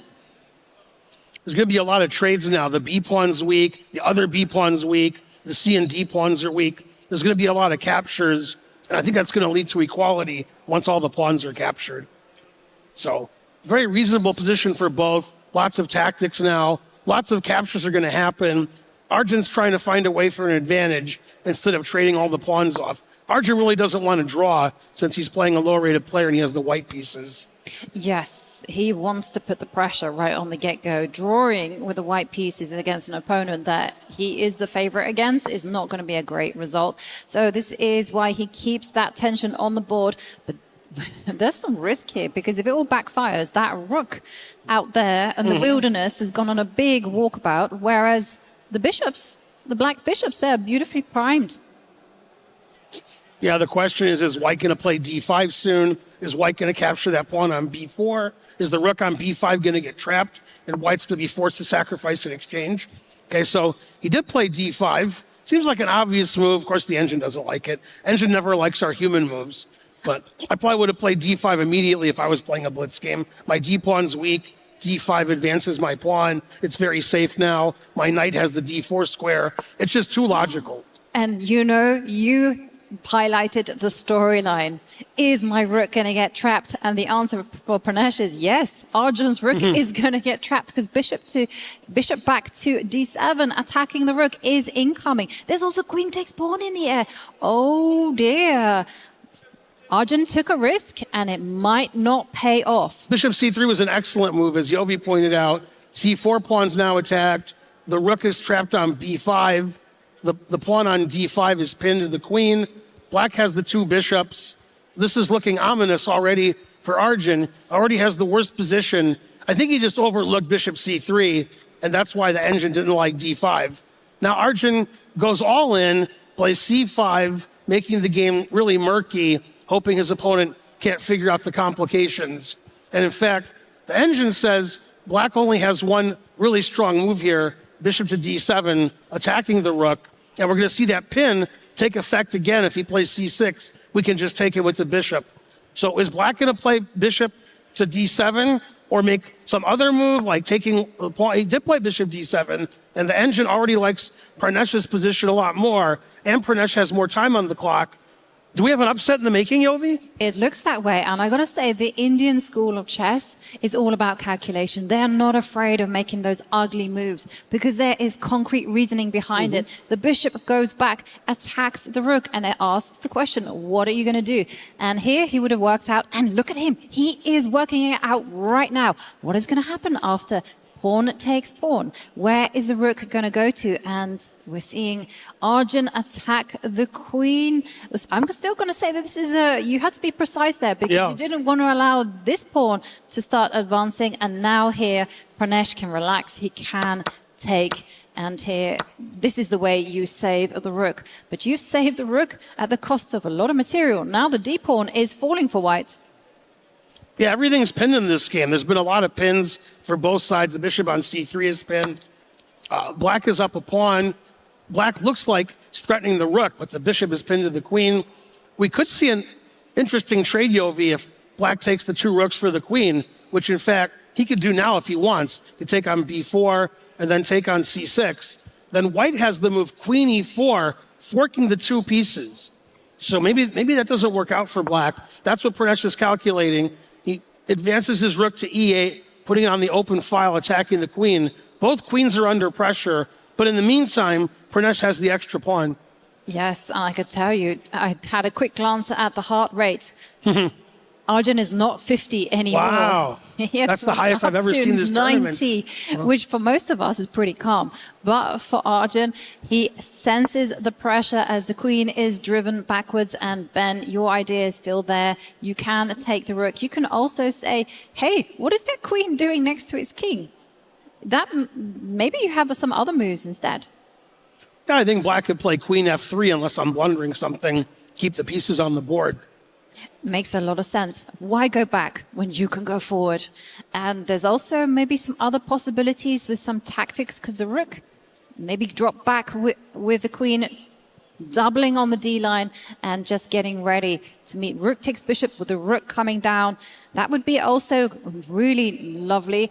However, Pranesh, he's thinking many tempting options, and sometimes it goes for your choice. Very natural. This has been a funny game because Black had the big center with e5 and d4. That got decimated. Then White had the big center with c4 and d5, and that got decimated. Now there's no center pawns, and Black is just a queenside pawn up with a technical endgame, which likely should be winning, but with so little time on the clock, it's not easy to have perfect technique. Arjun's going to defend, hope to get the draw, and go on to game 2. But it's a 2-result game. Either Pranesh wins or it's a draw. Black has to save his queenside pawns.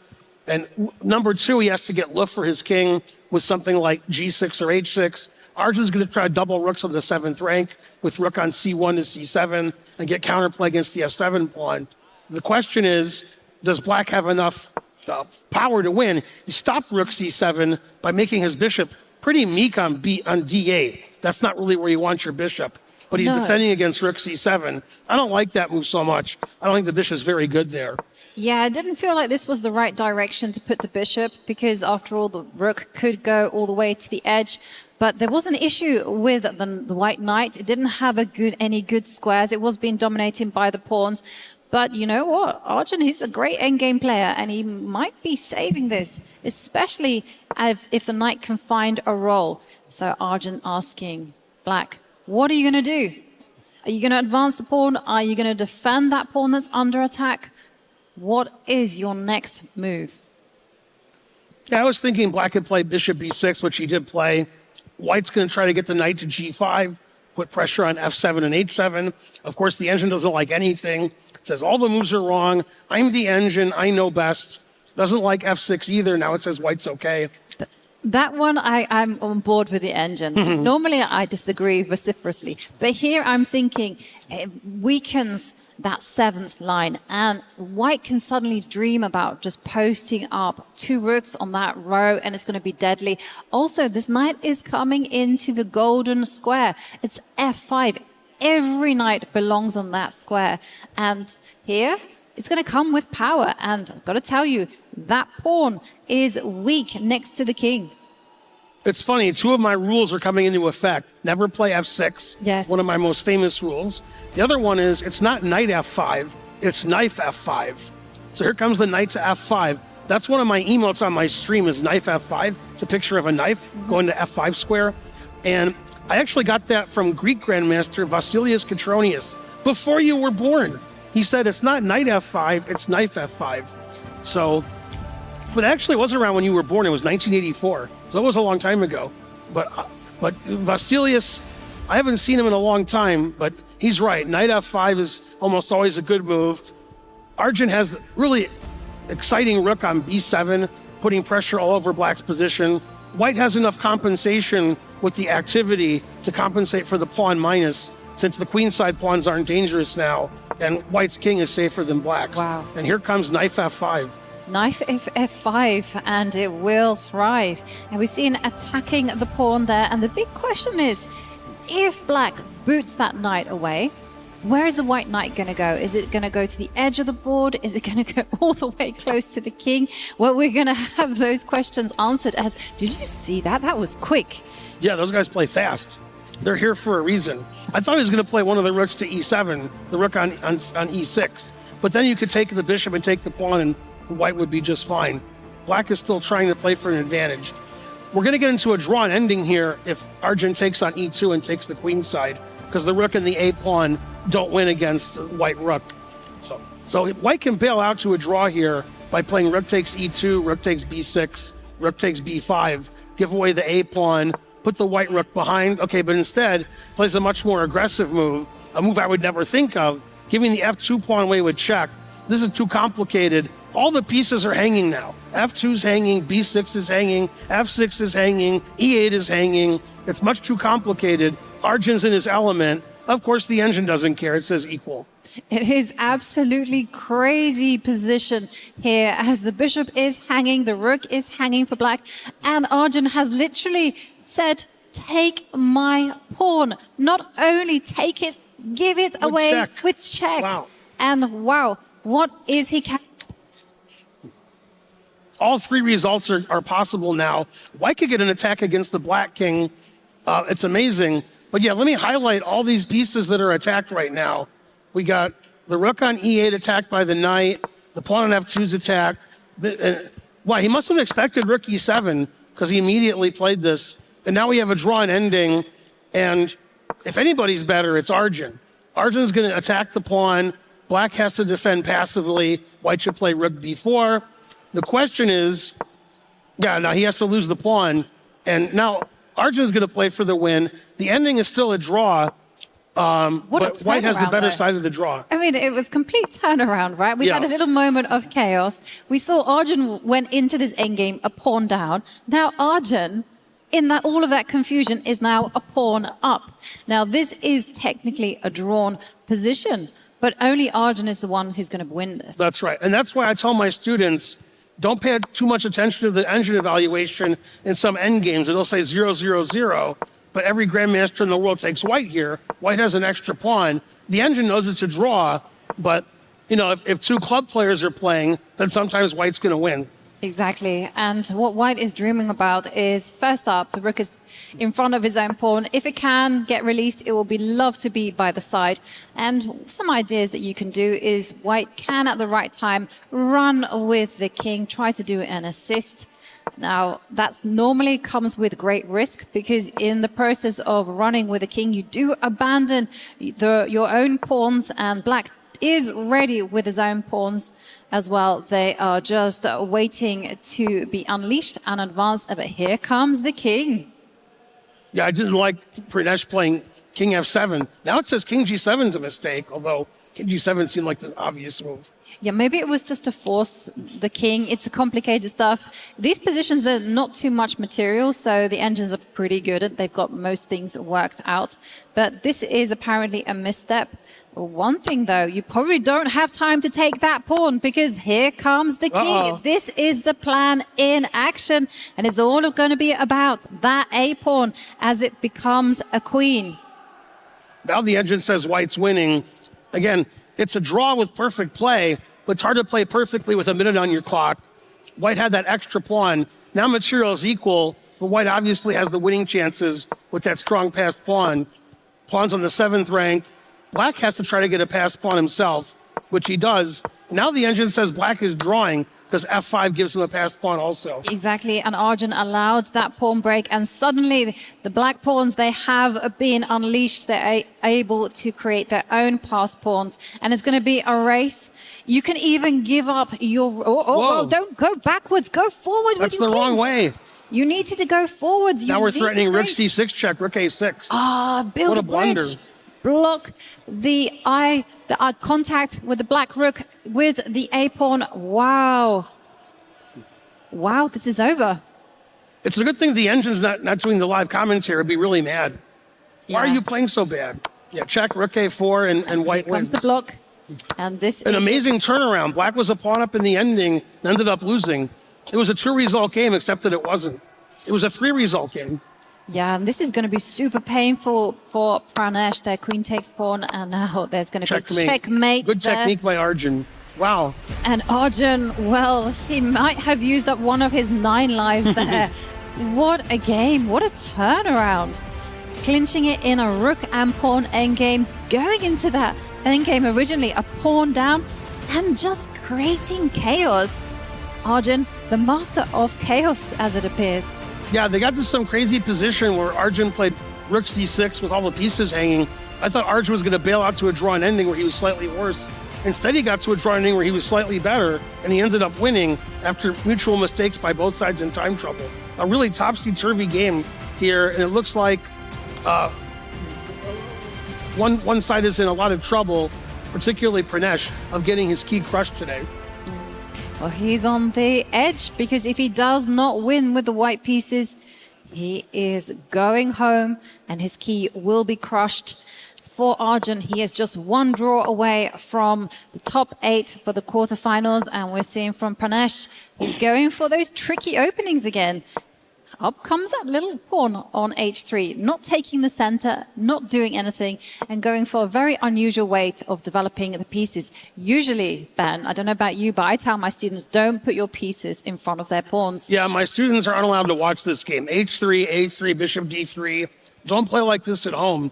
But this is the way the players are playing. We saw actually white play h3, this exact position yesterday, and get a good position. But yeah, h3, a3, b4. White typically likes to maneuver the knight around to g3 with knight e2 to g3. Sometimes white plays knight d5. And again, the engine says it's equal, but Pranesh wants to get a long maneuvering game, give chances for Arjun to go wrong at some point, get into time trouble, not have anything happen too quickly. There's 2 ways of playing in must-win situations. One is to play wild and crazy, which Pranesh is not doing, and one is to play calm, sophisticated maneuvering where the game never ends and give yourself a chance to win over a long period of time. That's what Pranesh has chosen to do. Yes, and your opponent is Arjun Erigaisi. Is this the right way forward to go for that very sophisticated, long-winded game? Yeah, well, based on last game, I wouldn't play a tactical melee. Wow. Speaking of tactical melees, h5. Well, he's just saying, hey, I don't want you to grab any space on that side of the board. I'm going forward. By the way, this is English School of Chess approved. We all like the way that Arjun is handling the position. And now we're seeing Pranesh say, you know what, you work on the wings, I'm going to work on the center. As the rooks come, maybe got ideas of dropping that bishop back, and then at the right time, breaking with d2, d4, catching the opponent on the wrong foot. Oh, what's this? This is very provocative. a5, h5. A FIDE master friend of mine in New York City told me when his opponent plays knight e2, he always plays h5. That way when the knight goes to g3, he can play h4 later. That's exactly what happened this game. Pranesh saw black playing h5 and a5 and decided to play in the center by moving the bishop away from d3 and playing d4. The engine likes it. White's actually breaking in the center. White's king is very safe. It's not clear if black has a safe place for the king. Hopefully, black's going to castle queenside, play g5, and it'll be super exciting. And I was going to say, that's my favorite thing in chess, and it's happening right here on the board. Arjun Erigaisi just needs a draw, and he's like, you know what? I am not going to go to the king side. That's exactly where all the white pieces are pointing. It is the queen side, the left side of the board. That is where I'm headed. And this is gutsy chess. It actually was the best move, by the way. You needed to do that with the king. And now we are all systems go, complete chaos. All 3 results possible. Yeah, Arjun doesn't play for the result of a draw when he needs a draw to win. He wants to win the match 2-0. He wants to play the best move. He wants to play the move that meets his style of chess. And castling queenside, that's just Arjun's style. Pranesh has to be happy with a double-edged position, which is most likely to be decisive, because a draw is no good. If Pranesh draws, he loses the match.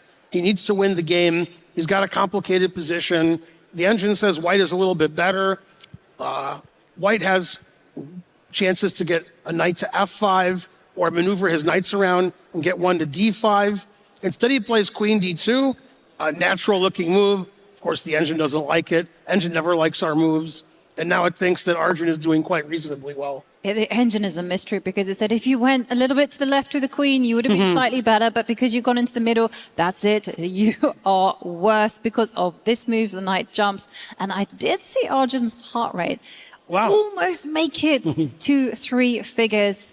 Is now back to 83, and we're seeing Pranesh. He is in a spot of bother because that knight is nicely centralized. And the big thing is, because it's opposite side castling, the king's opposite side of the board, it's going to be all about cracking open a line for, I call them the big guys, the queen and the rooks, to start infiltrating. Well, if I was white, I would have defended my c-pawn, but that's why I'm not white. I'm here doing commentary. Instead, the players play super aggressive, counter-attacking style, activating their pieces. White doesn't mind if black takes the c-pawn because that opens lines to black's king. And white wants the game to be double-edged, doesn't want to play passively and defend, wants to play aggressively. And Arjun maneuvering his knights around to the dark squares, wants to put the other knight on c5, maybe play pawn to f6, pawn to g5. Is white going to take one of those kingside pawns and open up his own king with queen g7 or queen h5? Exactly. And, well, if you do that, then you're going to allow the black rooks to infiltrate. And Arjun's not afraid of the queens coming off, because one of the things about pushing pawns is they leave behind weak squares. You can also say, and I'm going to coin an expression by David Howe, with great space comes great responsibility. You have to protect those squares. Well, what do we think? And now David says, with new children on the way comes great responsibility. So, okay, queen g3, the engine hates it, says, why are you retreating? It doesn't like retreating. You go back, I go forward, and I would be pounding the table for moves such as g5. Get that g-pawn. Doesn't matter if it gives up a pawn. I want to just be opening up the lines and let the pieces do the business. So we'll see whether that happens. Maybe you can play a bit more cautiously, maybe go knight takes knight or something like that. But we'll see how Arjun, he is the master of chaos. He's going to be completely at home in a position like this. Yeah, once again, I'm wondering if white is ever going to try to get the 2 bishops by playing knight f5 or knight takes e6. Knight on d4 is very strong. That's why he doesn't want to trade it off for one of black's bishops. Black has the c5 square for his knight. The bishop on b6 is excellently placed. Very double-edged position. Even though the engine likes Arjun's position, I think Pranesh is doing a good job of making the game complicated in a must-win situation. The engine doesn't know that white is forced to win, so it wants to play different moves, which may lead to equality, and Pranesh doesn't want that. He wants a position maybe where he's slightly worse, where both sides have winning chances. Exactly. And he wants a path to clarity, because as it stands, it's not that easy for white to continue. Ideally, you want that knight in the middle to be up 1 square, menacing the queen. Whereas, I asked, and the players delivered. Thank you, Arjun. You did what I wanted to do, given an X by the engine. Wow. Don't try this at home when you're in a game where you need a draw to qualify. Play g5. Arjun doesn't care about whether he needs a draw or a win. He just wants to play the Arjun-like kind of move and push his opponent off the board. I only just realized just now that I was advocating for a sacrifice. So I thank Arjun for not making me look stupid. But yes, I think you have to take that pawn with the queen and go into an endgame. Because if you don't do that, then black is simply going to get those 2 pawns on the edge on the right side and start advancing. Forward, forward, and it's very formulaic, right? Yeah, it seems like if we don't try to trade queens with white, then white has no attack against black's king, whereas the g file, h file are about to be open against white's king. Bishop on b6 is bearing down against the king on g1. The bishop on e6 is bearing down on h3. Black has the knight on e5. That's very strong. So it's looking very difficult. Black has all these pieces that are going towards the white king. White's pieces not really doing much against black's king. Arjun doesn't want to trade queens and be down a pawn, but he wants to have that open G line. With the open G line, Arjun's going to have a ready-made attack. The engine, even though black is down a pawn, prefers black's position because in the long run, black has an attack down the G line, white has no attack. Yeah. And, well, we're going to see here how is Arjun going to recover the pawn, because after I excitedly gave up that pawn as a recommendation, I mean, it's every goal of the gambiteer to win back the sacrifice material. So maybe you can go queen takes queen. You can maybe get out of harm's way. You can actually go f6, block the trade, and then just start using the G line. Actually, that's more Arjun, right? Arjun is not going to be Arjun's more like f6, rook g8 than trade queens and take on c4. So he's trying to figure out whether he should win his pawn back or they should just sacrifice the pawn, maybe even the h pawn. Yeah. Now, that might be more suicidal, taking on h5. The queen might easily get trapped there with rook h8. We'll see whether... And he did play an Arjun style, as you suggested. Exactly. I mean, he is all lion. I am part chicken. But we've seen the queen drop back. And now it's going to be Operation G-line. First up, you can just go immediately on the attack. You can just line up your rook against the white king. You can do something that you advocated for. You can grab that pawn, go on the steal. But here... rook comes in and, okay, come on, this is like the most natural move, and the engine is being ruthless. As per usual. The engines are mean. Now, is white going to play one of my favorite knife f5s? Or are we going to keep that knight on d4? He took the bishop on e6. Engine doesn't say it's great, because that knight on d4 was really strong. And now king f1, avoiding the open g line, and the diagonal, the bishop on b6, was attacking the white king on g1. White's trying to play safe, keep that extra pawn. Arjun wins the pawn back. Engine doesn't like it. The engine doesn't like, the position is too complicated. The engine says it could play better. The engine wants to tag in for the players. We don't know why these moves aren't good. They look very natural to us. They do, and this is actually engine approved. Centralize the bishop, because they say when you are on the attack, you should be getting rid of the defenders. You should just make sure your opposing king is as vulnerable as possible, and this is a great step forward. And now the knight is going to be a little bit shaky out there, because the bishop that is hiding away almost in the corner can actually start to boot that knight away. And suddenly white has a potential. Oh, you going greedy, Arjun, but can you do that? Knight's on the edge. Well, the engine doesn't like that move, putting the knight on the side of the board. Now the c-file is open, and things have turned around completely. Bishop d3 traps the knight forever. The c-file is open to black's king. White's king is very safe on f1. Of course, bishop d3, which I liked, which the player played, the engine doesn't like it, even though it traps the knight on a3. White must have had a stronger move. Yeah. Still, Arjun's position is very difficult. So the engine was advocating for something super complicated. It's very unnatural. Drop the queen back, and again, it just pile on the pressure against that bishop. But as it stands, that was a missed opportunity for Pranesh, and now we still have a very unbalanced position in front of us with, I'm not sure who's attacking who. Yeah, it looks like white has more initiative on the queen side. A lot of the pieces for both sides have shifted over to the queen side. After Pranesh moved his queen over to the king side, he's now moved it back into the center, and white's pieces are dominating the center now. Knight on a3 isn't very good. And both sides have moved their king away from their opponent's rooks. The engine really hates the move king b8. And this was a mistake, and there was only one move to punish that, and that was to lift up the rook 2 squares, attack the knight. This is not the correct way, because the black knight can block the attack. The queen at the minute, the white queen, is attacking the knight, and black can get away with it, but it's an only move. Maybe we can have analysis board, because this is it, and he finds it. Black plays the brilliant move knight b3. Both sides move their king out of the way. Let's go back and show. Instead, white should have played rook c3, attacking the knight directly. Instead, he played bishop e2, attacking the knight with the queen. Knight b3, defended by the queen. The knights are attacking everything. Bishop takes, pawn takes.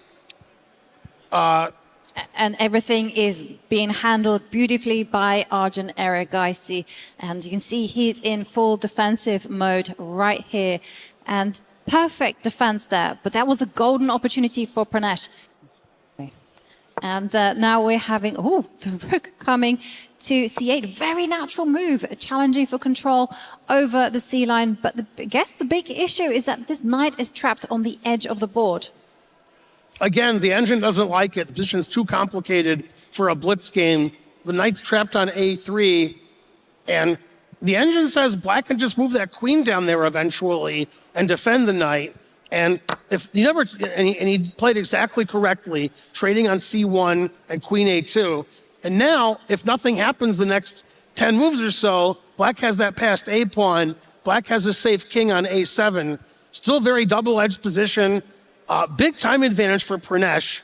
Again, Arjun, with these super complications, which no human can fathom, somehow has a 67 heart rate. I don't know how he does that. And it's a complicated position because this is a game that could go either way, as Ben is indicating. If black doesn't do anything, black will just simply be pushing the queenside pawns. But if white has to go on the offensive now, and the first thing is you can give a check. You can take a pawn, give a check, and you can also take other pawns as well. And it's going to be a big question. Whose king is safest? And I think the answer is white's. White is the one who has the easier path. Yeah, white's king on pawns. f1 is pretty safe right now. Black's kingside pawns are all very weak. h5 is under pressure from the bishop. d6 is hanging with check. f6 is hanging. Once we take the d6 pawn, knight on a3 is trapped. Of course, the engine likes white. Okay, king g1, a move I never would have thought of. I would have thought the king was better on f1. But I think Pranesh wants to play bishop f1, so the queen on a2 isn't attacking the bishop anymore. Then the g2 pawn is protected, and queen b2 is played. And I guess in the long run, Pranesh just wants to win that knight on a3 and not worry about the pawns on d6 and f6. Arjun defends his f6 pawn, so after queen takes d6 check, f6 pawn is defended by the black queen and gets out of the way of the passed a pawn. So if that a pawn ever moves, it can go to a3, a2, and white has to worry about that. Over the last 3 minutes, Pranesh has had a big time advantage. Arjun's now catching up on the clock, and now Pranesh only has a slight time advantage. And while I'm saying all of this, Arjun's heart rate goes lower and lower, 57. Yeah. Amazing. It is amazing. Well, now he's going to be forced to find the only move. And he takes the pawn, relying on some tactics. I was thinking the knight can come forward. I didn't spot this one. There's a nice find from Arjun. Whole idea is you can't take that knight because the rook will be loose. So instead, Pranesh has to find another move. Are you saying white shouldn't sacrifice the rook? No. What would Levy say? He would not approve on that particular case. And he's goes back. Oh boy, the engine doesn't like these moves. No, it doesn't like it because I suspect that the queen can come and give a check. Yeah, I was advocating for bishop f1 and he played king h2. Yeah, now queen d5 check defends everything. Black can play knight d4. Okay, he plays knight d4 right away. Now black is up a lot of pawns. Exactly, and there goes the rook. But it was a trade. It wasn't entirely a sacrifice, and now the king, black king, safe. Very safe on a7. And it's a question of pawn racing, right? And white is going to have to generate a lot of time. It's going to take a lot of moves. So this is why Pranesh is hoping to go on the counter. He needs to win. He needs to win if he wants to survive in this competition. Check there from Arjun, block from Pranesh, and now the queen is threatening the pawn on f2, and you have to step back with the king. You have to do some defensive footwork there. And Arjun, look at him. Look how he's combining the bishop, the rook, sorry, not the rook, the queen and the knight, threatening checkmate. And there goes a pawn. There goes another one. And again, the black king, super safe. White's position completely collapsing. It's pandemonium. He's losing all of his pawns. Black has so many extra pawns, I can't count that high. White's trying for tricks with bishop d5 and queen b7 mate. That's not going to happen. Black's king is too safe. Arjun can make his king safe forever by playing knight c5, and then he can just push his a pawn to victory. And Arjun doesn't even have he's problems That's also a good D5. It is. That pawn was untouchable. Checkmate. And it's checkmate again. Arjun Erigaisi wins 2-0 and gets a place into the quarterfinals. Wow. What a topsy-turvy game. That could have gone either way. It could have gone either way. It was a game full of twists, turns, adventure. Very nervy. But Arjun Erigaisi manages to handle those complications and secure himself a spot in the top 8. Hey, we're not as bad as we thought we were. Yesterday, they asked you who you thought. You said Arjun. They asked me yesterday. I said Nihal. And they're both on to tomorrow. We know what we're talking about. Well, they lived yet another day as they go into the playoffs. For Arjun Erigaisi, I think he'll be breathing a huge sigh of relief because this was not an easy match despite the scoreline. No, that was a very exciting match. Both games could have gone either way. We saw Pranesh lose an endgame where he had an extra pawn. That game, the engine liked his position quite a lot also. Too complicated. Both sides were getting attacked. Lots of pawns hanging, lots of weak pawns. And eventually, Arjun just overpowered Pranesh and near the end of the game. Really great match for the spectators. Yeah, And really amazing. We're going to go straight to the stage for an interview and a key crush.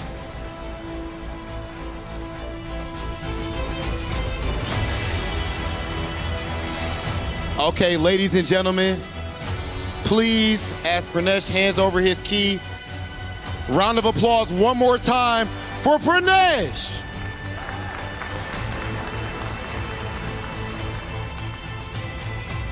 And if I could please get a word, you're officially qualified for the playoffs. How do you feel about your play up to this point?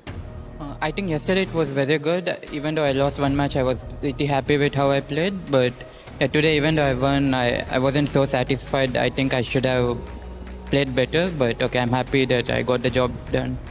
Last year, you finished in 4th place, an amazing finish. Of course, this year, you're looking to take it even further. How confident are you in your chances to beat your placement from last year and maybe lift this trophy? Yeah, it's never going to be easy with such strong players like Alireza, Magnus, and everyone. But I'll just focus on giving my best, and that's all. Okay, and last thing that I have to ask about, they show the heart rates up there. Your heart rate is only like 50 something while you're having these matches. How are you so calm in such a high pressure match? Yeah, this is something that comes to me pretty naturally since 4 years ago was the first time when I played under heart rate, and yeah, it was like 80s or something, and recently I started exercising more, so it's understandable it got even lower.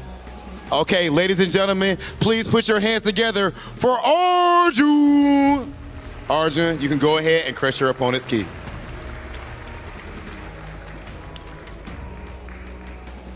Another time to crush a key, crush some dreams as the ice-cold winner himself, Arjun Erigaisi, joins us next to the traditional key crusher.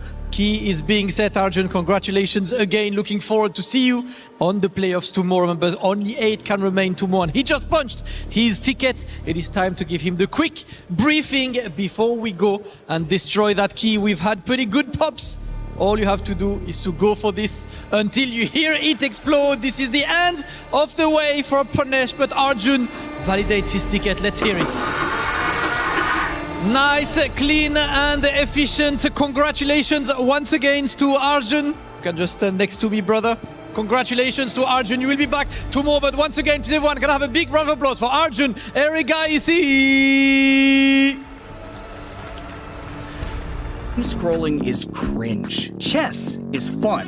Get all the dopamine of looking at your screen and none of the guilt when you're improving your mind with chess. Want to improve at your own pace? Take a few seconds to complete a puzzle and learn something new. Don't be cringe. Play chess. There's something for everyone at Chess.com. Learn, play, and have fun.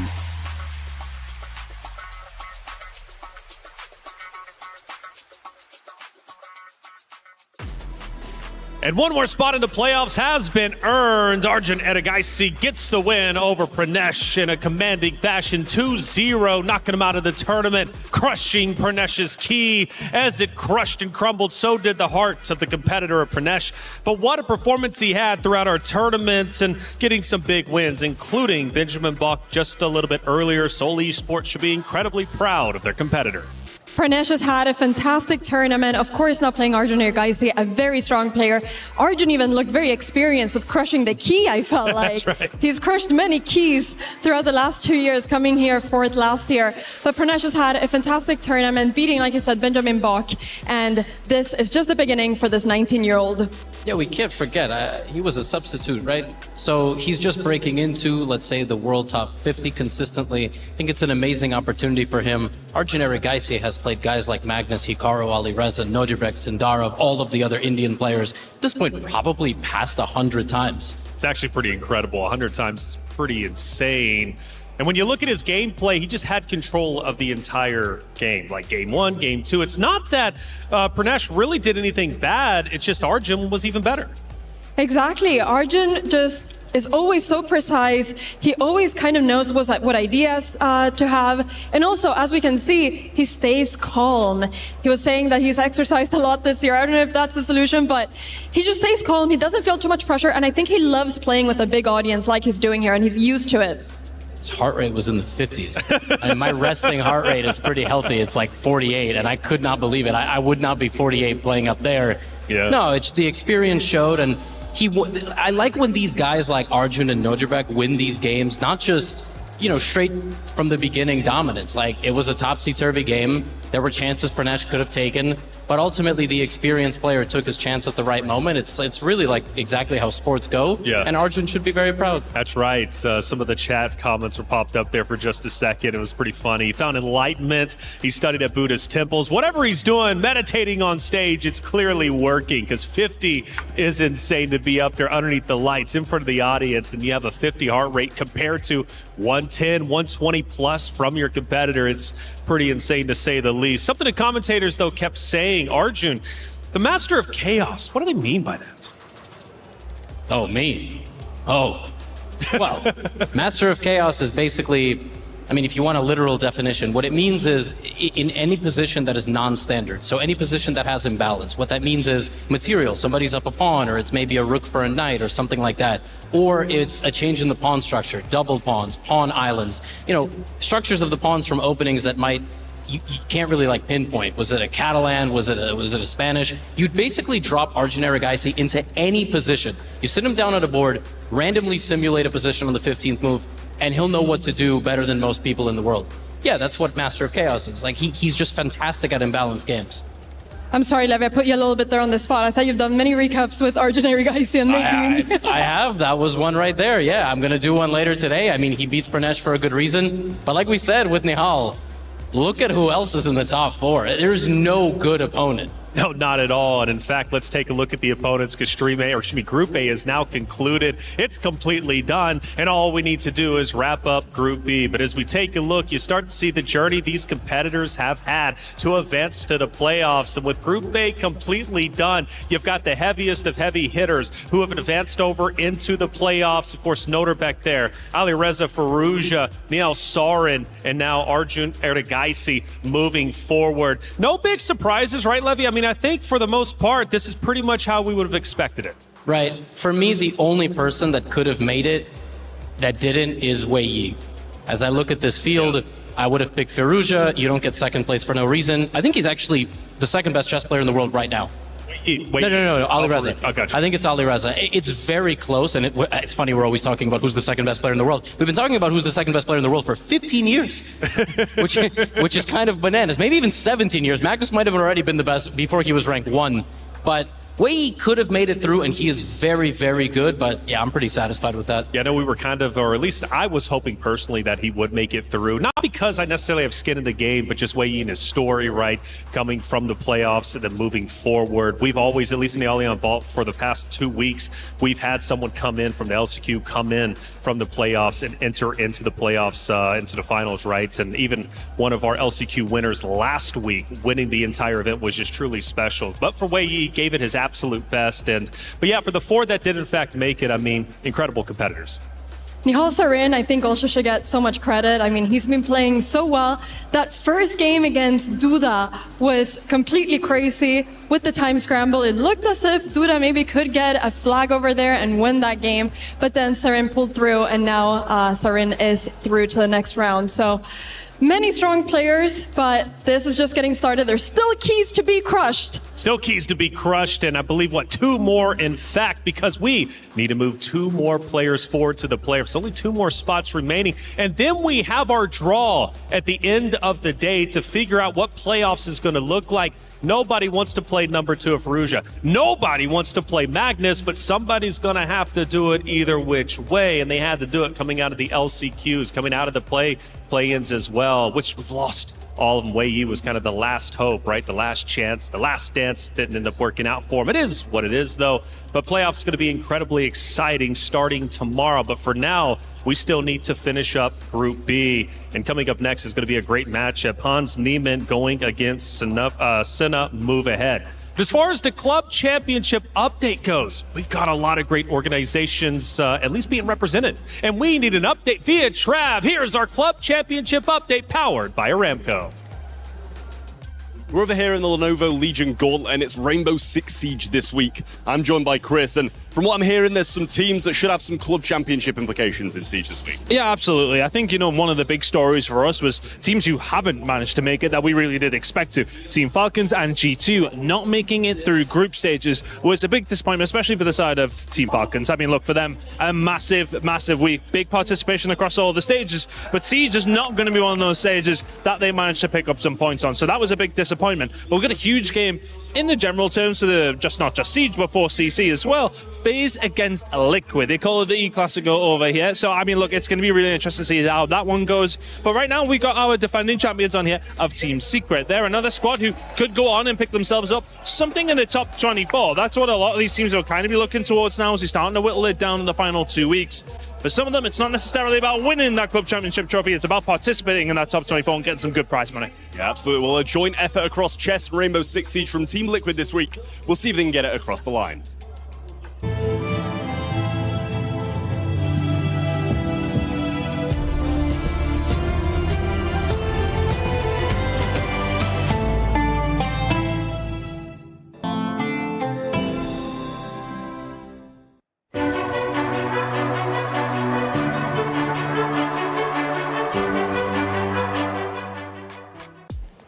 Thank you, Trav and Ton, for the club championship update. Team Liquid looking good over there. Team Liquid looking great over here. Much needed points needed for the club championship race. Now, coming up in just a little bit, Mike is once again going to throw his hat in the ring to try and teach Hollywood Rob TV and Damascus some chess.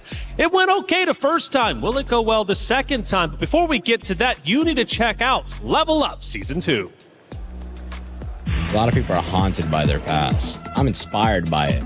They're not just playing for themselves, they're really playing for their entire family. They have defeated their demons! They have crushed the curse!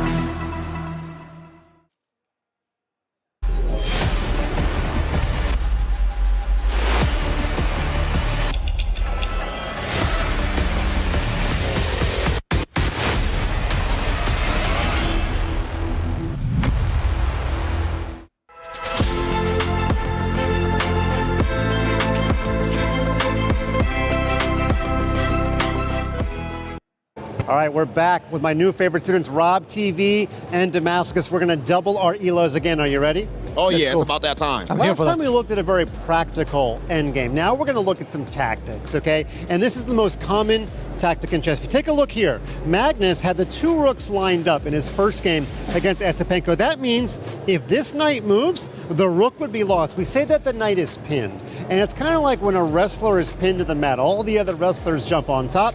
We call that piling on the pinned piece, or in my world, PP on the PP. Brother. PP. Okay, that's memorable. That's an easy one to remember. You're not going to forget PP that. or the PP. Okay. Right, so, Rob, I've got a question for you. Yeah. How can Magnus aim at the pinned, helpless knight one more time? He could move his e-pawn. Yeah. And attack with the bishop. And if the pawn comes forward to e3, the bishop will line up with it. Damascus, do you see another way we could put PP on the PP? Maybe with the knight. Probably with the knight to d2. Right, and could the knight go somewhere else? d4. Yeah. Was it knight to d2? Or even Or E5. Yeah, e5. Very good. Now, both of these moves, knight to d2,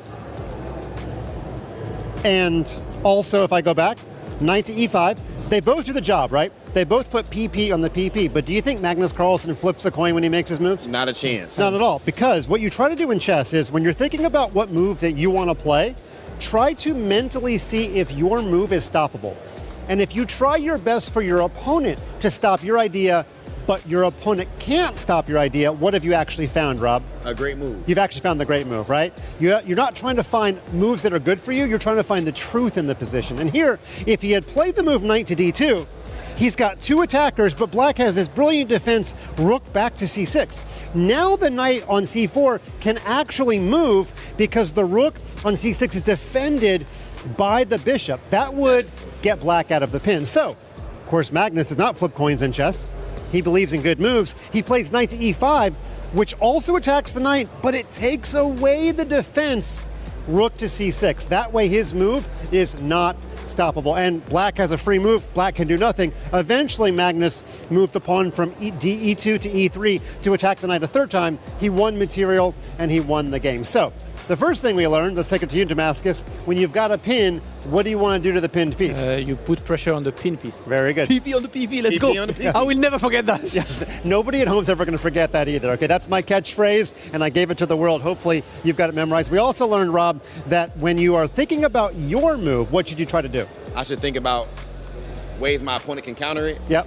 And if they can't, then it must be a good move. There you go. That kind of thinking will get you very, very far in chess. Okay, so we put some PP on the PP. Let's get back and do some more service to the English language later on. Okay, back to you guys. Doom scrolling is cringe. Chess is fun. Get all the dopamine of looking at your screen and none of the guilt when you're improving your mind with chess. Want to improve at your own pace? Take a few seconds to complete a puzzle and learn something new. Don't be cringe. Play chess. There's something for everyone at Chess.com. Learn, play, and have fun.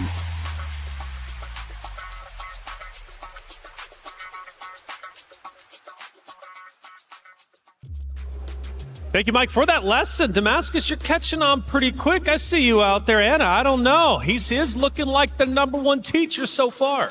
Listen, Taylor, I'm going to be up there. I'm going to be giving you a lesson as well very soon, and you can decide after that. Okay, fair enough. I think I'm actually probably going to choose you, Mike. No hate, of course. Hey, we got a great schedule. 2 more matches to go, and they're both impactful. Why? Because it either moves you forward or gets your key crushed. It's going to be Hans Niemann, Senna move ahead going against each other, then Denis Lazovic and Jan Nepomniachtchi. 2 great matches for sure. And talking about the one that's about to be on the stage just behind us, it's Hans Niemann going against Senna move ahead. And let's go ahead and talk about Niemann and how good he is. One of the guys that I think in the chess world, there's a lot of eyes on him for various different reasons, right? But he wants to make it into the playoffs. Why? Because he's got some rivals he wants to take down. Yeah, for sure. I mean, Hans was a quarterfinalist in the World Blitz Championship. He was up a game against Magnus. So that's always a matchup that we look forward to. We got that matchup yesterday. Maybe we're going to get it again come the knockouts. Really, you look forward to Hans Niemann against anybody. He, in my opinion, is one of the most well-rounded players in the world in freestyle, also in classical, in rapid, which is what they're playing here, in blitz and in bullet. I would argue that Hans probably is like a top 10 player across all formats. Wow. He just has to prove it. And we're going to see that today against, Sina, who's a rising star from Iran. I mean, he is just completely unbelievable, burst onto the scene the past year. Yeah, so, and he also wants to go against Hikaru as well, too, because I know it's quite personal between those two, and that's going to be fun for sure. But what I love about Hans is he's not scared to show emotions on stage. Like, he's a very emotional player, well, for better or worse, but for at least when I come from esports, I love that. I agree. I mean, when we see Hans winning, we see a big smile. We could see it yesterday against Nepo. He was smiling. He was so happy. Of course, when he loses, he's also going to be upset. But I think the thing with Hans Niemann is that he's a fighter, and he will fight till the very, very, very end. He never stops fighting, and I think we're going to be seeing that now for sure. For sure, but let's go to the opposite end of the spectrum, the opposite end of the stage. His opponent, only 16 years old, representing the Stallions, Senna move ahead, who 16 16 years old, Levy. For me, that's just absolutely insane. The fact that he's competing for a prize pool of $1.5 million at 16, come on. Fun fact, Magnus Carlsen was already 2,800 rated internationally when this kid was born. Which says more about Magnus than it does about Sina. Right. All he had to do was be born. No, he's incredibly strong, and he has not hit his ceiling. A lot of the players that we've seen here have likely hit a ceiling, particularly when they're past 25. That's just the reality, right? They can adapt their playing style and change a couple of things and maybe get back into it. We see very few people playing past their 30s, right?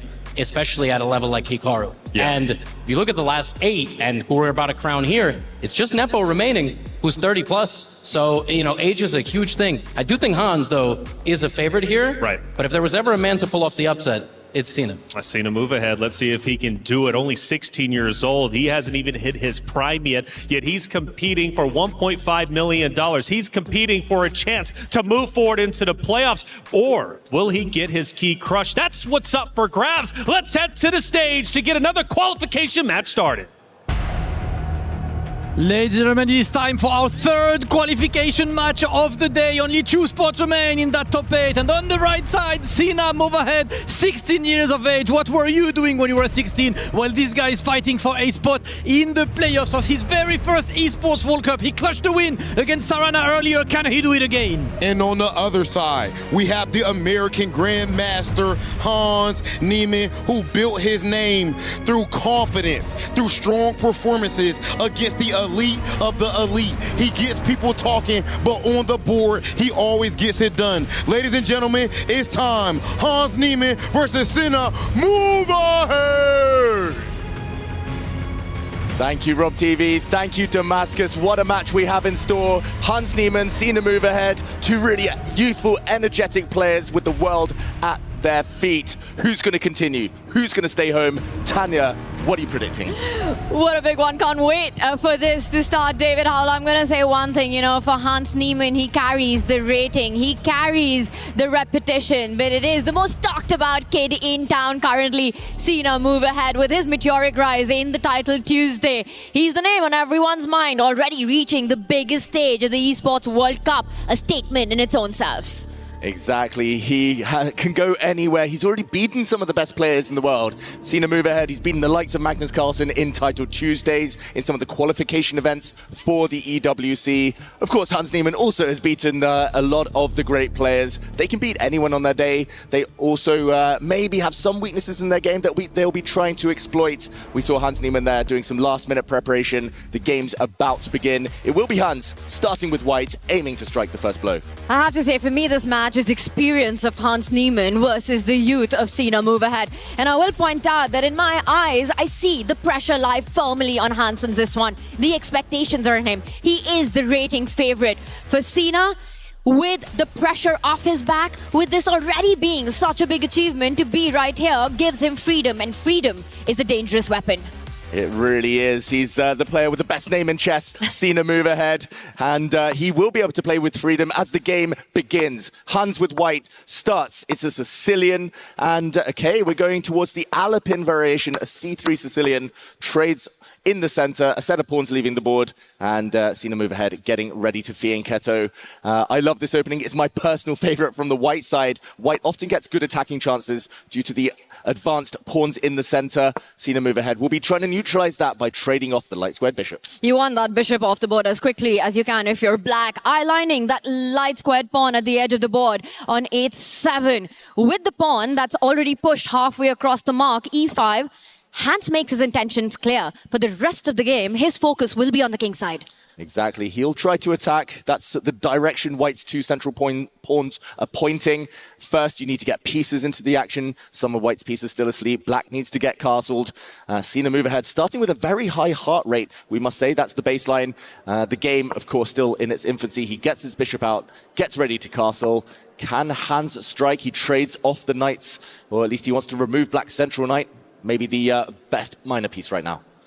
And you want to do that on your terms. If black was to take that knight, it just means that that double pawn chain becomes a triple right there, with the base moving to c3, which consolidates the center even more. First, it's the pair of bishop that comes off. Then the knight's taken off the board. 2 tempting options. Will he capture towards the center, Hans Niemann? Ooh, it's a matter of taste here, capturing towards the center. Very, very tempting. Taking with the queen maintains a slightly more symmetrical structure, but he does take with the pawn. Connect 3 for now with those white pawns. Black wants to castle, but the central pawns are going to start advancing for Hans Niemann. That's why Sina Move Ahead has paused. He might be trying to prevent white from advancing, but no, he decides first order of business, get the king to safety. And I'm expecting Hans to continue with development, get the bishop out, get the rooks connected, and eventually look at the H-pawn ramming up the board. You still want to get that pressure going. I talk about going up the board. It's the D-pawn he strikes with, and a big threat. If you don't do anything about that pawn, it was about to move forward and trap the bishop. Yeah, that pawn had to get gone. It had to be removed from the board. The black rook in the corner was hit. Now it's defended by black's queen. The knight jumping to the edge of the board. That is because it's going to jump towards the center next move. We might see that now. Slightly awkward square. There's a hit now on black's isolated central pawn. White's queen and rook lined up. It does look like Hans is applying some pressure, but with accurate play, maybe black can neutralize it. And actually, long-term, Tanya, black's doing pretty well. It looks like that, especially because you've got a target of your own if you're Sina right now. That pawn on c3 is tender on an open line, always looking at doubling up the queen and the rooks and having the pressure on that pawn as counterplay. Right now for Hans Niemann, how does he connect his 2 rooks? Will he bring out his bishop to line up against the queen, or potentially even offer a trade of the dark squared bishop? That would be a very logical idea right now, to try and play energetically with gain of tempo. Trading off the bishops might allow the white knight to jump forward as well. The one move I don't think Hans will play here is white's queen going up 2 squares, taking a pawn. The d7 pawn would drop, yes, but black's rooks can slide across. There might be a skewer. White might be in a bit of trouble. I don't think white is quite ready to get greedy and grab pawns. Ooh, that home rank looks incredibly terrifying. So he first does connect the rook, brings that out. And now remember, yes, c3 is a tender spot. But Hans Niemann eyeing that king side, a knight jump coming in, and either potentially threatening a checkmate, combining with the queen on h7, or landing back to the center of the board to keep everything defended after bishop takes bishop. Big moment, the bishop tension now. Who is going to capture first? Who's going to blink first? As Tanya mentions, as black here, taking the bishops off, now pushing your pawn forward would actually be a huge mistake. This is one trap Sina Move Ahead needs to avoid. Knight takes pawn now. There's X-ray vision, and the rook and deflected would drop the rook in the corner. That is why here, Sina Move Ahead has seen 2 moves ahead, and he's moved his rook across, making sure that the black rook does not get captured. It now defends its bishop. He wants the trade to happen on his own terms. You know, you've got a name like Sina Move Ahead. You know, chess is in your DNA. That's where you belong. This is the stage that you belong in. He does bring the rook to that central line, David, making sure that things remain defended on that f7 spot right now. For Hans Niemann, how does he continue the pressure? Will he fall back with the bishop, or will he go into defense of the c3 pawn? Yeah, big questions, and it's always so tempting to keep going forward. It feels like black's last move was defensive, therefore Hans wants to play on the front foot, wants to keep the threats going, but hard to find exactly how to continue. It might be a timeout situation, just defend white's hanging pawns. They are isolated. That does, however, give black's knight time to reach the center, or at least stand on a nice outpost on c5. Hans weighing up his options. Both players are playing very quickly at this early stage.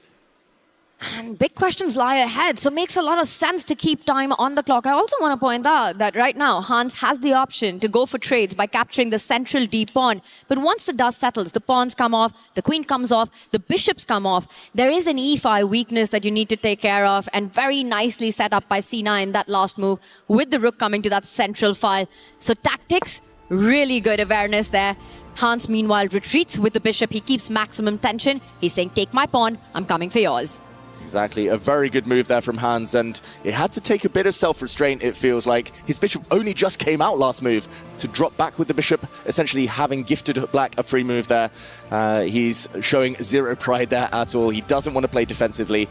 This move is targeted at maybe capturing a black knight that might have landed, where the bishop has instead come to Sina Move Ahead, insistent on a bishop trade. And I think he will insist on declining that bishop trade. Hans Niemann will, wanting to keep more pressure, more attacking possibilities. I'm expecting him to just go one step ahead behind that pawn. Also eye-lining the black queen, but not just that. Give Hans a couple of moves. We're going to see h4, h5, h6 on the board. Yeah, and that's because White's pieces, they're kind of located already near the Black King. Black's King has 0 defenders around it. You could argue maybe the Black Rooks, but they're pretty passive right now. Black's Knight is so far offside. That's the trigger, right? That's the signal that it should be the King that Hans Niemann is going for, and he definitely has it in its sights. First, he needs to defend his pawn, Sina move ahead. He needs to hold on to the D pawn, which is under fire. For Sina, the problem child has to be that knight at the edge of the board, and it still requires some time to come to the center. He might very well be forced to retreat, to move forward towards that center, and he doesn't look happy with the placement of his pieces right now, struggling for a response to Hans's last move. It definitely feels like the last few turns, they have gone in Hans's favor. It's definitely White with the threats, White who's making the running. It feels like the black piece is not quite coordinated. I really hate the position of that Black Knight. I know I've mentioned it before, but that's definitely the worst placed piece. Black's Rook, the one next to the King on F8, that stuck as well. Black's Bishop a bit in the way, and the Knight has to go all the way home just to defend a mere pawn. A sad move, but maybe the best of the bunch. And Hans now will be hoping to initiate that play. Tanya, when in doubt, push the H-pawn. Always a good plan these days. H4 in the air will put more pressure, but Hans first steps in with the knight. Again, looking at the direction of that Black King. The White Queen ready to step back, threatening some big checkmating ideas there as well. I have to say, Hans is doing a brilliant job of putting pressure on Sina. Fantastic job. Pushing the H-pawn would have been good too, but this is even more scary for Sina move ahead to deal with. Hans played it instantly. It is scary. An attack was brewing, so the Black Queen steps forward, offering a trade. He's seeking safety in an endgame potentially, but Hans unlikely to want to exchange, especially not taking now on Black's terms. If the Queen trade's going to happen, he'll want some concessions along the way. I'm expecting Hans to continue trying to attack. But okay, he says Queens can come off, but only at the cost of allowing the Rook up the board. The Knight now perfectly positioned in the center. Well, that's a beautiful way to get the trade in. You know, your Rook steps up, getting ready to double up on the D file. You've made sure that the Black Knight doesn't come into the game, defending that D7 pawn. So not a happy choice for Sina to even trade off at this moment. If not, the Knight's ready to jump further into Black's camp on that D6 square. Oh, this is such a dilemma. You want the queens off, but you don't really want them off right now. That only helps White gain a move. White's Rook improving itself. But if you delay the queen exchange, Hans might at some point say, okay, I've offered it, but no longer, and retreat. And Black's just going to be super passive. And I want to just tell everyone watching to pay attention to one idea that could be on Hans's radar. That A-pawn that's easy to forget about. You know, we've been talking about H4 going up the board. Hans could be looking at the other side of the board, trying to create some weaknesses with A4, A5 in the air. Exactly. That would be a very logical minority attack. This one weak isolated pawn for White, trying to trade off and isolate one of Black's two pawns. 1 versus 2, but ultimately Black will be left with the weakness. Other modes of improvement. Maybe you could keep the queen on the board. This White Rook in the corner. That's why you want to push the A-pawn there, Tanya. You want to activate it, but you could slide that across. Start pushing pawns of your own. So many tempting moves for Hans Niemann. He's spending a bit of time now, but he has a fantastic position. And both players are on the 5-minute mark. I will tell you one option that you probably shouldn't go for is queen takes queen if you're Hans right now, allowing Sina to solve his problems, structural problems by recapturing with the pawn. And then suddenly we can imagine the pawn moving forward, the knight coming into the game, solving all problems. Yeah, that's something you definitely don't want to do. It's a case of who blinks first. And Hans Niemann still pondering. He will not trade queens. He drops them back. Drops back that queen instead, lining up potential on the diagonal. But that shows his aggressive intentions a bit later. I like it. Hans is wanting to have combative play in all phases of the game. A big opening. A stressful, tense-filled middle game right there. Doesn't want to go into the end game just yet. And very resourceful by Sina right there, making sure that the White Knight doesn't jump in. The queens will get traded off. Exactly. Not quite a pin, but maybe a pin. And White definitely doesn't want that queen exchange now. He drops back the bishop instead. Black's knight at some point wants to move, but tied down defensively right now.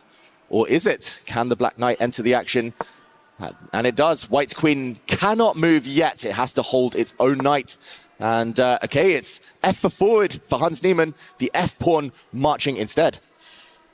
And that was such a good moment, David, to use that opportunity to get the knight out. If queen takes pawn, maybe we can just quickly back up one move and show why instead of grabbing the pawn, we saw this pawn move up the board.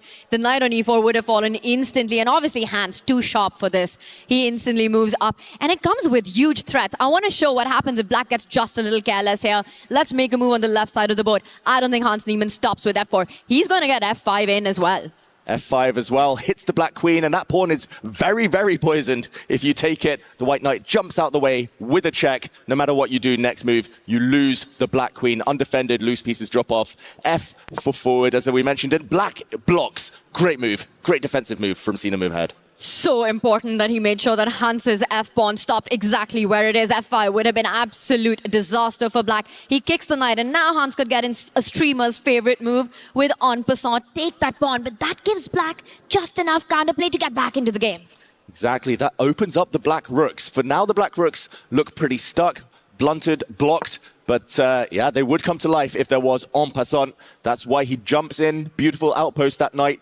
Too strong. That knight is a bit of a stallion right now. And for Team Stallions, Sina Movehead will not want to see that survive much longer. He's going to take that knight, surely. Well, you could have called it a godlike knight right there, and it's not allowed to live on for too long. Bishop takes knight. It does get out of the board right there. I have to say that Sina has been handling the pressure of this position incredibly well. Yeah, and look how he's put all of his pieces on light squares. That's because white has a dark square bishop, and he's essentially playing checkers. He's just trying to control one color complex, and look at this. Tanya, I was not expecting that. I thought maybe he'd try and challenge rook, stay passive, but he's happy to counterattack here. Temporary pawn sacrifice to try and destabilize the white center. So many of those Title Tuesday wins for Sina relied on tactics exactly like this one. Finding them quickly, playing them fast, and being precise right there. You take that pawn, you lose a key central pawn. The F-pawn also finds a way to march ahead for Sina if Hans decides to take it. And there has been a shift on Hans Niemann. He was bobbing around. He was enjoying his position once when the queens were on the board. It's not the case as much anymore. Definitely not. It's still a 3-result game. Although the queens are off, that does not mean it's going to be peaceful at all. Counterattack from Hans Niemann. He hits the black rook with his pawn. That rook has to decide where to go. It has to stay on the F line defending its pawn. White saves his bishop, and Sina Movehead grabs in the center. White's pawns look very nice, at least that G6 pawn. It keeps the black king in a mating net, but it could also just drop off on the next few moves, and suddenly momentum might be turning. Especially once Sina is able to lift his rook up to sever the connection between the white rook and that pawn. And that just takes one move to happen. So that's exactly why Hans wants to get rid of that attacker at the center of the board. Plants his bishop, getting ready to trade that knight off if we see rook f6. Exactly. Very likely to happen. The white's rook on the 6th rank. Very strong, holds everything, attacks pawns itself. Maybe a rook trade. Or will Sina Movehead come up with more surprises after his last few moves? He looks like he's happier than he's ever been in this game, Sina Movehead. Clocks looking like they're under control as well, both around the same amount of time, just under 3 minutes. It's a blitz game. It's an end game. Tanya, who is going to come out on top? It's a really tough one. I've been just so impressed with the way Sina's been handling all the threats that Hans has been piling on him. And look at it. It's him who decides not to go into a pure rook-pawn endgame. He retreats with the knight, putting pressure on the bishop. And now he's going to trade and go for that stronghold pawn that white has on g6, bringing his rook up onto the 6th rank. There's no good way to defend it. And I think Sina maintains the balance. A draw with black is a fantastic start for the youngster. Exactly. A draw is in sight, but temporarily at least, white is up a pawn. How long that lasts is a big question. Hans targets black's most far advanced pawn there. We could see white up a pawn, but ultimately should be a draw. But Hans has a little bit more time now. Maybe he'll try and continue the game as long as possible. Play for the flag. And it's always such a good feeling when you're in an endgame where you're playing for 2 results. We see one pawn drop off. The f4 pawn is going to come off the board as well. For Sina, he's going to start targeting that weakness that Hans Niemann has on the left flank, lining up the rook against it. Hans will step back with his rook to defend it, potentially maybe even push the pawn. But then Sina just has to wait and keep everything under control, bring his king into the game. Yeah, Hans Niemann would have serious winning chances if the white pawns were connected on that left flank. But the fact that they're isolated, the fact that they can't protect each other, the white rook has to maybe go passive, that should hinder his winning chances. But for now, while there's time on the clock, there's still life in the game. And Sina Movehead debating now whether to trade, whether to push. He pushes. If it's just 2 versus 1 on one flank, Tanya, that should be an easy draw if he had a bit more time. But for now, those pawns remain. But that is such an ugly rook that Hans has taken on the edge of the board. It could very well have been on the F line, making sure that Sina's king did not advance towards the center. Slightly surprised. Now compare all of Sina's pieces. The king at the center, the rook beautifully placed. Hans, extremely passive. Extremely passive, but they do say take the teenagers to endgames, especially rook endgames. We saw Pranesh make a mistake in a rook endgame earlier. Will we see Sina move ahead? Unable to hold this draw. It does feel like there might be one big twist still left in this game. A certain Magnus Carlsen came up with a term for that, David Howell. He said it's anti-young player chess, this one. When you get the queens off the board, take them to the endgame. And right now, Hans is giving up a pawn. He wants to set up pressure against Sina's G pawn by lining up his rook on the G line. Exactly. Now he's asking Black to go passive. Black can defend that G-pawn, but only by putting his rook on a really ugly square. He's ticking down on time. Hans has done a really good job of keeping an extra 30 seconds in the bank over his opponent. That could be vital a bit later on. Sina move ahead, defending actively, trying to go behind with his rook. He spotted a target. White's A-pawn still on the agenda. And that's what Sina has been doing brilliantly this whole game. Always going for a counter offense rather than a passive defense in this position, which is key in rook pawn endgame. Hans forced to take a pause before grabbing the pawn, getting his king closer to the defense of that A pawn at the other side. The B pawn moves forward. This is the moment Hans captures once again an extra pawn for White. Exactly, an extra pawn should still be a draw because White's king is so passive, can never really move away from its own pawns lest they fall off the board. But he's got his eye on the clock, Hans Niemann. Sina move ahead needs to realize his biggest danger is not White's G-pawn, it's the clock. And I'm going to say I've got my eye on Sina's heart rate right now. Touching 160 it is for the 16-year-old trying to defend a pawn down endgame. He's pretty much in reaching distance of that, David. Predictions. Does he hold this against Hans Niemann with 50 seconds on the clock? Oh, it's 50-50 in my eyes. He does trade off a couple of pawns, Hans Niemann. I think he holds Sina move ahead, but it's 50% draw, 50% win for White. He's definitely not going to be winning this game, Sina. So we'll see how he can hold on. It's level material. I'm not sure about Hans's pawn sacrifice. Feels like it's made it slightly easier for the teenager. That's the feeling. And if you push the G-pawn, Sina's ready to advance with the C-pawn of his own. At some point, if we're able to trade these two pawns, that is an instant handshake right now. It's 2 versus 2. The C-pawn's coming up the board. Hans chasing it with his king. We're going to see more pawn trades. Exactly. Black's pawn is not going to promote, but it might be able to give its life up for one of White's pawns. Nice move there from Hans Niemann. I think missed by Sina. So actually, it is a pawn advantage again for Hans. The White king is running. This is the best chance he's had all game. The White rook holds the second rank, holds the left side of the board, and the king is running.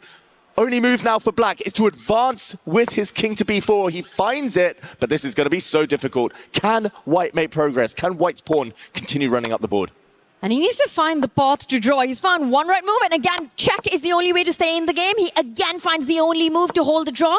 And this is why he goes wrong. This is so incredibly hard. Hans Niemann is on the win. He needs to just keep pushing his pawn.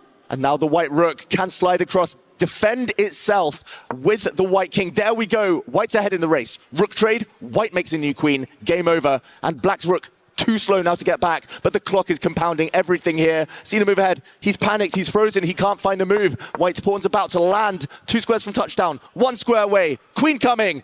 Resignation from Sina move ahead. Hans with the fist pump. What a game by Hans Niemann, getting this win and kept piling on the pressure. And you could see it, how much this means to him at the end of it all. Gets the win. For Sina, he tried to keep it together, but being accurate with seconds on the clock, a task almost impossible. Wow, so calm, so cool from Hans Niemann. Very professional as well. Never really in risk. It was a 2-result game. Did look like a draw for a long, long time, but he asked those questions right at the end, and Sina move ahead. No time on the clock, didn't have the answers. We said it, teenagers, rook end games, that tends to be where they get targeted, and Sina move ahead, unfortunately, couldn't hold on there. I have to say, that was fantastic technique by Hans. Even if the endgame was technically a drawn one, he knew practically a difficult one for his opponent, kept putting the pressure. And now for Sina, he will take on the white pieces, and he will try to take down Hans Niemann to keep his dream alive at the EWC. Yeah, fantastic game from Hans. He has the advantage. He's close now to making it to those playoffs, but Sina with White, especially dangerous, has really dynamic openings at his disposal. With White, he has taken down the likes of Magnus Carlsen in blitz games before. Can Sina now defeat Hans in a 10-minute game to stay alive? He's gone on to win plenty of those title Tuesdays with little time on the clock. He needs to bring on that beast mode in this one. Hans Niemann looking extra chill today. I have to say it starts with the King's Pawn opening, and it is going to be the 4 Knights defense. Okay, this does have a drawish reputation. He's in a must-win situation. Seen a move ahead. He looks up. This is Black's most popular move in this 4-Knight Spanish. So what does he have up his sleeve? Is he going to move his bishop back? Is he just going to castle his king? He takes a pawn in the center. This is very sharp stuff. This is old romantic chess. I remember games being played years and years ago in this. A mistake already from Hans Niemann, as maybe it was better to attack the knight in the center first. White a pawn up temporarily. Black cannot regain it yet. Ooh, that would mean the queen, the white queen coming into the game. There would be a lot of double attacks. The king, absolutely unsafe at the center. It would be white to the first party right there. Knight takes pawn. It is going to be a massive blunder at this point. You could step up with your queen all the way to h5. If you're feeling extra romantic, you could even sacrifice knight takes pawn immediately. Wow, this would be the target, and as you say, Tanya, even better moves may be available, but after pawn stepping up to g6, white can go back. There's simply no way to control this line. You can defend your knight, the knight gets hit. If it ever moves, the white knight jumps out the way, discovered check, discovered attack on the queen as well, and this would be fatal. No way to escape this one. So if you can't take this pawn back in the center, something's gone wrong. Hans Niemann, a pawn down, caught by surprise, and a minute down too. And he rushed with that decision just a move ago to trade that knight for the bishop. That was a critical moment where you take a pause and try to find your way when you've been surprised early. Sina knows it. He senses it. He's locked in right now, understanding that Hans has been thrown off. This is his chance to seize the initiative right out of the opening in a trailing game. Huge opportunity. That's what you want in any of these games. The format here at the EWC, the first surprise is like gold dust. It's at a premium. If you can land a first surprise, it often gets you a couple of extra minutes on the clock. The fact that he's a pawn up as well is fantastic news in his comeback attempt. Hans now needs to maybe bank on the bishop pair. It's not over. Long-term compensation of the bishops. If he can get the black king to safety, get castled, avoid any immediate disaster, the game is still very much alive. What Hans really wants to do to keep the game alive would be to try to push the knights back. They're far too advanced into Hans's camp. Push that c-pawn forward, push the d-pawn forward. But the problem is that he's down a pawn. And unless he plays with momentum, with tempo, finds his initiative with the bishop pair that he has soon enough, it's just going to be an extra pawn for c9. You can see him get excited about his chances. Yeah, his heart rate was at 170 in the previous game. It's still around the 150 mark, Sina. He's still very excited about his chances. He knows he's going to be a pawn up now, guaranteed after Hans's last move. Black is ready to castle, but white can play very modestly here. Just defend the central pawn, keep things nice and steady. The hard work's been done with this opening surprise. Just 6 moves in, Hans in big trouble. Hans has to be kicking himself right now. He just unnecessarily went into this line of just grabbing that bishop instead of lining up his queen against the knight, which would have kept everything under control. And you can see it on him that he knows that this is not how he should have gone. In a game, he needed only a draw. Yeah, it feels like a brain fart. He knows this opening. Surely he studied it before, but he just got the order mixed up, Hans Niemann, and finds himself in a bit of trouble. Move ahead here, just needs to defend his central pawn. We've all been there. Opening move orders, they're so tricky. How much memorization is needed, as you need to play quickly as well. Hans just getting the balance slightly wrong, but game still on. He's going to get castled. Niemann here, and Sina move ahead. Slightly surprised he drops back his knight without it getting attacked, but that's the move he's chosen. I'll tell you the one idea that Hans has to achieve counterplay as quickly as possible is to strike with d5, and he does it. He needs open diagonals for his bishop. He needs piece activity to compensate for that pawn deficit that he currently has. And Sina needs to make a decision. Does he trade? Does he push his pawn to consolidate the center? Yeah, this is decision time for the teenager. This is actually quite a typical scenario, Tanya, where, especially in e4, e5 openings, Black ends up gambiting a pawn, here maybe by accident, but getting the bishop pair, opening the center. The light squared bishop for Black might be sleeping right now, but it becomes a very strong piece later in the game. So whether he does trade off, whether he does just defend his pawn, Sina move ahead. There we go. I think a good decision, maybe keeping things slightly more closed with this pawn push, opening up his own bishop in the meantime. He's making it less easy for Hans to get those open diagonals, those open lines. And Hans has to be energetic about his play. Speaking of open lines, might be time to get the rook to that central file, just forcing Sina's hand for a trade at the center of the board, doubling down, tripling down on an attack on that e4 pawn right now. if you're Hans Niemann. But it has to be said that trailing the match, this is a dream outcome from an opening for Sina. Exactly. He couldn't have hoped for more. 9 moves in, pawn up. He's up a minute and a half as well. In a comeback attempt, must-win situation, this is pretty much the maximum from any opening. Hans, meanwhile, yeah, he's going to be looking for counterplay. In a way, it's kind of the burden's off. He can't just play boringly for a draw here, so you don't have to worry about the mind games. You just have to look for good moves and counterplay. As I like your move, just shuffle the black rook into the center. Maybe some of the black bishops can come out.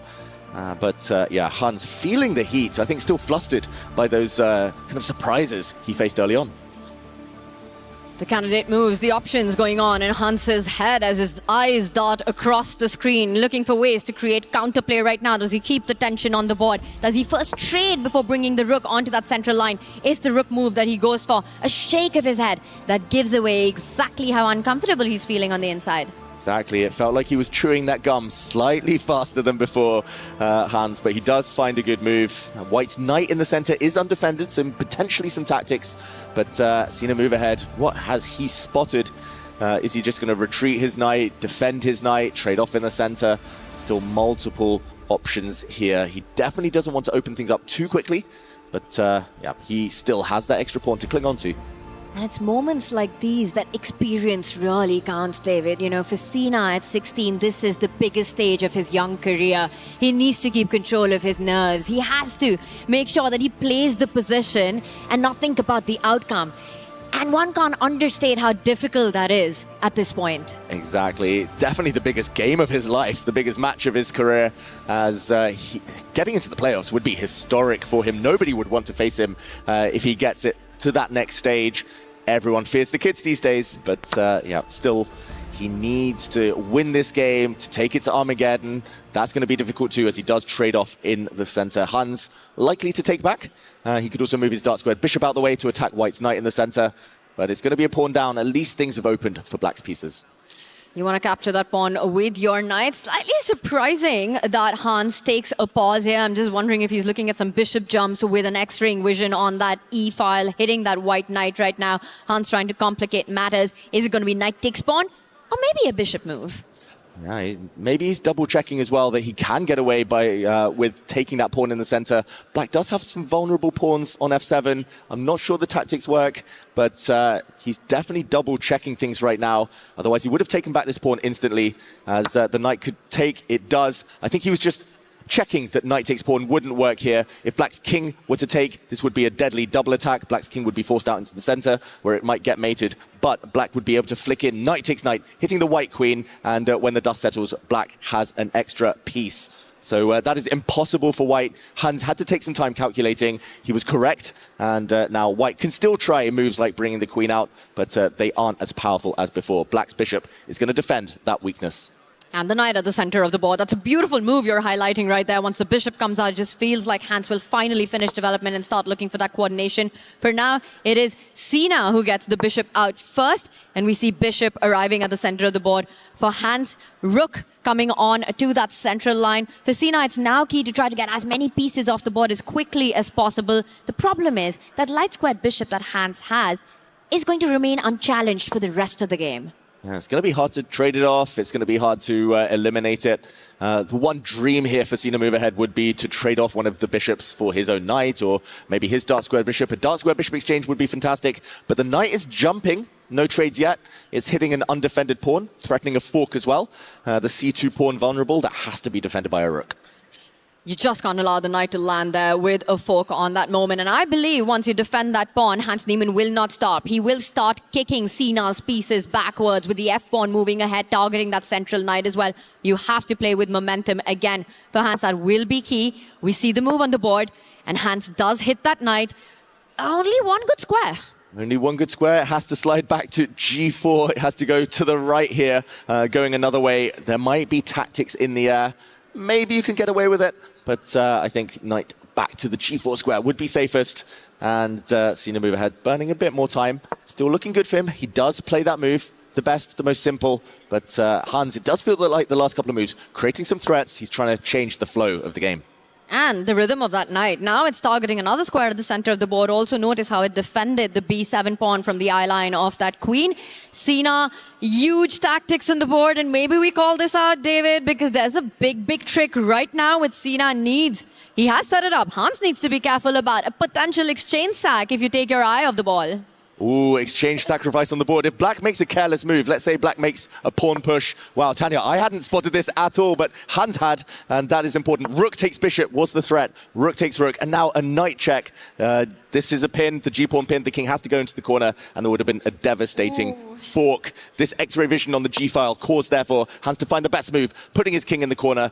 But now, bishop lining up with the queen, an attack, and the game continues. But definitely Sina throwing in those tactics, showing off his sharp vision there. Love that bit of show off, and he does defend that knight on g4. Now h3 on the board. Hans also jumps in with his knight, making sure that Sina's rook remains passive, defending the pawn. There is a lot of piece activity to counter that deficit, and I don't think it's so easy for Sina to go hunting for that second pawn. The white queen feels a bit miserable there. Yeah, the white queen miserable, overworked. She'll be overloaded, defending too many pieces. She might get attacked. Black's knight might be coming over to f5 to hit that white queen. Yeah, you definitely don't want to be too flashy here, too ambitious. Just the hard work's been done. You're a pawn up. Keep things simple, keep things safe.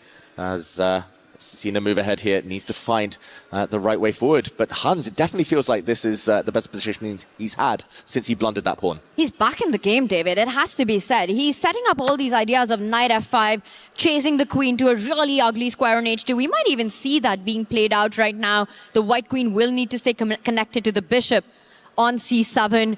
Hans is 2 pawns down, but incredible piece activity right now. And he starts with hitting the knight on g4, which will be forced to retreat in front of the white rook. Wow, he's so brave. Sina move ahead to take a second pawn to kind of discoordinate his pieces like this. The black piece is so active. The white bishop stuck in no man's land. If he gets away with this, he's just winning 2 pawns up. But that white bishop trapped now. There are tactics. The white bishop gives itself up. Maybe there were better moves, but now he's going to get a bunch of pawns, maybe even 4 pawns for the piece he's just sacrificed. This is absolutely wild. Sina is down a piece right now for 4 pawns. Mathematically, it works out. And there's another one under attack, h5. Watch out, that falls with a check as well. This isn't as easy as the bar indicates for Hans Niemann. Wow, I'm surprised that the eval bar says black is so much better. It looks scary. The black king's so open, minimal shelter. But black's bishops, if they can cling on to that h-pawn, they might come to life later. Black still has so much activity. White's attacking with a mere queen alone. That's not enough. And long term, the computer's saying that the piece is better than the pawns. Will that pan out in this game?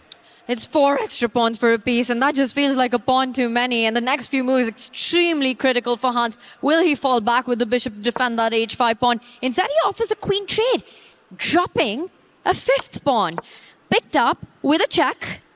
Wow, Hans really doesn't care about pawns. Doesn't value those pawns as highly as most people. The white knights now are coming.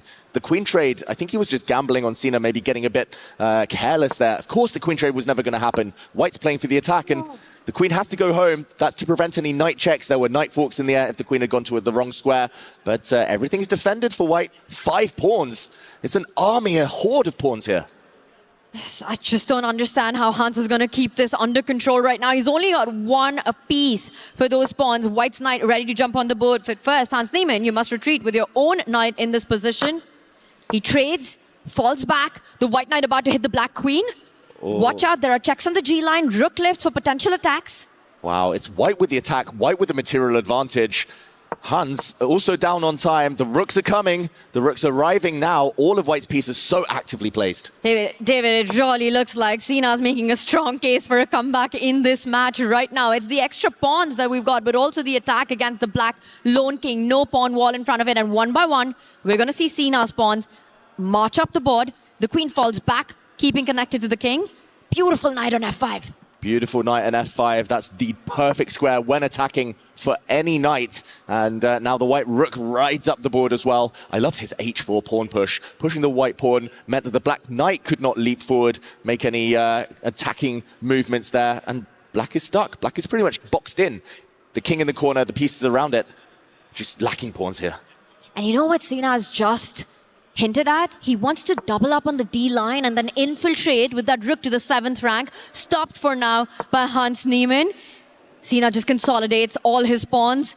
Hans can do nothing with his pieces. Look at the restrictions that are there on the squares. Every square, every jump controlled by Sina. Exactly, and his last move, so calm and collected. He gets his king off the diagonal. This is the ultimate definition of control in chess. Minimal counterplay allowed. There we go, Tanya, your idea. Lined up the rooks, the black knight jumps, still no threats. The white queen slides, threatening that black knight, threatening some checks on the diagonal. He's getting ready for that final assault. Sina move ahead. The black queen's coming in. Is that a bluff? Hans Niemann, this bar goes sky high. Totally winning position for white, but where is the knockout blow? And can Sina find it wherever it does exist? One feels it has to be on the right side of the board. It looks like Sina spotted an idea that he really likes. He's got about 2.5 minutes on the clock. Can he deliver the knockout move right here, right now? He finds it, the best move on the board. Sina move ahead. That's a family fork hitting the black queen, hitting the rooks. The bishop can take the knight, but the white queen will replace it. Black only has one real check here with the queen. The white king is very safe behind its wall of pawns, and this is winning. Black's knight is going to be hanging when the dust settles. If the black bishop ever moves away, he's winning material, even more material than before. Leans back, almost a celebration from Sina. He's going to give a check. He's got to be careful not to take the black knight yet. The rooks have to stay connected, but he's totally winning now. Wow. But Sina still needs to put the finishing touches. Very nicely pointed out. With the D1 rook hanging, instead he defends it. He moves forward. Now the black knight under attack. Hans still hanging on in this game as he puts further pressure on that white centralized rook. Is Sina going to go for more? Will he try to checkmate Black's king? Tactics everywhere, David, in this one. Oh, all you need is one check on the H file. That line in front of the black king, it's open. You can check with the queen, but the black rook blocks. You need to check with your rook somehow. You need to somehow topple those defenses. Not easy, though. His rook is attacked. The black queen is still quite nicely poised, defending and hinting at some checks. He's looking a bit nervous now, Sina. His heart rate up at 170 almost. This is the big moment. Will he be able to convert? If not, disaster. And that disaster could mean going on the defense. If you move your rook, Hans is ready to line up the black rook against the white queen on the F line and threaten his own ideas. We might see a rook F8 hitting that white queen, dislodging it. And white's king isn't all that safe. Hans slowly getting back in the game. Wow, this is the critical thing about playing these experienced grandmasters like Hans Niemann. You've got to beat them 100 times. You've got to knock them down so many times. They do not fall easy. The black queen is sneaking in now. Hans with some big, big threats of his own. Exclamation mark. The winning advantage is gone, Tanya. White's still better, but momentum on black's side. And the clock advantage almost gone too. This is suddenly such a random position. Anything could happen. It really could, but only one result is what Sina needs. A draw means Hans takes the match. He does put his king to the center of the board, struggling to find a better move, and Hans can simply check that king and ask for ideas. The king needs to stay connected to that F2. Hans giving a rook. Why did he do that?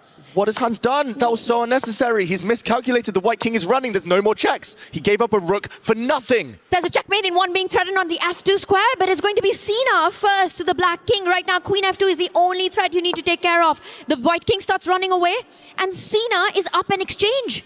Wow, and look at that celebration already before the game's even ended from Sina move ahead. King of the hill, king in the center, marching to victory. He's so much material ahead. As long as he doesn't allow a sudden perpetual or a sudden checkmate and doesn't get his king trapped, he's about to win this game. But the clocks will still play such a big role. That's almost guaranteed here. He gives a check. What is coming next? It's the kind of position where every move is a high-cost, high-responsibility move. You could be walking into a checkmate. He gives a couple of checks. But for now, Hans's king is absolutely safe. And repeating, giving checks is not enough. Sina has to keep the game going. Hans is ready with his own ideas. Queen takes pawn coming in next. Wow. This is not over, David. It's far from over. There might be one big final twist here. We've seen some shocks and a big mistake from Sina move ahead. Advantage gone again. He's walked into a double attack. His king has to step across, but now the black rook is coming. White is about to lose some material and a bang, a table smash from Sina move ahead. He's lost his queen. It's a flag fest now. Hans Niemann, queen and knight versus rooks, is winning. And it's all about the clock now. What a turnaround. This has been 14 seconds for Sina, 17 for Hans. He continues to bring on the speed. Hans does as he's back right into the game. And the draw is enough. Can he continue checking with the black queen? The king moves. Queen off the board now. It's knight versus pawns. Hans should have this in the bag, but time, the clock. We've got to watch that clock. 5 seconds for Sina move ahead. Oh my god, there's no time. The pawns are racing up the board. Sina's trying, but he doesn't have enough time or enough pawns left anymore. Hans needs only a draw. The knight's coming towards it, and Hans is about to win. And Hans cannot lose. There we go. It's a draw. Insufficient material. Look at that celebration. Hans Niemann moves on, gets to the playoffs. Sina move ahead, so close. But wow, what a chaotic finish we just saw. What an absolute roller coaster. What a match this was. Up and down. Absolute entertainment, just as Hans Niemann always does. Gives us the drama on the board for Sina, 16 years old. What a stage this has been for him. What a match, almost making that comeback. But today, right now, belongs to Hans, who makes it to the playoffs. Yeah, incredible defense from Hans Niemann. That was fantastic to see. That's the resilience you need at this top level to make it to the likes of the playoffs here. Hans, that was, yeah, almost hopeless it looked like, but kept finding those resources. We saw a glimpse into the future with Sina move ahead there. Inspired play for most of that game from him, but finishing off these top elite grandmasters is so difficult. He'll be back stronger than ever before, but for now, the man of the moment, Hans Niemann. You have to beat them again and again and again as Hans realizes perhaps what he missed there, how close he was, and then the big blunder where he sacrificed, allowing Sina right into the game, but still bouncing back as resilient as he is, Hans Niemann. He will go on. For Sina, we have to talk about this. Just the experience is what came at play, and that is what he's going to take away from Paris, is the experience of playing against the elite. At 16, the whole world in front of him. Exactly. He's already proven online so good over the board. He's leveling up day by day, Sina move ahead, but this is the biggest stage he's witnessed for sure, and he's got a taste of it. He'll be wanting more in future. He'll be back. For now, Hans getting ready as wow, what a finish, Tanya. Anything could have happened, that's for sure, but it was so fast and so furious. Incredible mouse skills at the end of it all is what saw Hans Niemann claim that win to take it to the playoffs. We're going to be seeing more of Hans, and I have no doubt we will be seeing in the chess world much more of Sina move ahead as well. And we've got the man of the moment with us on the stage.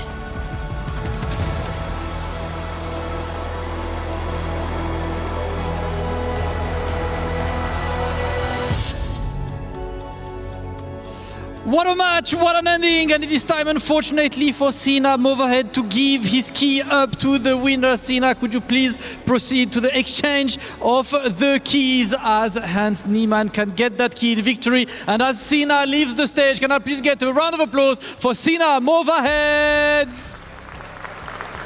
Right, Hans, a couple of quick words with you. That was kind of a crazy ending. We've seen it. Run us through the end of this match. Yeah, in the opening, I actually thought that he might go for this, and I just mixed up the move order and I found myself down a pawn, but everything was going fine, and then he sacked the piece. I shouldn't have given up the h5 pawn, and at the end, I mean, rook takes f2 was so stupid. After that, I thought it was over, but I mean, when you have low time, anything can happen, and I was fortunate that he collapsed in the end, but he put up a great fight, and it was a great match. Love to see it. Hans, it's on your first EWC. You made it to the playoffs. That's top 8. What's the objective for tomorrow? To win? Simply put, to win the world of a champion, Hans Niemann. You can work towards the key crusher with Rob. Please give it up for Hans Niemann. I love Hans' answer right there. He said, to win? Yeah, pretty much. Congrats, bro. Phenomenal performance. Stuff was looking a little hairy right there at the end, but as a true champion, he was able to clutch it out, and now he will be crushing Sina's key. You can go ahead right here, Hans, and press this this lever. Go ahead, my guy. The key master letting him know exactly how it goes down, covering his ear a bit too. Sina move ahead. Phenomenal player. Young beast, but here at the EWC, nothing is given, ladies and gentlemen. Oh my goodness.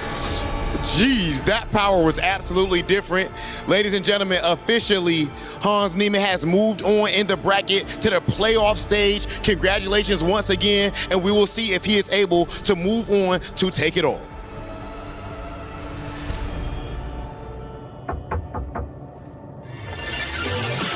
That's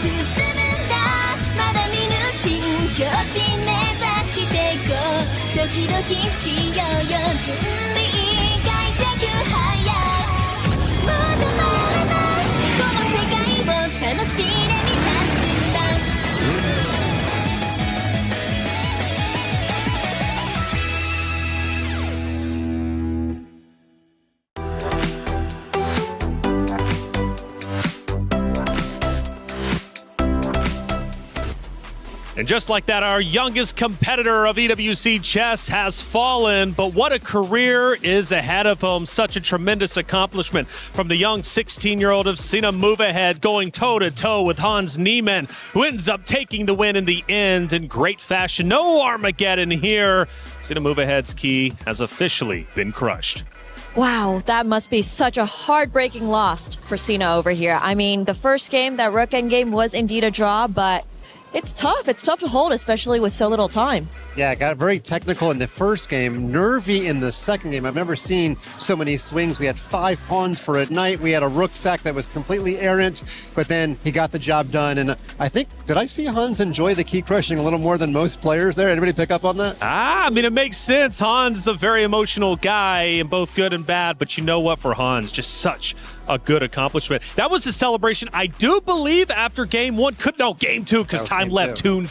Man, yo, that time scramble at the end, Nemo, talk to me about it, because it was absolutely intense. It was super intense. I mean, Sina had the advantage basically the entire game. He had everything going for him. He sacrificed the minor piece in order to basically get 5 pawns, as well as the opportunity to just free attack Hans's king. But at the end there, in the time scramble, it got super chaotic, and unfortunately, Sina was not able to convert that into a win. Anything can happen to EWC, and Sina is such a nice, respectful young man. He actually won a Chess Kid Youth Championship that I commentated on. Nice. And he's, at 16 years old, that's about as much emotion as you're going to see. We had a single table slam, but you got to do 2 more, Sina, if you're going to be like Nepo. Well, he's still got time, though. He does. Like Nepo. And the Pomnishi will, in fact, be coming up very, very shortly.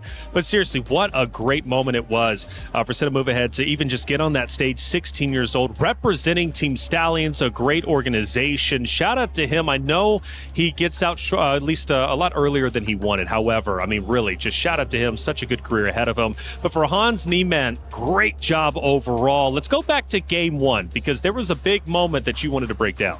Yeah, this is getting really in the weeds, so we won't start drawing too many arrows and then slashing around there. But basically, he had rook in 1 versus rook in 2. What he attempted to do, after giving a check here with his rook on g1, he was worried that if he kept checking, the king might be able to walk down the board and avoid the check. So he moved his rook back to b1 here, but he should have given check on h1. And he was hoping that after his rook goes to b2, he'd be able to collect the pawn or trade rooks. But this is called a co-linear move. The rook does not take the black rook, but instead moves along the same line. Look at the white rook. It supports the pawn moving up the board, and that's where rooks like to be, behind passed pawns. So there's a little more I'd love to explain, but that's enough for now. That was very hard to see with little time on your clock. For sure. And I mean, it is not a good tournament to be a table at here.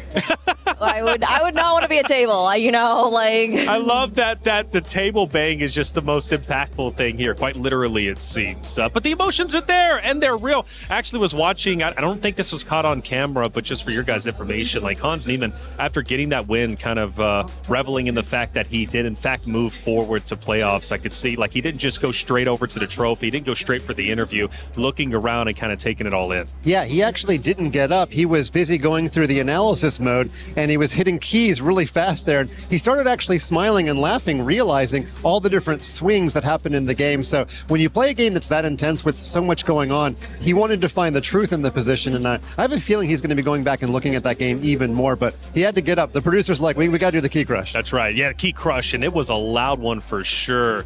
Man, Move Ahead was holding on tight even with his key. But what's at stake now? I mean, Hans Niemann, he moves forward into playoffs. He's got 2 rivals that he's looking to take down, Magnus Carlsen, Hikaru. That's what might await him, and especially when it comes to our full draw, who knows who he's going to get.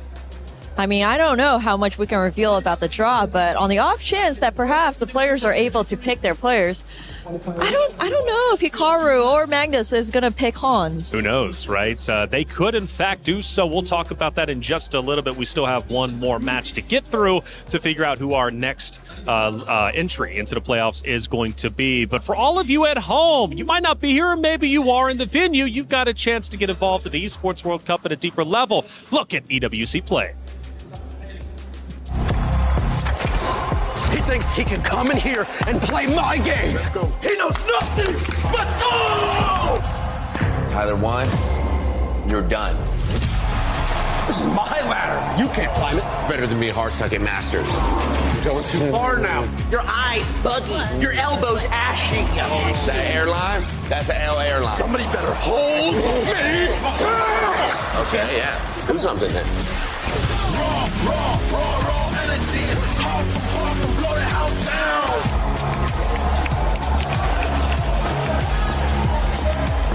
You look nervous. You look short. Everything's good? Mm-hmm. Fight.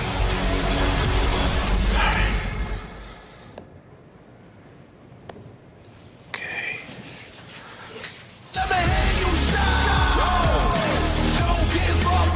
Do you really need the wraps?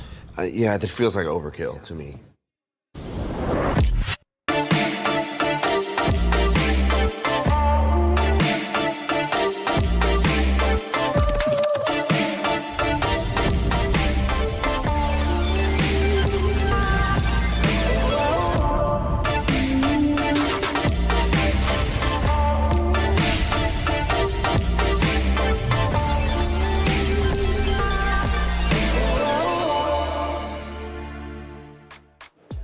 One more match to go, one more key to be crushed. Who's it going to be? Two great competitors go toe-to-toe to determine the last spot into the playoffs. Denis Lazovic from AGAL on the opposite side. Jan Nepomniachtchi about to go at it, and it's going to be a lot of fun for Denis Lazovic. We've been talking about him since day number one. Why? Because he is the sole representative of AGAL. I mean, AJL has a really good chance here to score some more points, but Denis, age only 19, literally born in the era of speed chess. He's currently rested. He's had time to observe Jan Nepomniachtchi. Oh, I'm not sure if I would rather have his rest or Jan's, entire day. He's coming in with experience now. He's played a couple of other matches. What are your thoughts, Mike? Yeah, Denis had to sit around and wait all day for this, but it's not just the fact that Nepomniachtchi played earlier today. He admitted earlier to John Sargent he's been up since 6 a.m. And I'm looking at my watch now. That is true, actually. That's 12 hours and 5 minutes ago. We've gone from AM to PM, so the sun's about to set. Actually, it's not. It's still summertime in Paris, but he has been up for quite a long time. I can't remember the last time I played a chess game after being awake for 12 hours. Now, he is Team Aurora, and I think that's a celestial term. We had an eclipse last night. I'm not sure if the stars are aligning. You're getting too deep for me. You're getting way too deep for me, Mike. Celestial, I don't know, man. I'm a Scorpio. That's all I know about stuff, and I couldn't tell you the difference between a rock and a ficus. Talking about the competitor, though, he's looking to throw down Nepomniachtchi. Now, we've been talking about him all day long because he's also been crushing keys. He's here for a reason, and coming into this one, I don't know if he's the favorite, but he's definitely been looking solid today. I mean, Denis definitely had a good run earlier this year, but Jan, for sure, survived, beat Esipenko earlier today, however you want to describe it. Unfortunately, yesterday he did have a slightly rough day with that desk slam, but... Yeah, today he turned it around. He put that desk slam behind us. He's letting other people slam desks today. He's rubbed off a little bit there on the youngsters, but he won in game one as white and had a pretty uneventful draw as black against Esipenko, which is what you want. I've got some good news, though. If he is to advance, last year he also made the playoffs, but he lost to Arjun Erigaisi, who he cannot face as his first-round opponent since they've both been coming out of the losers bracket. We'll get more later on in the show about exactly how the players choose each other. So now he might get, Magnus or Hikaru, who may not be actually that much better from 2025. True. Aurora Gaming, AGAL, both great organizations, especially when it comes to the club championship race. But if you look on the other side, man, again, for Denis Lazovic to be only 19 years old, but showing great maturity on the board. He's also performed extremely well at the Speed Chess Championships earlier this year in London, which is how, now he is here in the Alliance Vault at EWC. He qualified in third, beating out Hikaru in a very, very tense 26-point total match, right? Yeah, he went 13.5 to 12.5, and I can tell you that a lot of players a couple of years ago were like, who is this Dennis kid that's doing so well online? Then he started coming to in-person events and doing really well in the in-person events and really cemented his place. I can also say, I've seen him mature as a young man. His English has gotten better. He's become more open in interviews. So if he does win, we're going to see him, really give part of himself here during the interview phase. Well, he's hoping at least it's going to be a winner's interview, not a loser exit interview, right? But either way, only one can move forward, and only one key can truly be protected at this stage in time. We need to know who our top 8 is going to be because so much is at stake. $1.5 million, $250,000 for first place. But after all, though, you also want to cement yourself into esports World Cup history. To call yourself champion, this is only the second year of chess, maybe many more to come, but either way, you don't want to waste your opportunity by going home empty-handed. Our last match of the day, Denis Lazovic versus Jan Nepomniachtchi. Ladies and gentlemen, it is time for our final match of the day. Jan Nepomniachtchi is one of the most accomplished players of his generation, and this will be an ultimate test. Ultimate test for his opener as well. Denis Lazovic, 19 years of age, lost to Hikaru yesterday and now has a chance to make top 8 of this competition for his first appearance at Esports World Cup. It is time for the final deciding match of the day. The final spot for tomorrow's playoffs is about to be decided. It is time for Jan Nepomniachtchi versus Denis Lazovic.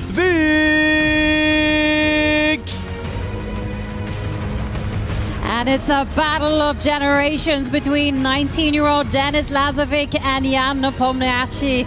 Both players experienced in the online world. Well, it comes down to this, a decider, the final decider of the day. And boy, Ben, are we ready for the action? Boy, the match predictions are mean. It's at 87% Jan. Wow. Yeah, I think Jan's a slight favorite, but if this was a classical match, then okay, 87% I agree with. But the chess clock is the great equalizer. Lazovic, very famous online for his blitz skills. That'll get the match closer to equal. I think either side can win this match. I think slight preference to Jan, but Lazovic is a beast in blitz chess. So we'll just have to see what happens. He is a beast in blitz chess. We will remember early on in the year in the online speed chess championship where Denis he took down Hikaru Nakamura in that battle for third place. Can he do the same against Jan Nepomniachtchi when his club depends on it? So much at stake for our players. For Denis, do you think he'll be feeling the pressure that little bit more? Because his club, AGAL, really need him to get to that next stage. Yeah, his club's one of the best, if not the best, and Lazovic's going to have to see if he can outdo Nepo. If he loses the match, he can bang the table 4 times, so just to outdo him by 1. But yeah, it's going to be a tough match. It's going to be really exciting games, and this will be one of our closest matches today. And the players have started. And Denis playing with the white pieces, just opening up with the queen's pawn. And it's an opening called a Catalan, something that Jan Nepomniachtchi certainly knows very well. He faced it himself on the receiving end back in a World Championship match. And we have very classical chess where white temporarily gives up a pawn, but says, hey, you know that bishop next to my king? That is going to be a monster. Yeah, Rook D1 a little bit unusual. Now, Jan's thinking for the first time in the game. Normally, white just recaptures on c4. The point of bishop d7 is to play bishop c6, opposing the white bishops on the diagonal. That bishop on g2 is a monster. Both sides developing their pieces. Denis decides he doesn't want to capture on c4 with the queen. He'd rather capture with the knight. So that's why he delayed play queen takes c4. And white has a little better center. White's down a pawn. He's going to win it back. Black's going to get the 2 bishops, but it's a fairly equal position, still in standard theory. Both sides are pretty happy. Both sides have a ton of time on the clock, and very solid position for Jan. Yeah, he knows this position super well. I mean, at the minute, he's not 100% content because his bishop is in front of those pawns on the left. And there we're seeing a knight jumping into the center. Denis has a very clean positional style. He just enjoys having that solid, secure base. And now it's going to be a question. Are those 2 knights in the middle, are they going to be better than the bishop and the knight? The good thing about having two of a kind is that you can traverse both sides of the board. You can also work on both colors. Yeah, and we've seen this earlier in the tournament today.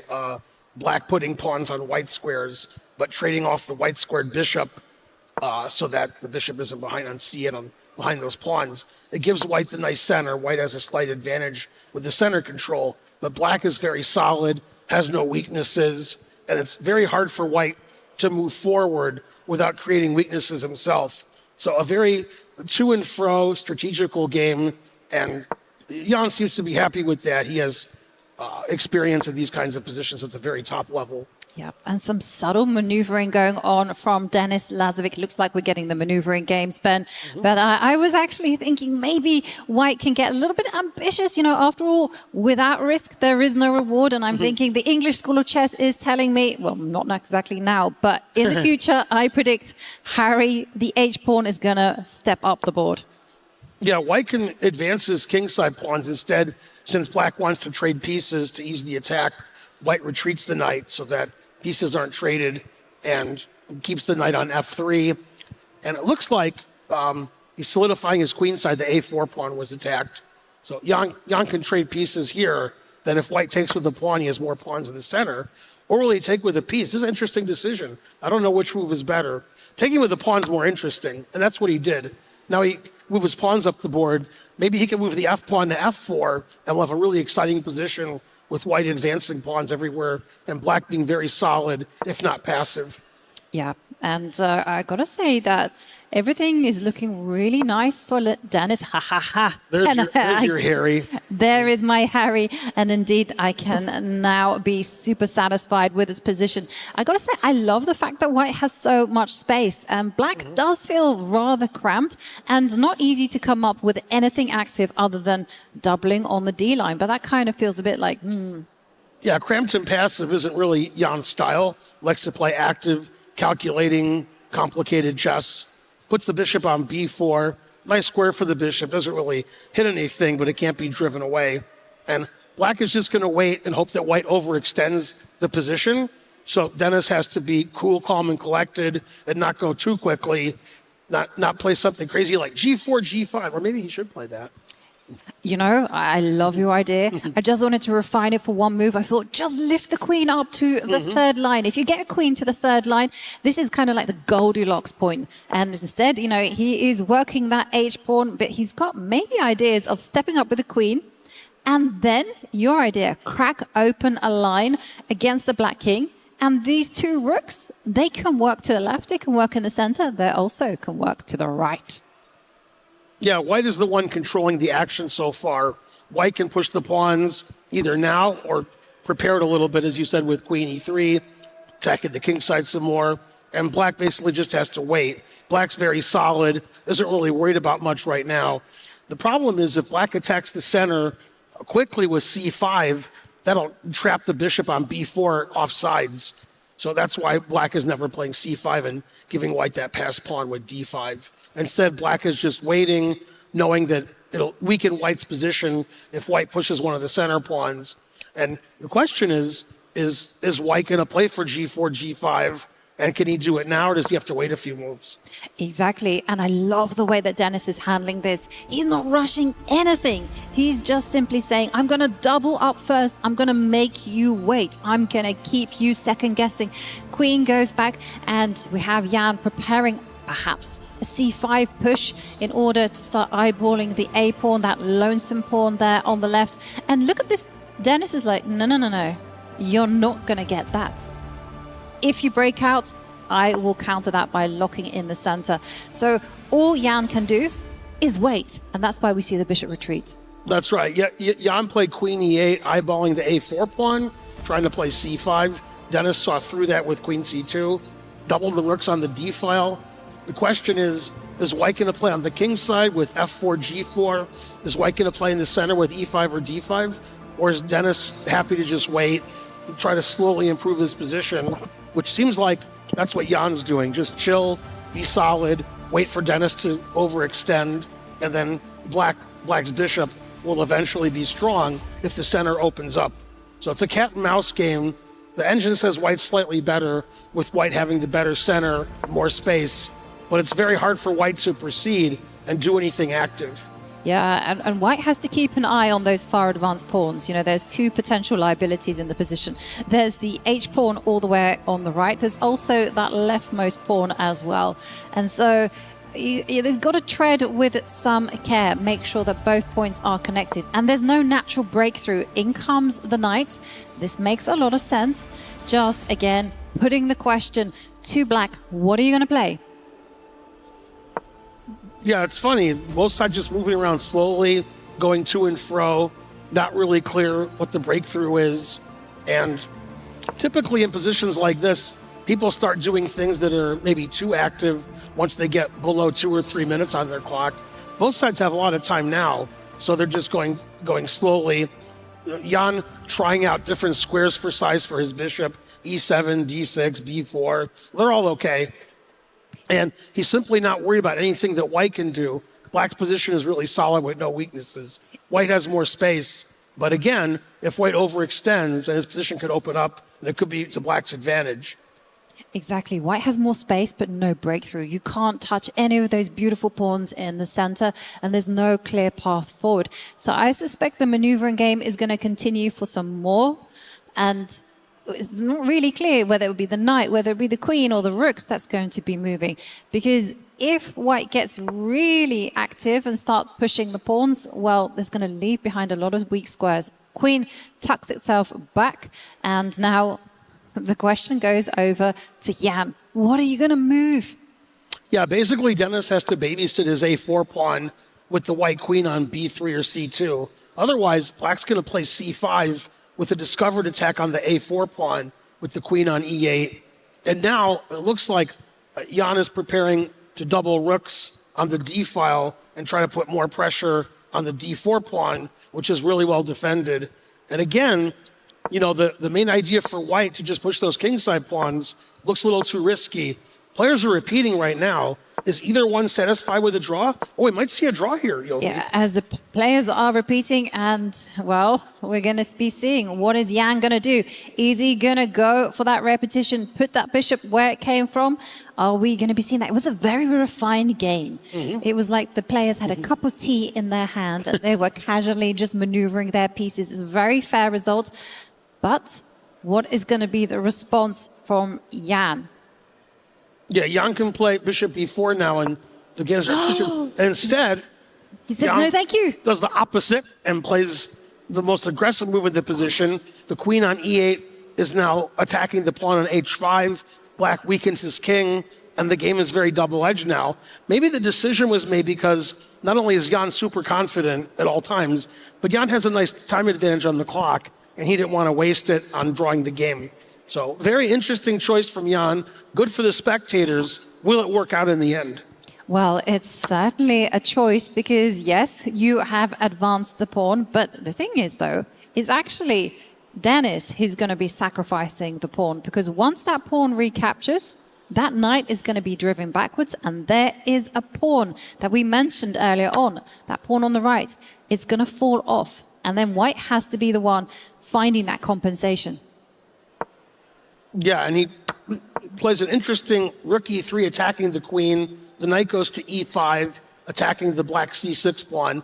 Black is a pawn ahead, but black has weakened his king somewhat, and he's weakened his f5 pawn. So now white has some targets. Black has an extra pawn. And I truly think Jan decided to play on instead of repeat because of the clock situation where he has a decided time advantage. Yeah, I think he felt like his opponent was drifting, didn't quite know exactly what to do. And watch out, everyone, because you know that extra pawn, it's going to start advancing up the board. But Dennis is saying, hey, I might be a pawn down, but it doesn't matter because I'm the one getting active. And now this is a fantastic move from Jan because now the f-pawn is going to be used as a wrecking ball. Yeah, he unpins his f-pawn. He couldn't play f4 previous position because the f-pawn was pinned. So he moves the queen to g4. Ready to play f4. White plays f3, a move I usually recommend against, but he's trying to stop black from moving his f-pawn. White has a passed d-pawn. Black's a pawn ahead, but extra pawn isn't worth very much. White's very active. Engine thinks white has excellent compensation for a pawn. Both kings can now get exposed. The game totally changed when Jan played f5, really disturbing the balance of the game and making the game more interesting. Good for Jan. Yeah, and definitely good for us as well as we get to navigate this complicated position. Pawns have been traded off. White is going to step up with the rook. The B pawn is a target. You can also just simply argue, as you said earlier, Ben, that Black's extra pawn doesn't really mean much. And hey, it's going to be all about the E line. It's funny, Black has an extra pawn, but White is the one with the passed pawn. Black is still defending, playing solid, trying to stop that D pawn from moving. Black's king is pretty safe with extra pawn in front of it. White's king is relatively safe now too. So position is still about equal, but it's a more dynamic equal than we had before. Okay, now that move is pretty risky, opening up the white king on the diagonal, but he's solidifying the rook on e5. Engine says it's okay. I would be worried to play f4 because my king is going to get exposed later. But that's going to be later when both sides have 1 or 2 minutes on the clock. The game is going to really heat up. Totally right. Like if for some reason White loses control of this position, that with that open king, White is going to have serious issues. But for the time being, everything under control. White's rook's extremely active. The queen moves over, blockades its own pawns. And Dennis is just arguing, hey, I'm so active with my pieces, you cannot make progress. Yeah, White defends the D pawn, putting pressure on the F5 pawn. Now they're repeating again. Rook E1, Queen G6, Queen D6, going to and fro. I assume Jan still wants to play for a win with his extra pawn and time advantage. So he's going to try to find a way to not repeat. And I think since White's a pawn down with a minute less on the clock, Dennis won't be upset about drawing the game. And here we go again. Jan playing for the win. A little risky. H5 wants to play the move H4. Black has more pawns on the king's side, so he's trying to use that to his advantage and attack the white king. Very interesting play by Jan. Again, no matter how complicated or interesting it is, the engine always says it's about level because both players are playing at a really high level, not making any mistakes. And the material is very close to balanced.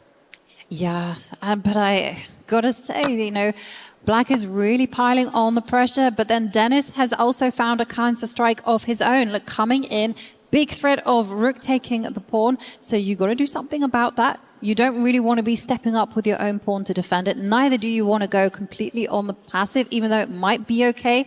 It's certainly ugly. Hey, do we get paid more if we do Counter-Strike instead of just chess? We can do chess and Counter-Strike, get 2 paychecks. That is true. That is Counter-Strike. true. The thing is, I don't know anything about Counter-Strike. Oh, okay. So we'll have to watch Dennis do a Counter-Strike and see what happens. Well, we'll have to see. Because as we're seeing that Nepomniachtchi has gone, yes, okay, fine, ugly chess is necessary. I need to hold on to that all-important F-pawn. And Dennis starts improving the queen. Also ideas of advancing with the D-pawn, whereas Black's extra pawn is still yet to count. It's funny, Black has an extra pawn on the king's side, which doesn't do much, an extra pawn on the queen's side, which doesn't do much, but White's extra pawn can go D6, D7, and that's pretty dangerous. So Jan decides to use his extra pawn on the king's side. Since he played H5, he's going to play H4. Open up that white king. White gets counterplay with D6. Both sides have their advantages now. Black's a pawn up, Black's threatening D6. Black wants to take on G3 and open up White's king.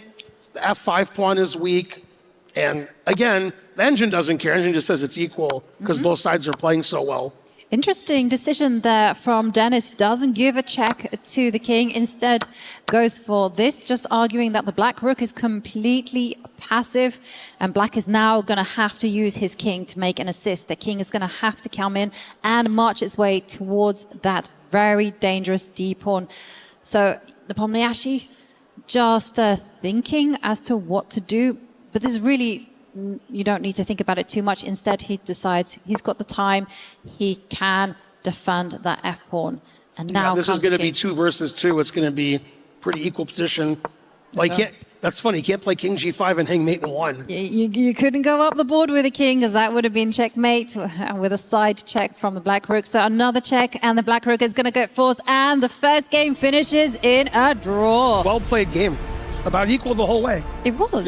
Yeah. very well played. With Dennis, going for a very classical position, getting that nice central advantage. And you see Jan Nepomniachtchi being incredibly patient there, just waiting until the time is right. They could have agreed to draw earlier on. Jan said, no, let's play. Yeah, Jan really played for the win there with Black. Never really got a winning position, but he was the one pressing for some of the game. Well, now it all turns on this game. Jan Nepomniachtchi will have the white pieces. We'll see what he makes of it. Will he open up with the e-pawn, king's pawn? Will he do something different? Yeah, Jan was able to play anything: e4, d4, c4, knight f3. It's funny, when I was a kid up and coming in chess, people just played one opening. And nowadays, when you play a grandmaster, super grandmaster, they can play any opening with white or black, and they just know it perfectly. So Jan can play anything on move one. Depends what kind of game he's looking for. I keep looking every game this tournament for a Sicilian, but I haven't seen one yet because I want to see some exciting Sicilians. But it seems like the players aren't playing the Sicilian as much as they used to. They're playing more double king pawn, and Black is pretty good at equalizing with those. So I think a lot of players are playing knight f3 or c4 on move one to avoid double king pawn. We'll see if Jan is of the same mindset when they start game two. And no, they play double king pawn as I alluded to. And we have an Italian game. We do. An Italian game is really popular now. It's a very complex opening, and it's based on a whole lot of maneuvers. Ben, I tell you, the players are like, Ben and Yovi are in charge. Let's give them a classical game. So that little h-pawn moves forward just to prevent a bishop coming out. So no complications whatsoever from Dennis. He does not want to get into that. And now the knight is going to maneuver. And this position is so flexible because so many plans here for white. You could have expanded on the left side of the board, but instead white is going for maneuvering the knight and just saying, I do not want to be trading off the light squared bishops. And everything will hinge on white preparing for that central break and doing it at the time when black is not ready. Yeah, this is an interesting position because sometimes white plays for d4, sometimes black plays for d5, and sometimes both sides just maneuver their knights around and try to improve the position of their knights. Black played d5 first, which weakens the e-pawn. That's why black played rook e8. Now black takes with the bishop, so the rook on e8 is defending the e5 pawn. So black has a lot of space, but black's e-pawn is constantly under attack. And sometimes white tries to play knight f5, which was stopped by queen d7. White has two knights, so the knight went to h4. White's going to play knight f5. White's going to sacrifice everything on g7 and h6, and the crowd's going to go crazy. Yay, go white. Well, we'll see whether that happens. Will a knife appear on f5, or will Dennis just say, no, I want none of that, and drop back with the bishop? Now, generally, if black advances, breaks out in the center and gets away with it, then they stand perfectly well. But it says no knight. He allows it. Yeah, he's not listening to us. He's remaneuvering his bishop to f8, it looks like, to defend the king side, stopping all my crazy sacrifices. Yeah, that's a bit of a dampener, isn't it, when they stop those sacrifices and stop the fun appearing. But now we have a new set of ideas on the board as we see the left side of the board start to open up. Yeah, a4, giving black something to think about. Black leaves the a file, doubles the queen and rook on the d file, trying to put pressure on the half-open d file. But typically when you're white in these positions, you'd like to try to play queen f3, but the bishop on d5, which is unusually placed, is stopping white from aggressively placing the queen. White can't sacrifice on the king side, so that's why white played a4, and now Jan's having a think. Do I play on the king side? If I do, how do I do it? Or do I keep playing on the queen side with something like b4, a5, or take on b5, open up the a file? And it's not easy to put more pressure on black's e-pawn on e5. That's white's half-open file. So it's not easy to figure out what to do. Typically, when you're watching a classical game, the players think 5-10 minutes a move. We don't have time for that. You got to play by the seat of your pants, figure out something quick, and hopefully it works. But they whiz through these moves as I speak, and look, we've got plenty of time on the clock. I'm looking at the heart rates. Dennis relatively calm at 119, now up to 120, 131 for Jan. And Well, there is no opening of the A line, and instead the bishop finally develops. Us conservatives would not have approved, right? Not very aggressive bishop to d2. Exactly. Well, maybe got ideas of expanding even more on the left side of the board, picking up the B pawn, moving it 2 squares one fine day. We'll see whether that is chosen. But something that black could do is something that you mentioned earlier. You know, just go, hey, you want to work your magic on the left side. I'm going to get there first and start advancing. It'll be interesting if black plays b4. That would change the character of the game quite a bit. And then the a4 pawn wouldn't be doing as much. Then white would try to probably play a5, bishop a4, and improve. And b4 did happen. And Jan gives that a funny look. Like, that's interesting. I don't know if that's good, though. Well, it's interesting, exactly, because it's kind of asking white to change the nature of the game. You don't really want to be picking up your c-pawn and moving it 1 square forward because that concedes a huge hole in the middle. So you need to keep that tension there.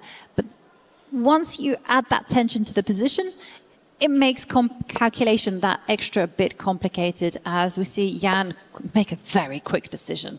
Just advance the a-pawn, and I was advocating for keeping the tension between the pawns, but Dennis said, no, let me grab the space. Let's force that bishop back. But in fact, I say force that bishop back. You can take the pawn. And yes, the d-pawn is falling. But I gotta say, I don't approve of the structure that black has on the left. Yeah, I was just going to say black has 2 isolated pawns on c7 and a6. Black got rid of white's d pawn. Black has the open b file with rook b8. But those 2 isolated pawns might give white the advantage later. But trading pieces isn't bad, especially trading off the white squared bishops. This sort of gets rid of white's attack with the knife on f5. And so the engine still says it's about equal. Those trades were fair. Looks like Jan gave the seal of approval. He went, that's okay. And now black wants to trade queens because the knight on f5 is so strong. White doesn't want to trade queens. And eventually, over the next 10, 15 moves, Jan is hoping he can put pressure on the isolated a6 and c7 pawns. Yeah, that's an in-game approach, right? But we're in the middle game now, and so white needs to start just positioning the pieces. That's why the rook comes and takes the open line. Rooks belong on open lines. And again, decision time for Dennis. What is he going to do? Is he going to accept the trade? Is he going to plant a rook on the other half open line? Well, those are the questions that need to be answered as his clock starts to trickle down. Rook d5, that's an unusual move. Attacking the pawn on a5, I didn't see that coming. And if white defends with something like b4, then black can double rooks on the d file. So Jan just took the rook, getting rid of the pressure on the a5 pawn. Now the knight is very well placed on d5. Doesn't want to give his bishop away. Plays bishop c1, which unblocks his rook on e1, putting pressure on the black queen on the open e file. And again, engine says white is a little bit better because of black's broken queenside pawns. But black is still pretty solid, and the pieces are pretty well positioned. Yeah, I got to say, a lot of people will be like, well, hang on a second. What is that bishop doing back on its starting square? Well, it kind of works because there's no tension in the position. It's a very gentle one. And here it's all about that in-game that Ben has been referring to. White wants to just trade off the right set of pieces and then focus on targeting those 2 isolated pawns on the left. And in the meantime, Dennis wants to improve his pieces. But one thing I see is that grandmasters don't like to be pinned. And it is possible for the white rook to slide over 1 square and set up a pin. Yeah, the rook on e1 is pinning everything on d1, e1. The bishop on c1, which you were alluding to earlier, is not only putting pressure on h6, so black can't play g6, kicking the knight out. It's also defending the backward b2 pawn on the half-open file. And I like when bishops are on f1 and c1. It seems counterintuitive, but they don't block the other pieces. The bishop on c1 isn't blocking the white rook, which can go to d1 or e1 and put pressure on those half-open files. So again, these are the kinds of positions in a classical game which are very slow maneuvering. It's not clear what to do. Players take a lot of time. You can't really do that in a 10-minute game. You got to just play quickly And that can lead to some mistakes. Both players are playing really well right now. They're playing so well that they're playing the move you suggested, rook to d1. So you know they're playing well. It was a really subtle move, and Jan did play it. I was also tempted to kind of flick the queen the other direction, just because I'm a hack at heart. But this move also super nice as well. And I'm actually struggling to come up with a constructive plan for black. You can't boot that knight away from the beautiful f5 square. And now the rook coming to the d7. Well, hang on a second. I would be tempted again to flick the queen all over to the other side. Yeah, a couple of good squares. We got e4, g4, h4. The queen on a4 is actually well placed also, because putting pressure on the diagonal with the knight and rook on that diagonal. Instead, he plays knight e3, trying to get rid of black's most aggressively placed piece, the knight on d5. The other knight can go to f5 later or e4.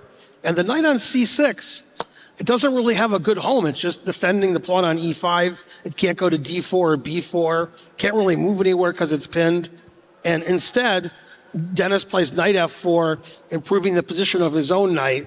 The knight can't really go forward anywhere, but it's well placed on f4.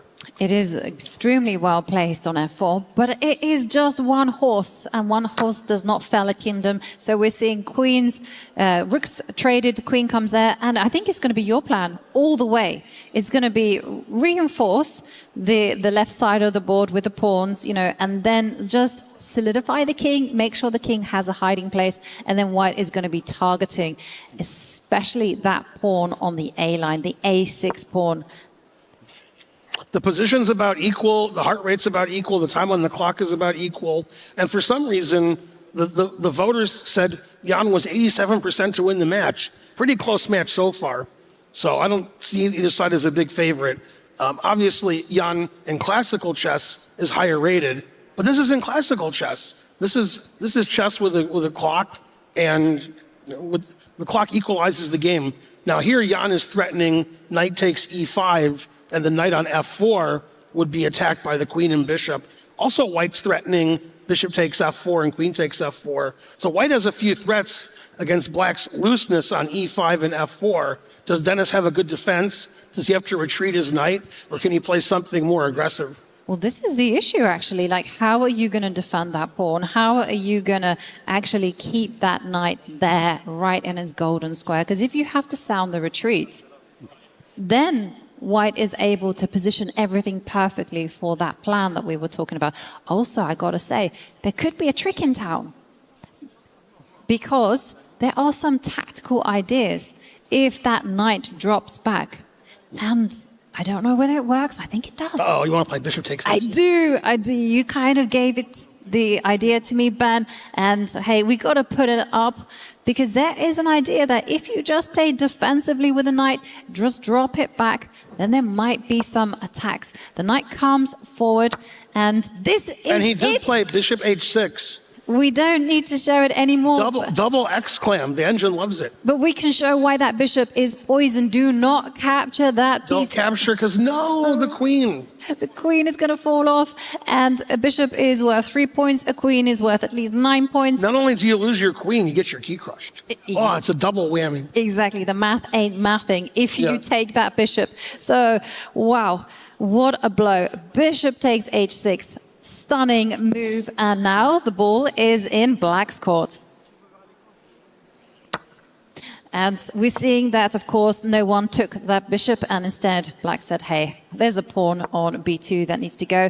It wasn't the best move, apparently, but as the players start to get short on time, well, it becomes harder and harder to play 100% accurately. That's right. So we got a position that was pretty solid for both sides. Both sides took a pawn, one on b2, one on h6, and the engine still says it's around equal. Now, the a5 pawn is weak because white can never play b4. So it looks like Jan missed an opportunity when he played queen e4. Got the knight back on f5. He's still playing for the attack, but now he's down a pawn. He's down a pawn, and who would have thought that, Ben? Because we were saying that black's pawns on the left are so bad, and it turns out that after everything, it's white's pawns that had to be careful. And now you can feel that because the structure has changed, and also black is up material, that black is now taking over. Dennis is the one who is looking in good shape. Yeah, black is a pawn up, black's trading pieces. White doesn't really have a big attack, and black has that past a pawn, which is really strong. Black is really solid. The white bishop, which Jan is using to stop the a pawn, is very poorly placed behind the c pawn. The tactics didn't work out for Jan, and now Dennis is winning. Boy, that bishop's in a lot of trouble. Can I play something like queen a2 or queen b3? I don't like that bishop on b2. You most certainly can put the queen. The best square is to plonk it on b3. You put that queen there, and that bishop is going to find itself in hot water. I don't think there's a good square for it to go. So therefore, Jan is actually banking on complications, and he wants to go for, okay, we're going to see it. We're going to see it here. His big idea is that if you take the bishop, there's going to be a check, and the king is going to be forced to abandon its own bishop. This was not the most precise move. It was more precise to actually drop the knight back to defend the bishop. A knight is a king's best friend. But this one is also still enough to give Dennis an advantage. Never play f6, but h5 is also a mistake. Yeah, Jan, double question mark. The engine's really mean. Well, I could check and take that h pawn if I wanted to. You can. You can also take the bishop. The bishop is worth 3 points. Bishop is good. I'd probably take the bishop. Yeah. I don't know about you. Okay, no, he takes the pawn. He goes for your approach. Why not just get rid of that pesky pawn? And he comes back. Look at this. This is just so sadistic. He's like, first I'm going to pick up your h pawn. Now I'm going to go for your bishop. Yeah, the endings are all pretty winning. Sometimes black can even play something like queen b7, try to force a trade of material. Wow, Jan keeps wanting to sacrifice his bishop. Eventually, black's going to take that. Well, I think black is going to take it right now. And Jan, he is now on his last legs. If he wants to survive this, he has to generate some miracle. And he's getting tilted. He's so angry. It's like the position just turned so quickly, and Dennis took over. If he plays queen e8, then just queen b7 defends everything. Yeah, now he's just playing for tricks. This should just be technique.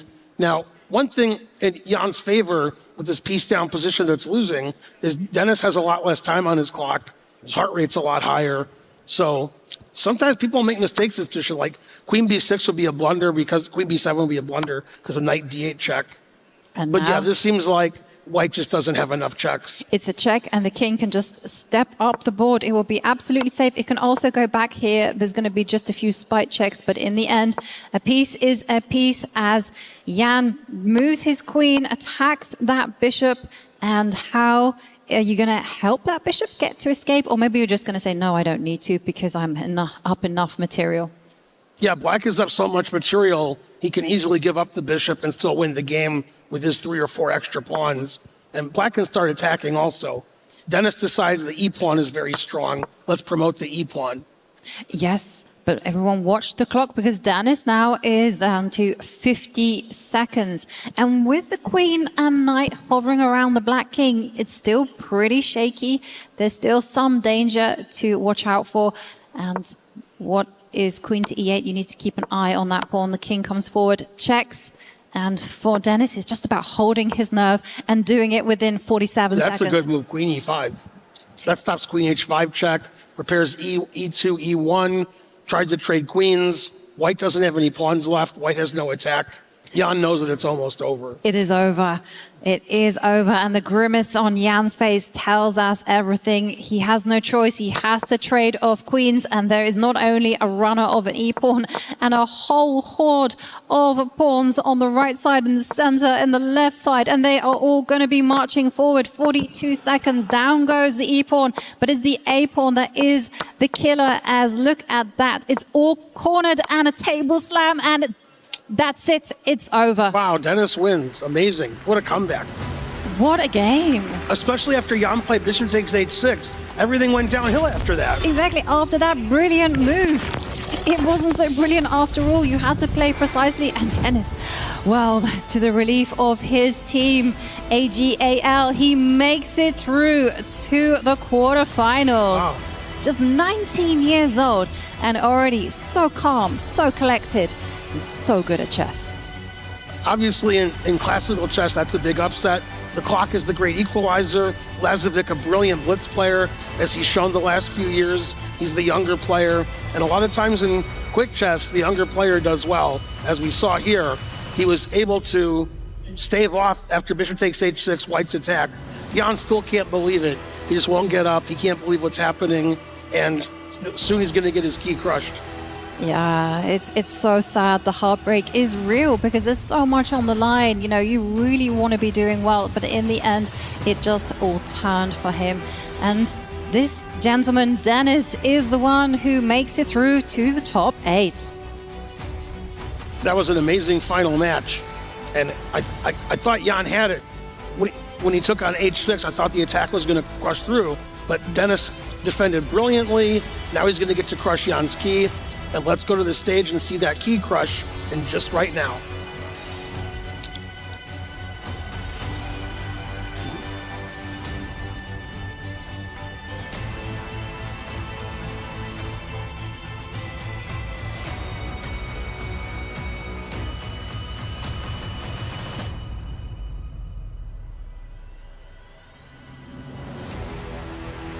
All right, ladies and gentlemen, and as the key is exchanged, please put your hands together one more time for Jan Nepomniachtchi.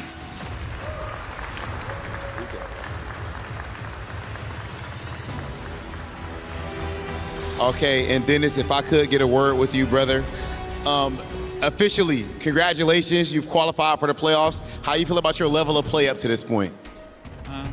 I think today I played quite well. In general, better than yesterday, but first game wasn't great. I played quite passively and spent lots of time. And the second game, you know, I think, yeah, in general, played better than yesterday. That's what. That's why I won.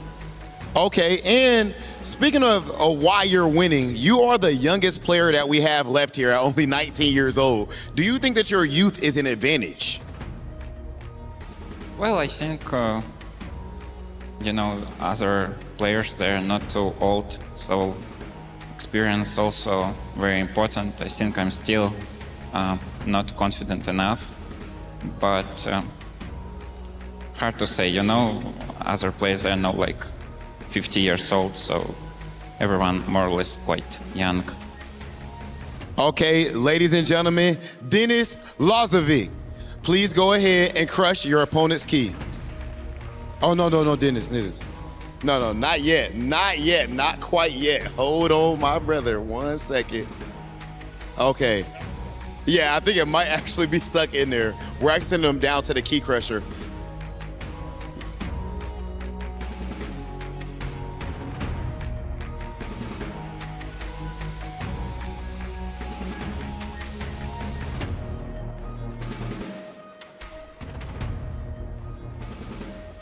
Okay, ladies and gentlemen, it's not quite that time yet. For now, you're gonna go ahead and walk down to the key crusher to crush your opponent's key.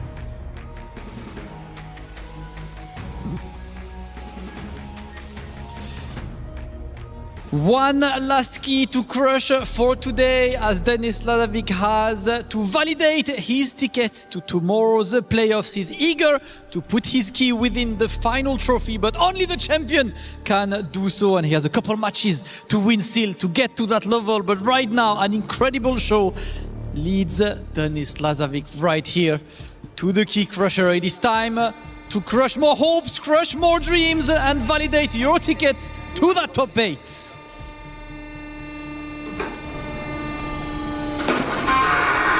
Ooh, another loud one that validates your ticket to top 8. Dennis, once again, congratulations. You guys will see Dennis tomorrow for playoffs, but there is one thing left to do for today. We are about to go for the play of the knockout reveal. It's a draw to know which player will play who. So you will know Denis Lazavic's opponent in just a few minutes, sending it to the desk, and then we'll be back on stage with today's draw.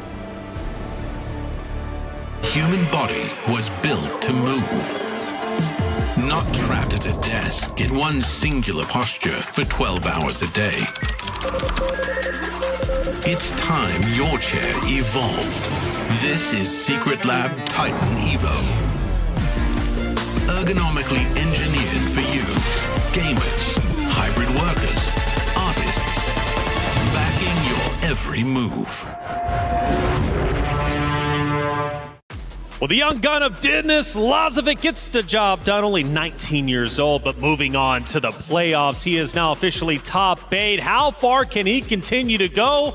Well, it's up for him to decide. Jan Nepomniachtchi, however, put up a tremendous fight, but just could not recover, and he goes down. He stayed on the stage. He couldn't believe it, but his key has officially been crushed. He is now out of the competition. Team AGAL must be salivating. #1 in the club standings, and now they're guaranteed more points. I think Denis was a great pick by them. They're guaranteed at least 200 more points, maybe as much as 1,000. He really played well in that second game. Neiman, what were your thoughts on that match? I mean, I think game one in the match was not exactly fireworks, not exactly, you know, what we had seen previously in the day, but game 2 was crazy. I mean, we saw a double exclamation mark coming through by Nepo with that bishop takes h6, which we'll cover in a little bit. But unfortunately, it just wasn't enough. It wasn't, and I think that the pre-match selections by the fans at home were a little more based on Nepo's, you know, veteran nature and world championship status. Lazovic in this format should not have been that big of an underdog. Yeah, you know, Nepomniachtchi writes, has EWC experience. He's done incredibly well. On the other side, though, Denis Lazovic has a great history when it comes to chess, but not necessarily on the EWC stage, which makes him a bit unpredictable, right? So coming in, we didn't know how his performance was going to be outside of AGAL. They knew he was making top 8, and that's why they decided to back him up. But going to that move that you just mentioned, right, let's actually break that down a little bit further. It's game 2. You notice a moment and you said, I got to talk about it. For sure. I mean, if you're Nepo playing the white pieces, as you usually do with the white pieces, you are going for the win because you have more initiative, just naturally. Here, he finds a really beautiful move with bishop takes h6, double exclamation mark. This is the Cypress gift. And in this spot, if bishop takes h6, g takes h6, it does leave that square on f6 weak, which means Jan would have won Denis's queen. Now, of course, Denis didn't take it, and instead he played knight takes b2 here, which eventually led to Denis actually getting a better position. Yeah, we call that pawn on g7 an overworked piece. It was trying to guard h6 and f6, but actually it was Nepomniachtchi who was overworked because he was getting worked on the board and worked on the clock. I wouldn't want to face Denis, so world-class player, and Nepomniachtchi is going to have to go home due to the youngest kid remaining, a teenager. Yeah, Nepomniachtchi, by the way, 5th through 8th last year. This time around, he doesn't even get out of his own group. Just comes to show you the scale of competition that's here on the EWC stage. It is year 2 after all, and the competition only gets better. Yeah, it absolutely does. In fact, the creme de la creme are still sitting around. In fact, most of the top players that our fans are familiar with, they didn't even have to play today, although they do have some work left. We'll get to that in a minute. They get to make some fun selections. So all of those big names are going to come back and play a few more games of chess, but no more double elimination. Everything you see on the next 2 days is going to be win or go home. Yeah, that's right, single elimination. But the benefit is, and we'll talk more about it tomorrow, you do get more matches, or at least more games, in your match. Which is very nice because, as we have talked about multiple times, this 10+0 format is crazy because why were you even throwing the +0 there if all it means is that there is no increment? That might open up the board to more openings being played because if you're white in game 1 of a 2-game match, you don't want to play anything too exotic or too risky since you don't have any more whites in case, you have to make a comeback. So this is actually why the World Championship of Classical Chess was extended, because they want the players to feel like they can take risks in the opening games and have time to recover. Sure. Now, Denis Lazovic, to go back to him, now going into tomorrow's competition for playoffs, we don't know who he's playing just yet. We still have our knockout reveal in just a little bit where the opponents are in fact going to choose who they want to play in the opening matches tomorrow. But Denis Lazovic, where does he rank now in the 8 competitors that have made it through? What do you think? I think Denis ranks pretty high. We talked a little bit about his Speed Chess Championships experience where he did knock out Hikaru Nakamura to earn himself a spot here at EWC earlier this year. And I think that was a really crazy match because once again, it was so long. It was 26 26 games. Oh my gosh, that sounds crazy. But the fact that he was able to have nerves of steel the whole way through, come out with just 1 point ahead, 13.5, 12.5. And in Armageddon, I mean, he was completely lost against Movahead. He was being checkmated at 3.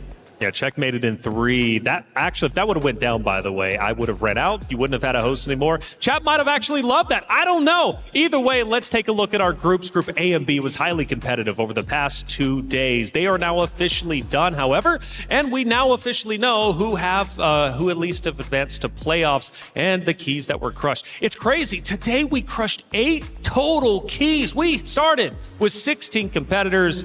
We now have our top 8. Looking at Group B, what do you see?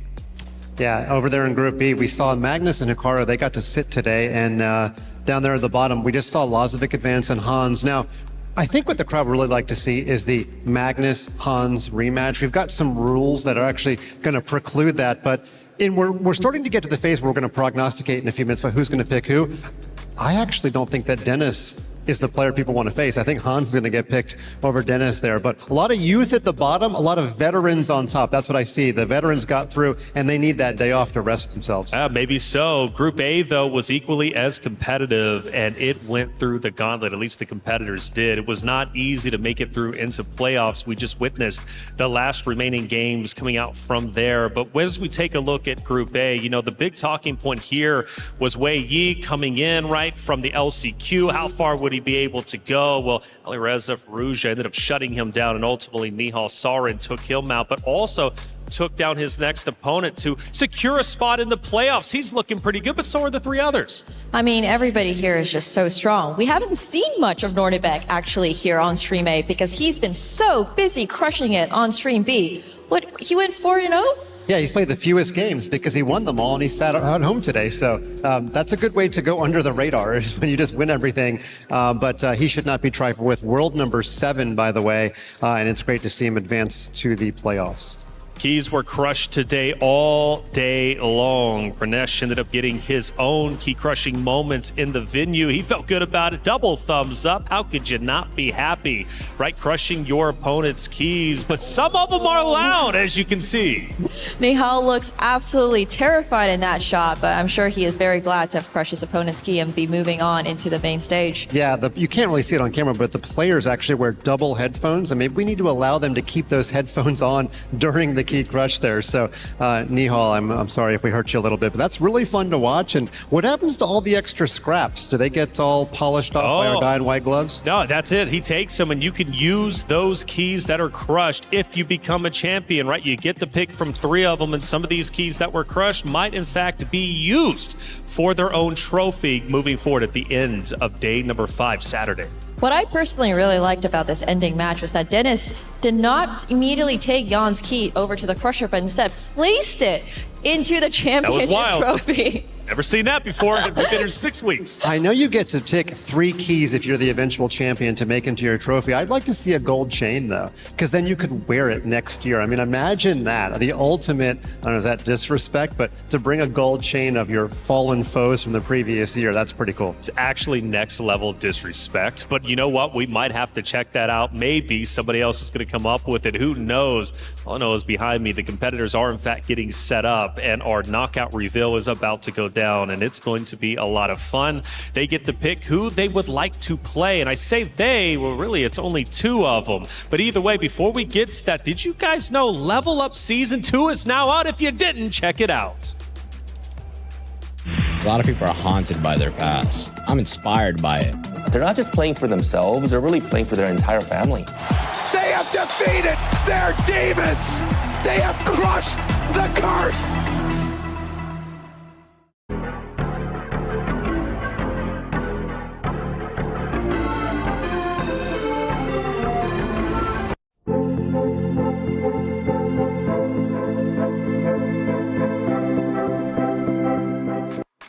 Well, Well, the playoffs are set, but the matches are not. It's time for the knockout reveal. Bear with me as I read the rules to you because there's a lot of them. Number 1, upper bracket players are ranked and seeded first to fourth based on FIDE rating, plus match game and round win-loss differences, with a coin toss breaking any remaining ties. Number 2, the highest seeded players from each Phase 2 group earns the right to select their quarterfinal opponent. Number 3, opponent selections cannot be made from the player's own Phase 2 group, aka Group A. If you're in Group A, you cannot choose from Group A. You got to choose from Group B and vice versa. And number 4, the remaining upper bracket players are automatically assigned to the last unselected opponent from the opposite Phase 2 group. Like I said, Group A choosing from Group B. Now, with all the rules out of the way, let's theory craft a little bit, okay? Now, Magnus is the first seed. Now, even though Hikaru does have the second highest FIDE score, because he's in the same group as Magnus, Magnus gets the selection over him. Hikaru is going to have to just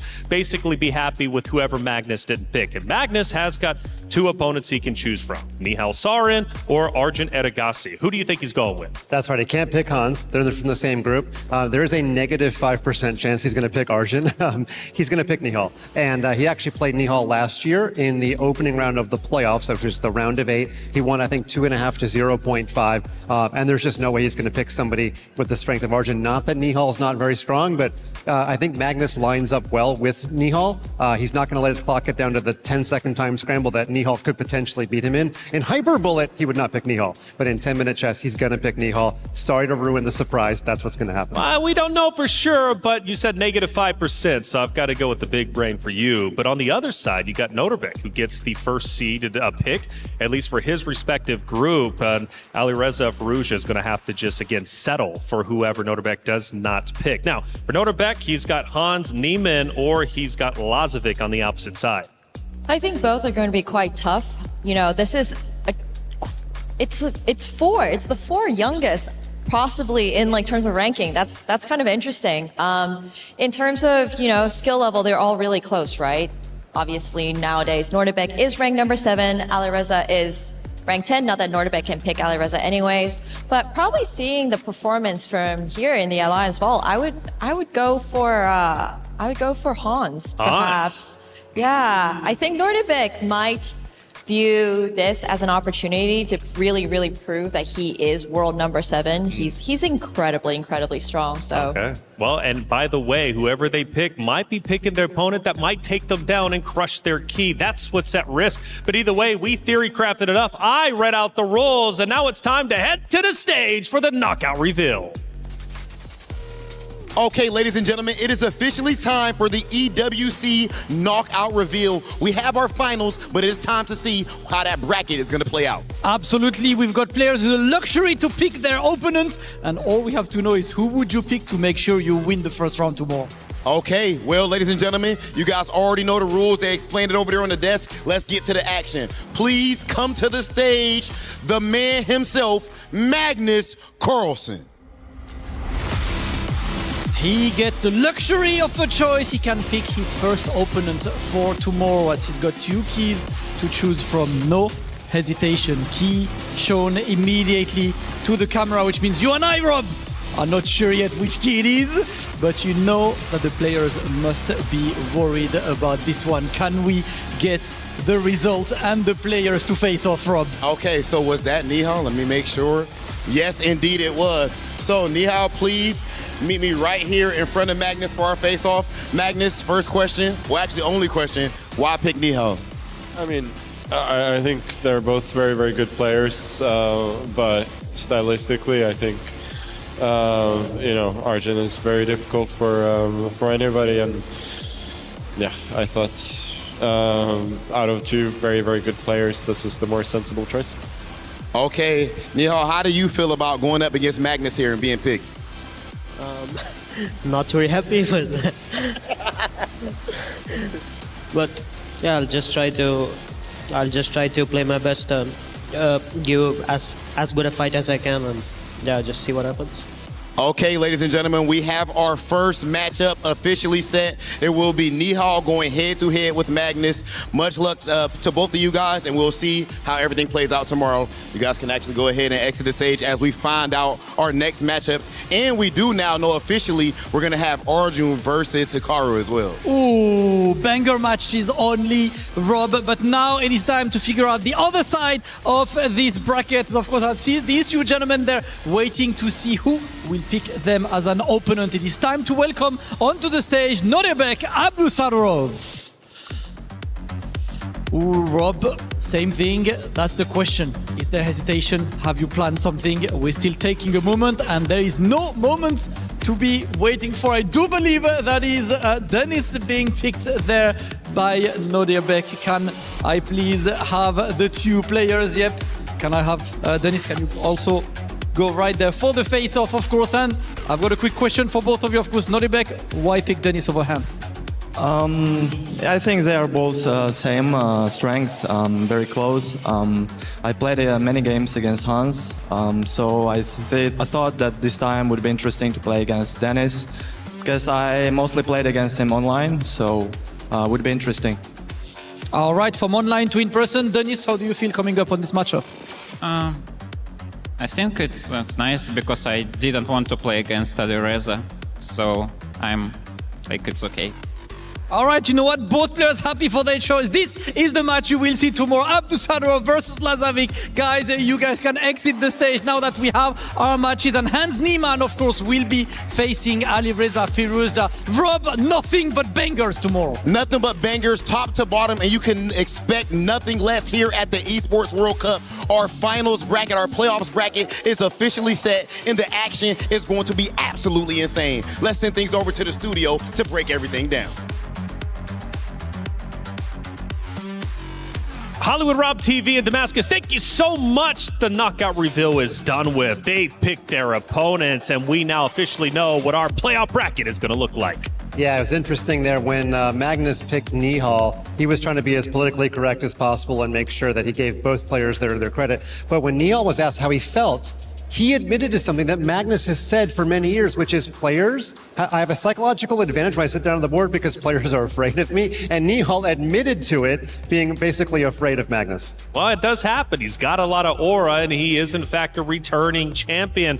But for Dennis, hey, he's got to go against Nodebek. But he said, I'm actually okay with that. I mean, your options were to go against Nordebek or Alireza. You know, neither of them are particularly great. Nordebek obviously coming off of a 4-game straight win streak, which is crazy. And Alireza is obviously Alireza. So all things considered, you know, I was wrong in my prediction. I did think Nordebek might pick Hans. They do have that past history together. So he's right. Maybe he's tired of playing against Hans and maybe he wants somebody new. Well, maybe so, but that is going to be a fun matchup, Hans versus Alireza.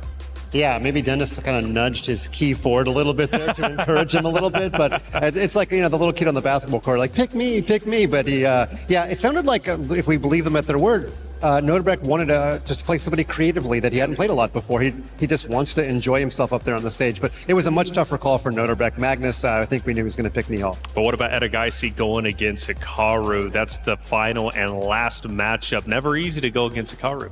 Never easy to go against Hikaru, but if we have found anything out from this EWC, Arjun is also extremely, extremely difficult to play against. I do think that their playstyles are going to match up really well together for the viewers. It might be fun for them too, but especially for us, we're going to see some excitement. Both players really do like that kind of initiative, aggressive, attacking position.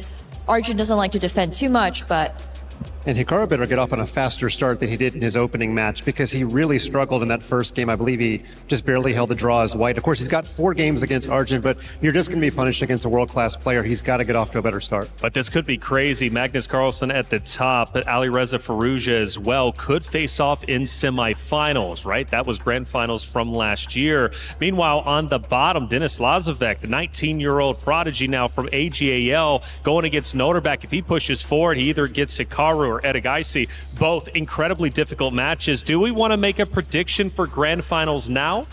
I don't know if we want to make a prediction for the grand finals, but I do think a lot of people are going to be rooting for El Clasico. In case you haven't heard of it before, it is Magnus Carlsen against Hikaru Nakamura. Oh yeah, that's why, honestly, last year, that's what I was thinking we would get, but we didn't. Yeah, Noterbeck was my dark horse. However, it's hard to root against the Hikaru versus Magnus, matchup that seems to happen on the reg, as they say, because we just don't know who's going to win that one. And Magnus may have to take down 2 Falcons like he did last year. I think he broke out his archery bow after he won those matches, and he's on a collision course for a couple of Falcons. But Noterbeck was my dark horse, and he played the cleanest chess yesterday, so it's not a foregone conclusion. All right, he's looking to clip those wings of the Falcons. Team Liquid, they need the points, and they've got the right guy to do it, Magnus Carlsen. Either way, though, the playoffs bracket is set. The opponents have chosen who they want to play. Let us know, what do you think about the bracket? Who do you think is going to be in grand finals? All I know is I'm ready for playoffs, but we're going to have to wait until tomorrow,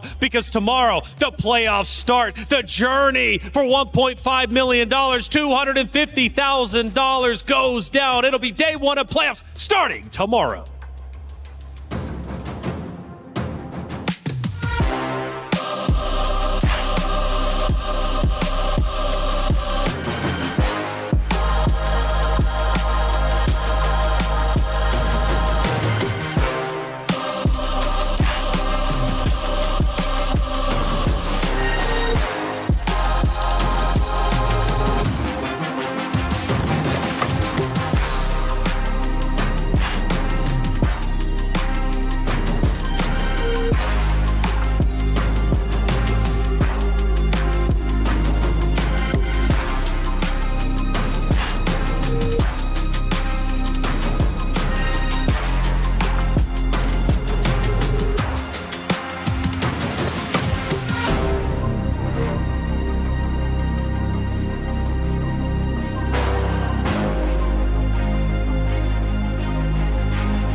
Beep, beep, beep, beep.